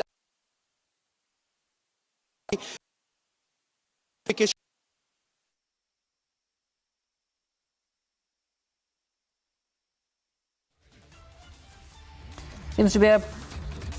Well, Shravan will get us more details on that, but that's the big breaking. Republic TV has broken first. Mohammed Moitro, TMC leader, has been asked to appear before the ED on the 19th of February, and she is being probed in connection with the FEMA case. And the agency has discovered violations as far as foreign exchange is concerned. Of course, she has been facing the heat of the investigative agencies. Another TMC leader now facing the investigative agency's heat, as she now will be asked to explain foreign transactions. This is the big update we're getting in right now. More trouble coming in for TMC's Mahua Moitro. She has already been expelled as a lawmaker from the parliament, and she has been questioned also by the committee, and also the CBI is also looking into the matter. But right now what we know is that in the latest, that CBI sources are telling us that they are also examining the replies she has submitted already, and further queries will also be have also been raised. On the other hand, we have the ED, the Enforcement Directorate, also looking into the foreign exchange violations. So there's more trouble brewing in as far as Mahua Moitra is concerned. The FEMA case she already has been embroiled in, and there has been, of course, a political face-off that has been already going on as far as the cash for query case is concerned. It was just today that she was summoned. The ED has issued the summons today itself. This after Mahua Moitro has submitted her response to CBI. Bureau of Investigation. Now it's the Enforcement Directorate that has stepped in. We can confirm that the former Trinamool Congress parliamentarian has been asked to appear here in the national capital on 19th of February. Remember, this at a time when the Central Bureau of Investigation has also examined the former parliamentarian. In fact, a response has come in from Mahua Moitro to the Central Bureau of Investigation with regards to the allegations that have been levelled against the former Trinamool Congress parliamentarian. These were allegations of whether at all she had allegedly benefited from the questions that she had asked on the floor of the parliament at the behest of businessman Darshan Hiranandani. In fact, just about yesterday evening is when the Central Bureau of Investigation received that reply from the Trinamool Congress former parliamentarian. As far as the case goes, remember, there is no FIR that has been registered against Mahua Moitro. But with regards to the Enforcement Directorate, it appears to be a fresh case which is being investigated by the federal agency. In fact, this is about the foreign exchange violation under the FCRA Act is what we are being told at this point in time, that the examination will be taking place. In fact, top sources within the Enforcement Directorate have now confirmed to Republic TV that they have essentially come across certain violations in foreign transactions that have taken place. They're also looking at whether at all there have been any links of the former parliamentarian with certain companies, and whether at all there have been certain web of transactions that have taken place. Remember, this is right now at a preliminary stage. Having said that, we're given to understand that once the appearance is made, perhaps there would be more information coming in with regards to the exact nature of the case. But certainly what we can confirm that this is a foreign exchange violation. Mahua Moitro has been asked to appear, different than what is happening in the case of the Central Bureau of Investigation, because that's where a preliminary inquiry is underway based on the report that was submitted by the Ethics Committee. Remember, it was in the Ethics Committee that Mahua Moitro came under the scanner, and thereafter she was also suspended as far as her parliamentary membership goes. As of now, the reason why there is no FIR that has been registered against the former parliamentarian is primarily because right now all stakeholders, their statements are being recorded by the Central Bureau of Investigation. And as far as the Enforcement Directorate is concerned, they are also saying that based on certain more transactions that have been examined, few others could also be called in for questioning. Absolutely. All right. Thank you so much for joining us with those details there, Shravan. There's more trouble brewing in, more trouble coming in for Mahua Moitro. OPD sources tell that there have been violations found as far as foreign exchange is concerned, and she has been summoned by the ED on the 19th of February. Time for a short break. Viewers, on the other side, so yet another setback for India Alliance. Farooq Abdullah says that he will go solo in Jammu and Kashmir. And days after 7 Navy veterans returned home, Prime Minister Modi holds bilateral talks with Amir of Qatar in Doha. Details on the other side. Stay tuned.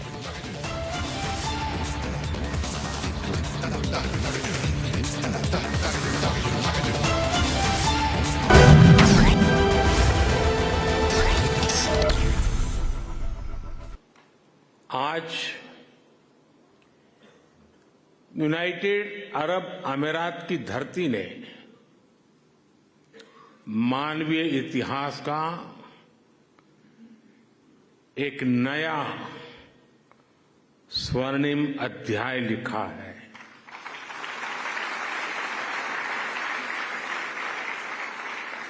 आज Abu Dhabi में भव्य और दिव्य मंदिर का लोकार्पण हो रहा है। इस पल के पीछे वर्षों की मेहनत लगी है। इसमें वर्षों पुराना सपना जुड़ा हुआ है और इसमें भगवान स्वामीनारायण का आशीर्वाद जुड़ा है। आज प्रमुख स्वामी जिस दिव्य लोक में होंगे, उनकी आत्मा जहां होगी वहां प्रसन्नता का अनुभव कर रही होगी।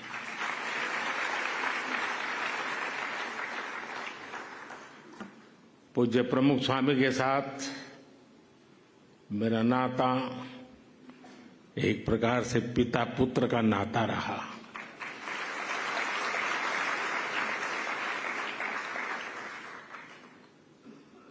मेरे लिए एक पितृतुल्य भाव से जीवन के एक लंबे कालखंड तक उनका सानिध्य मिलता रहा, उनके आशीर्वाद मिलते रहे और शायद कुछ लोगों को सुनकर आश्चर्य होगा कि मैं सीएम था तब भी, पीएम था तब भी अगर कोई चीज उनको पसंद नहीं आती थी तो मुझे स्पष्ट शब्दों में मार्गदर्शन करते थे।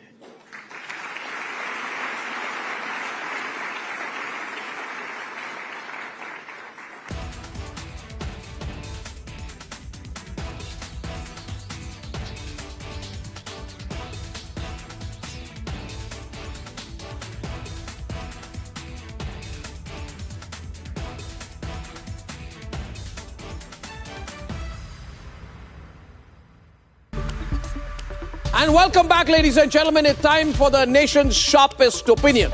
An interesting but very significant development was lost amidst the headlines today. Sonia Gandhi has, by all indications, retired.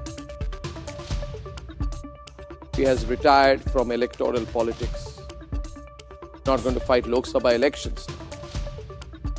Sonia Gandhi, at a time when her party is disintegrating, breaking, wilting in relevance, at a time when her party is being avoided like the plague, insulted by every other potential ally from ground level cadre to, ladies and gentlemen, generational loyalists. Sonia Gandhi has done the smart thing and understood it's not going to work, that she can't win an election anymore. She's opted out of the Lok Sabha. The significance should be lost on no one that Sonia Gandhi has retired from electoral politics just on the eve of the 2024 elections. Before the Congress is projected to have its most dismal performance in a general election, she has abandoned the ship.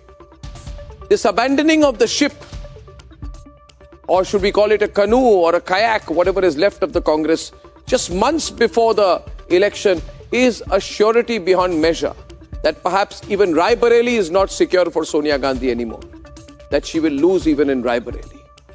It is also significant because Sonia Gandhi conveniently parks herself in the Rajya Sabha instead of going before the people in a Lok Sabha contest, which means she knows she will lose. After all, Rahul Gandhi has lost. She will also lose. And after trying and failing so badly to launch and relaunch and launch and relaunch and launch and relaunch her non-achiever washout son Rahul Gandhi, and Rahul Gandhi can pretend all his life at the age of 55 to be discovering India in a luxury bus, but the fact is that he is a political disaster, a failure. And you see leaders of merit like Himanta Biswa Sarma, who abandoned the Congress and are now transforming ground up through governance, slide the entire Congress from under Sonia Gandhi's hold in Assam. The largest story for me on a day... On the International Inclusion Alliance Conference, Union Minister Meenakshi Lekhi says that India champions inclusion on a global scale and embodies it in political, social and economic spheres. She further went on to say that Vasudhaiva Kutumbakam underscores India's commitment to inclusivity. TMC candidates Matua leader Mamata Bala Thakur and journalist Sagarika Ghosh filed their nomination for Rajya Sabha elections in West Bengal Assembly.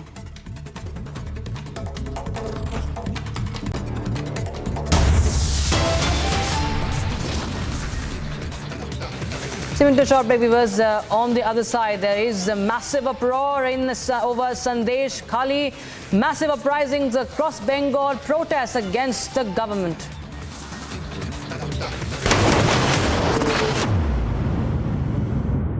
Day 2 of the farmers' protest. The Shambhu border has been completely jam-packed with thousands of the farmers are on the roads. Here we are reporting from the mid of the protesting site, and you can see the visuals that how they are spend the entire night here on the roads in their tractors, trolleys, and after having the breakfast, now they are preparing the strategy how to move on. So here you can see the visuals that how the farmers has been preparing their strategies, and in fact after spending the entire night on the road, thousands of the people have spent night on the road with their tractors and the trolleys. Such kind of trolleys has been prepared to spend the night. You can see the visuals as well. Even yesterday, the similar visuals, the similar people in a similar position. And in fact, today as well, they will try to march towards Delhi from that Shambhu border to cross the security layers of Haryana police. And in fact, the way they yesterday did, just because yesterday there was a panic situation between the Haryana police and the farmers, and in fact when they tried to cross the borders, tear gas shells has been fired in a massive number,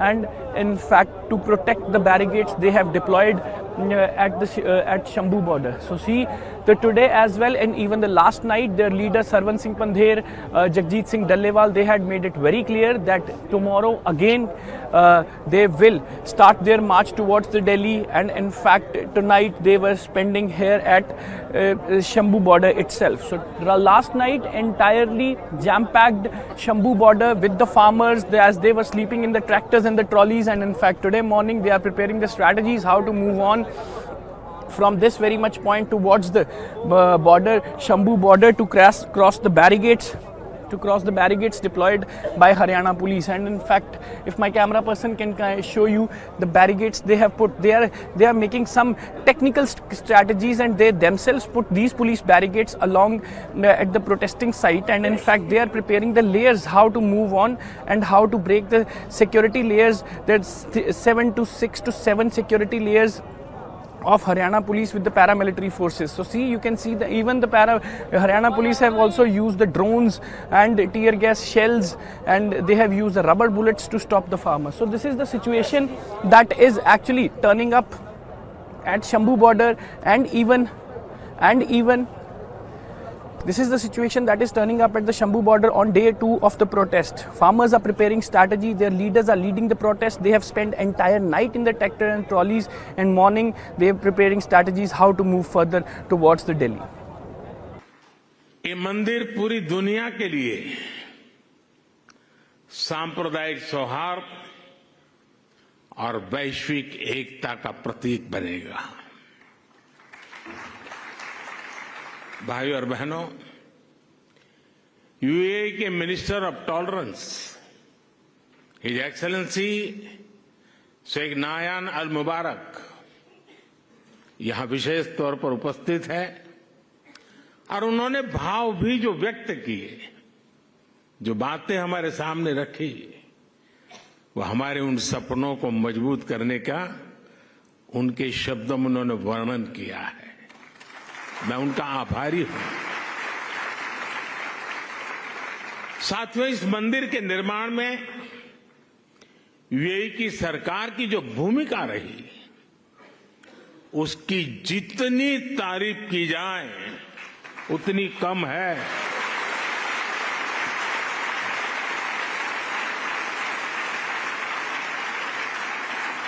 लेकिन इस भव्य मंदिर का स्वप्न साकार करने में अगर सबसे बड़ा सहयोग किसी का है तो मेरे brother his highness Sheikh Mohammed bin Zayed का है।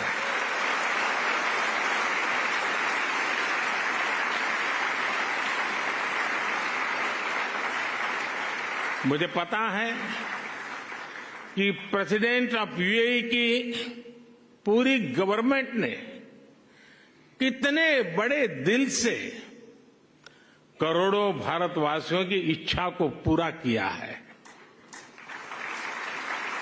और इन्होंने सिर्फ यहां नहीं, 140 करोड़ हिंदुस्तानियों के दिल को जीत लिया।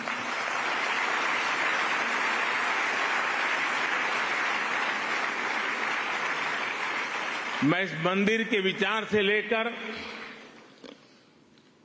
एक प्रकार से प्रमुख स्वामी जी के स्वप्न से लेकर के, स्वप्न बाद में विचार में परिवर्तित हुआ,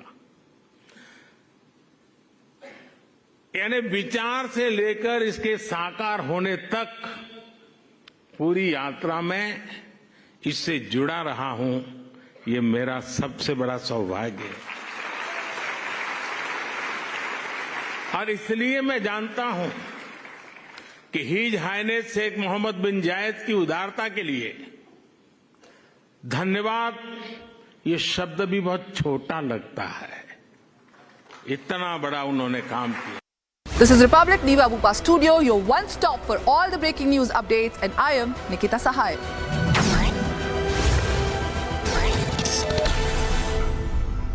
I am very, very happy to announce that Niva Bupa Health Insurance has come on board as Republic TV's studio partner.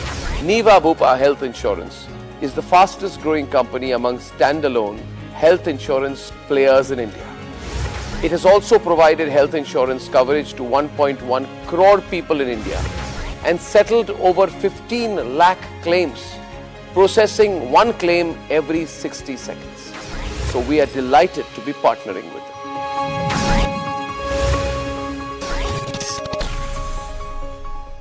इनके वजह से हमारा रोजगार नहीं चल रहा है, बिल्कुल रोजगार नहीं चल रहा है। भूखा मर जाएगा सारा आम आदमी तो भाई। भैया नुकसान तो बहुत ज्यादा हो रहा है, चारों तरफ से रास्ता बंद है, ना तो सीएनजी मिल रही है और सवारियों को भी बहुत ज्यादा परेशानी हो रही है। बहुत सारे हमारे भाई हैं जो किराए की ऑटो चलाते हैं, किराया कहाँ से दें, अब सवारी कहीं मिल ही नहीं रही है। इसमें गरीब आदमी मर रहा है। Right now I'm standing at Tikri border. Tikri border is the conjoining border between Delhi and Haryana. Here you can see the auto drivers are over here, standing over here, and the autos are standing at this very point because all those roads are blocked and heavy barricading are being done at this very point because we have been speaking to the senior officials of Delhi police and Haryana police as well, and they said that they have done a 7 layering of barricading at this very point so that farmers who are protesting and planning to move to Delhi won't be able to go towards the Delhi side. Right now I'm joined by some of the auto workers who have been facing a lot of difficulties. Sir, ये बताइए कि आप लोगों को क्या-क्या नुकसान हो रहा है? भैया नुकसान तो बहुत ज्यादा हो रहा है, चारों तरफ से रास्ता बंद है, ना तो सीएनजी मिल रही है और सवारियों को भी बहुत ज्यादा परेशानी हो रही है। सभी को परेशानी चल रही है जी, सभी को परेशानी चल रही है। और 2 दिन से गाड़ियों में गैस नहीं है, किराए की ऑटो चला रहे हैं, बहुत सारे हमारे भाई हैं जो किराए की ऑटो चलाते हैं, किराया कहाँ से दें, और बहुत सारी परेशानी है। वो आगे बैरिकेड लगा दिए, ना उधर से जाने देते ना इधर से जाने देते। तो आपको सवारी कहाँ में मिल रही है? अब सवारी कहीं मिल ही नहीं रही है, इंतजार कर रहे हैं सवारियों का। अगर सब नुकसान हो रहा है, सारा नुकसान हो रहा है। दुकानों पे से पनीर नहीं जा रहा है, सप्लाई नहीं हो रही है, कोई भी कुछ सारा नुकसान में जा रहे हैं भाई, कोई फायदा नहीं है, कुछ नहीं हो रहा। नुकसान के अलावा कुछ भी नहीं हो रहा है। ये जो अभी रास्ता आप खुद देख रहे हो बंद पड़ा है, इनके वजह से हमारा रोजगार नहीं चल रहा है, बिल्कुल रोजगार नहीं चल रहा है। और ये चीज सवारी चल रही है हमारी, शुरू से ही 15 रुपए थी, अब भी 15 ही मिल रही है और घूम के जाना पड़ता है, रूट भी ज्यादा लंबा हो गया भाई और बहुत ज्यादा परेशानी हो रही कुल मिला के। भूखा मर जाएगा सारा आम आदमी तो भाई। अच्छा, आपके किसानों से कोई आह्वान है, कुछ कहना चाहेंगे आप किसानों से? क्या उनको ये प्रोटेस्ट जो है धरना वापस लेना चाहिए? भाई अपना बैठ कर सारी बात कर ले भाई, इतना नुकसान उनका भी हमारा भी है, सबका नुकसान नहीं है भाई। नुकसान है, व्हीकल टूटने लग रहा है, गलियों में से निकाल व्हीकल टूट रहे, क्या फायदा? वो तो अपने शांति प्रिय चाहते हो जाए, लेकिन सरकार मान तो नहीं रही है ना। वो भी ये चाह रहे शांति से मान जाए, अपना निपटारा हो जाए, लेकिन सरकार कर नहीं रही है ऐसा। इसमें गरीब आदमी मर रहा है। ये विनती है कि हमारी भी बच्चे पलने दो। There you see the ground situation over here. The auto drivers who have been working here are saying that they are facing a lot of difficulties over here at this point of time because the roads are choked over here. No one is allowed to move all those roads which move towards that.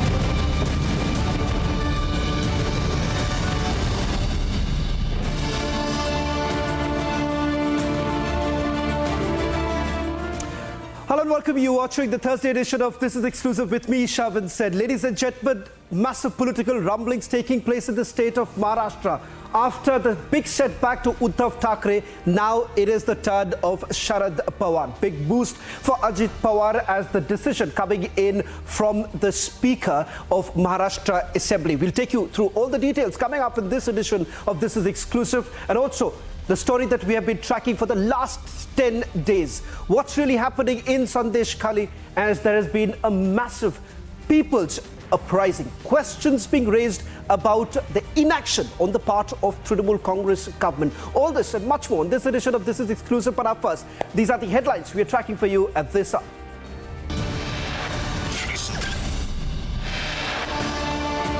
From Birbhum to South 24 Parganas, a complete uproar in West Bengal over Sandesh Khali horror. No action against Trinamool Congress leaders accused of systematic mass rapes, but Mamata blames the BJP and RSS now. Mahua Moitra, summoned by the Enforcement Directorate in connection to a FEMA case, asked to appear on 19th of February.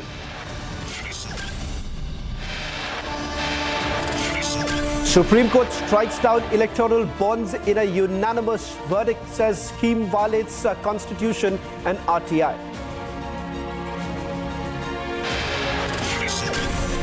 As farmers, the showdown continues. Top leader tells Republic the real motive is to corner BJP.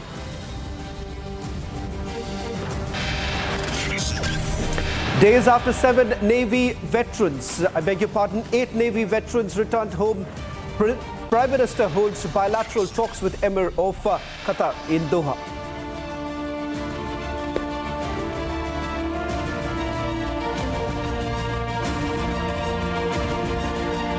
Starting this edition with some big breaking news that coming in from the state of Maharashtra, where NCP versus NCP's disqualification row has now been settled.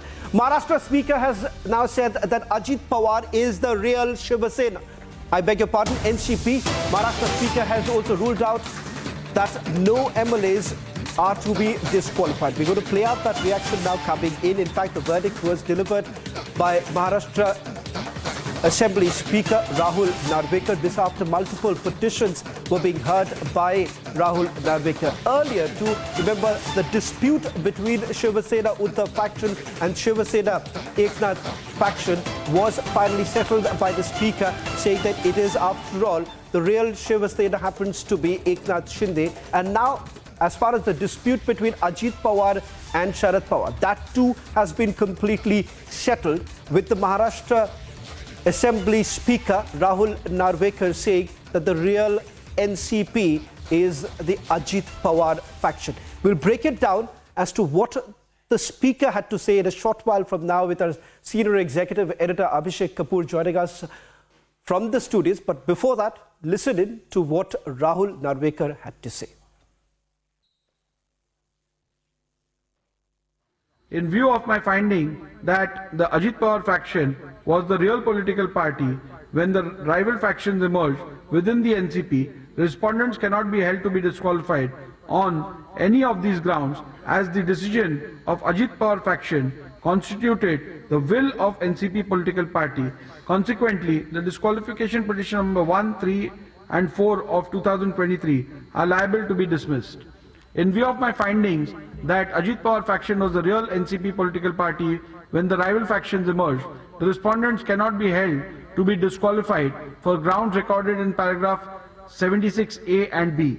Even otherwise, irrespective of my conclusions about which faction was the real political party, for the reasons recorded herein below, the respondents cannot be held to be disqualified on the grounds recorded in paragraph 76. Irrespective of my conclusions on the real political party, in my considered opinion, none of the averments, contentions or pleadings raised by the petitioner, especially grounds C to H recorded in paragraph 76 herein above, fall within the ambit of paragraph 21A of the 10th schedule of the Constitution. It is necessary to understand the scope and object of the said provisions of the 10th schedule of the Constitution. The object underlying the said provision was to curb the evil of political defection motivated by various considerations which endanger the foundations of our democracy. What is to be noted is that 10th schedule is intended only for the purpose of prohibiting and punishing defections. But let me also bring in my colleague and our senior executive editor Abhishek Kapoor on this broadcast. The matter has now been settled, Abhishek. Questions were essentially being asked on two counts. One, with regards to whether at all you had the numbers or not. What's the pattern that essentially emerges from both the verdict, the Shiva Sena verdict and the NCP verdict? Is it all about the numbers based on which this decision has been taken in both the cases? I think Rahul Narvekar, the Speaker's job was made easy by the Supreme Court verdict, Shawan, in which it said that as per the 10th schedule, you don't need to go into the constitution of the political party, but you have to look at the legislative strength. So the same yardstick was applied by Mr. Narvekar as in the case of Shiva Sena, so in the case of NCP. He said basically there were three ways of looking at it. One was whether the constitution provides for a structure and should you go by that, because by that obviously at that time Sharad Pawar happened to be the NCP president. The second was, as per the constitution, whatever structure existed, was it in line with the existing constitution? There he found some flaws, because he said, for example, if you go by the majority in the working committee, it's a little lopsided in favor of the president, because the president gets to appoint 12 of the working committee members also against 25 mentioned in the constitution of NCP.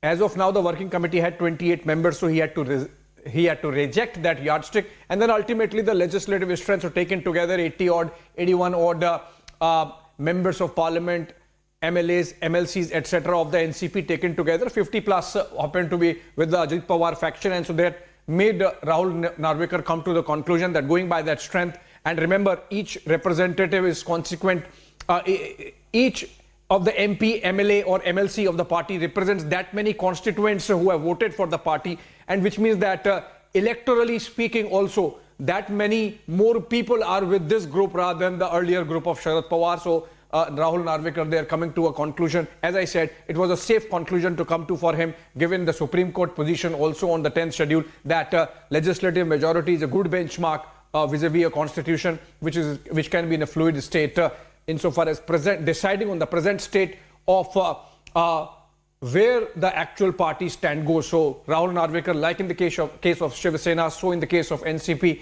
going by the legislative strength of the party, taking together MPs, MLAs and MLCs, and giving it in favor of Ajit Pawar faction. Well, a quick question before I let you go, Abhishek, because with regards to the precedents that has been laid out, if you hear from members of the Mahavikas Aghadi, they essentially indicate the fact that you have to also go by the constitution of the party. While there were lacuna that was cited in the Shiva Sena constitution, this isn't very clear in the NCP's case, because Sharad Pawar has also moved the court, highlighting the fact that it is, after all, the decision is to be taken by the party president, which happens to be Sharad Pawar. That's the position that has been taken as far as the constitution aspect is concerned. If you could also quickly clarify this before we move on to the big story coming in from the state of West Bengal. Well, Shravan, so specific to the constitution, I think the job of Mr. Narvekar, insofar as deciding on which faction the real NCP is, as in the case of Shiv Sena, also was made easy by the Supreme Court, which had said that we can't go by the constitution, let's go by the numbers. And that's why the kind of decision that has come in today, giving the NCP or the real NCP as it is now to Ajit Pawar.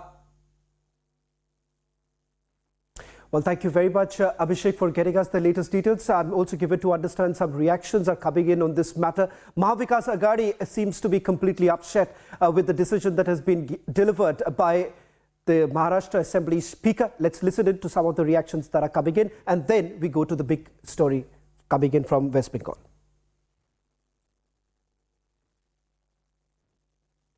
पहले चुनाव आयोग ने कहा कि असली राष्ट्रवादी Congress party Ajit Pawar की है, और अब विधानसभा अध्यक्ष राहुल नार्वेकर जी ने कह दिया कि हां, यह असली पार्टी अजीत पवार और उनके समर्थकों की है। मतलब कि अजीत पवार के साथ जो विधायक राष्ट्रवादी कांग्रेस छोड़कर गए थे वो कोई भी अपात्र नहीं होंगे। कितना हास्यास्पद है ना। पहले ऐसे ही निर्णय शिवसेना के लिए दिया गया कि असली शिवसेना पार्टी एकनाथ शिंदे और उनके समर्थकों की है। अब राहुल नार्वेकर जी कह रहे हैं कि असली राष्ट्रवादी कांग्रेस पार्टी अजीत पवार और उनके समर्थकों की है। कोई बात नहीं, सत्ता का जिस प्रकार आप लोग दुरुपयोग कर रहे हैं ना, देश और राज्य देख रहा है। हम लोग अब सुप्रीम कोर्ट में जाएंगे ही। हमारी पार्टी शिवसेना पहले से गई है, अब आदरणीय शरद चंद्र पवार जी जाएंगे। लेकिन इतना याद रखना कि जब तक आदरणीय सुप्रीम कोर्ट बैठे हैं, अन्याय किसी पर नहीं होगा। आज ही जो फैसला आया है चुनावी फंड का लेकर, उस पर भी जो फैसला आया उस पर सरकार की कितनी किरकिरी हुई है आप सबने देख लिया है, चुनावी बॉन्ड वाला फैसला। उसी प्रकार हमारे हक में भी फैसला आएगा। ये असली पार्टियां असली हकदारों को ही मिलेंगी।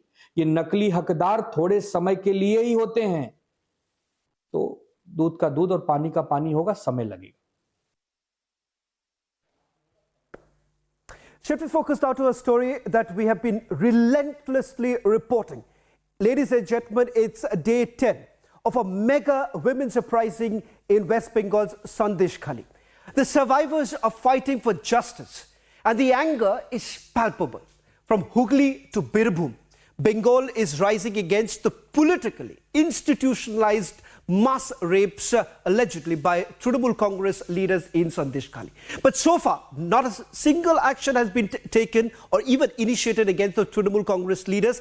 But Mamata Banerjee says 17 people have been arrested. The question is, what happens to the kingpin? On the other hand, Mamata Banerjee has blamed BJP and the RSS, giving a complete clean sheet to Shah Jahan Sheikh. In fact, she says that there has been a deliberate attempt to perhaps tarnish the image of the state of West Bengal. Listen to some of the reactions that are coming in. We'll also play out the reaction coming in from the left parties now. The left has also started protesting. They were on the streets. Brinda Karat spoke to us a short while back. We'll play out some of the reactions that are now coming in.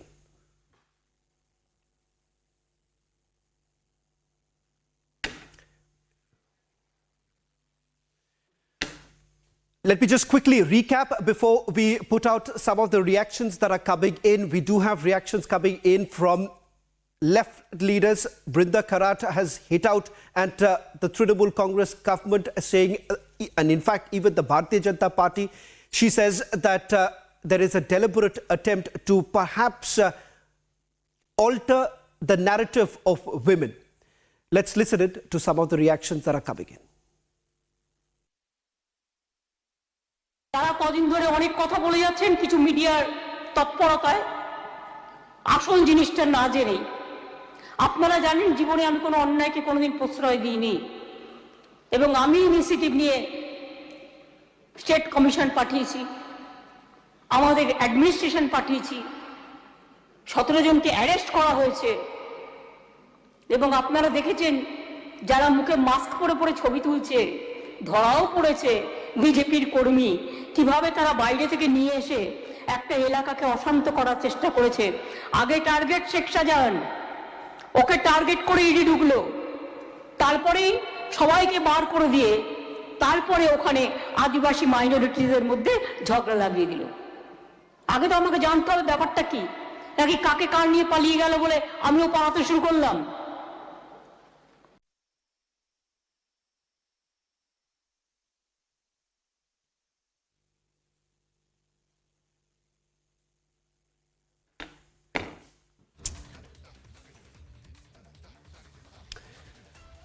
We'll also play out some of the other reactions that are coming in from the state of West Bengal. Shuvendu Adhikari has also spoken to our sister channel Republic Bangla. We'll put out that in a short while from now. But before that, you have the NCW, which has now taken cognizance of the Sandesh Khali horror.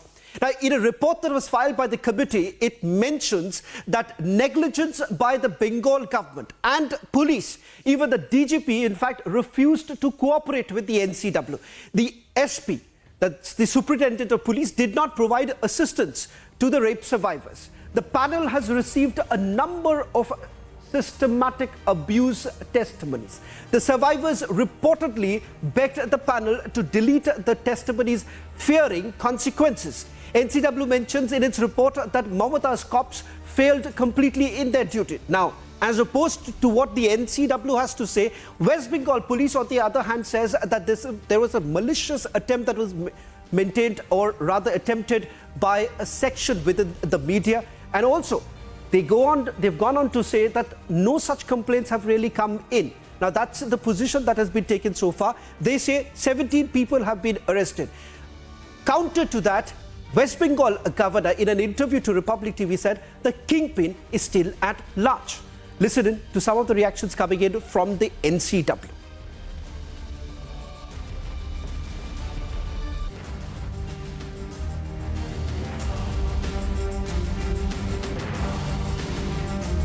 Well, in fact, before we take you through some of the details that are coming in from the NCW, we have also reached out to all political parties. The Bharatiya Janata Party says that there is a deliberate attempt that has been made by the Mamata government to try and shield the kingpin.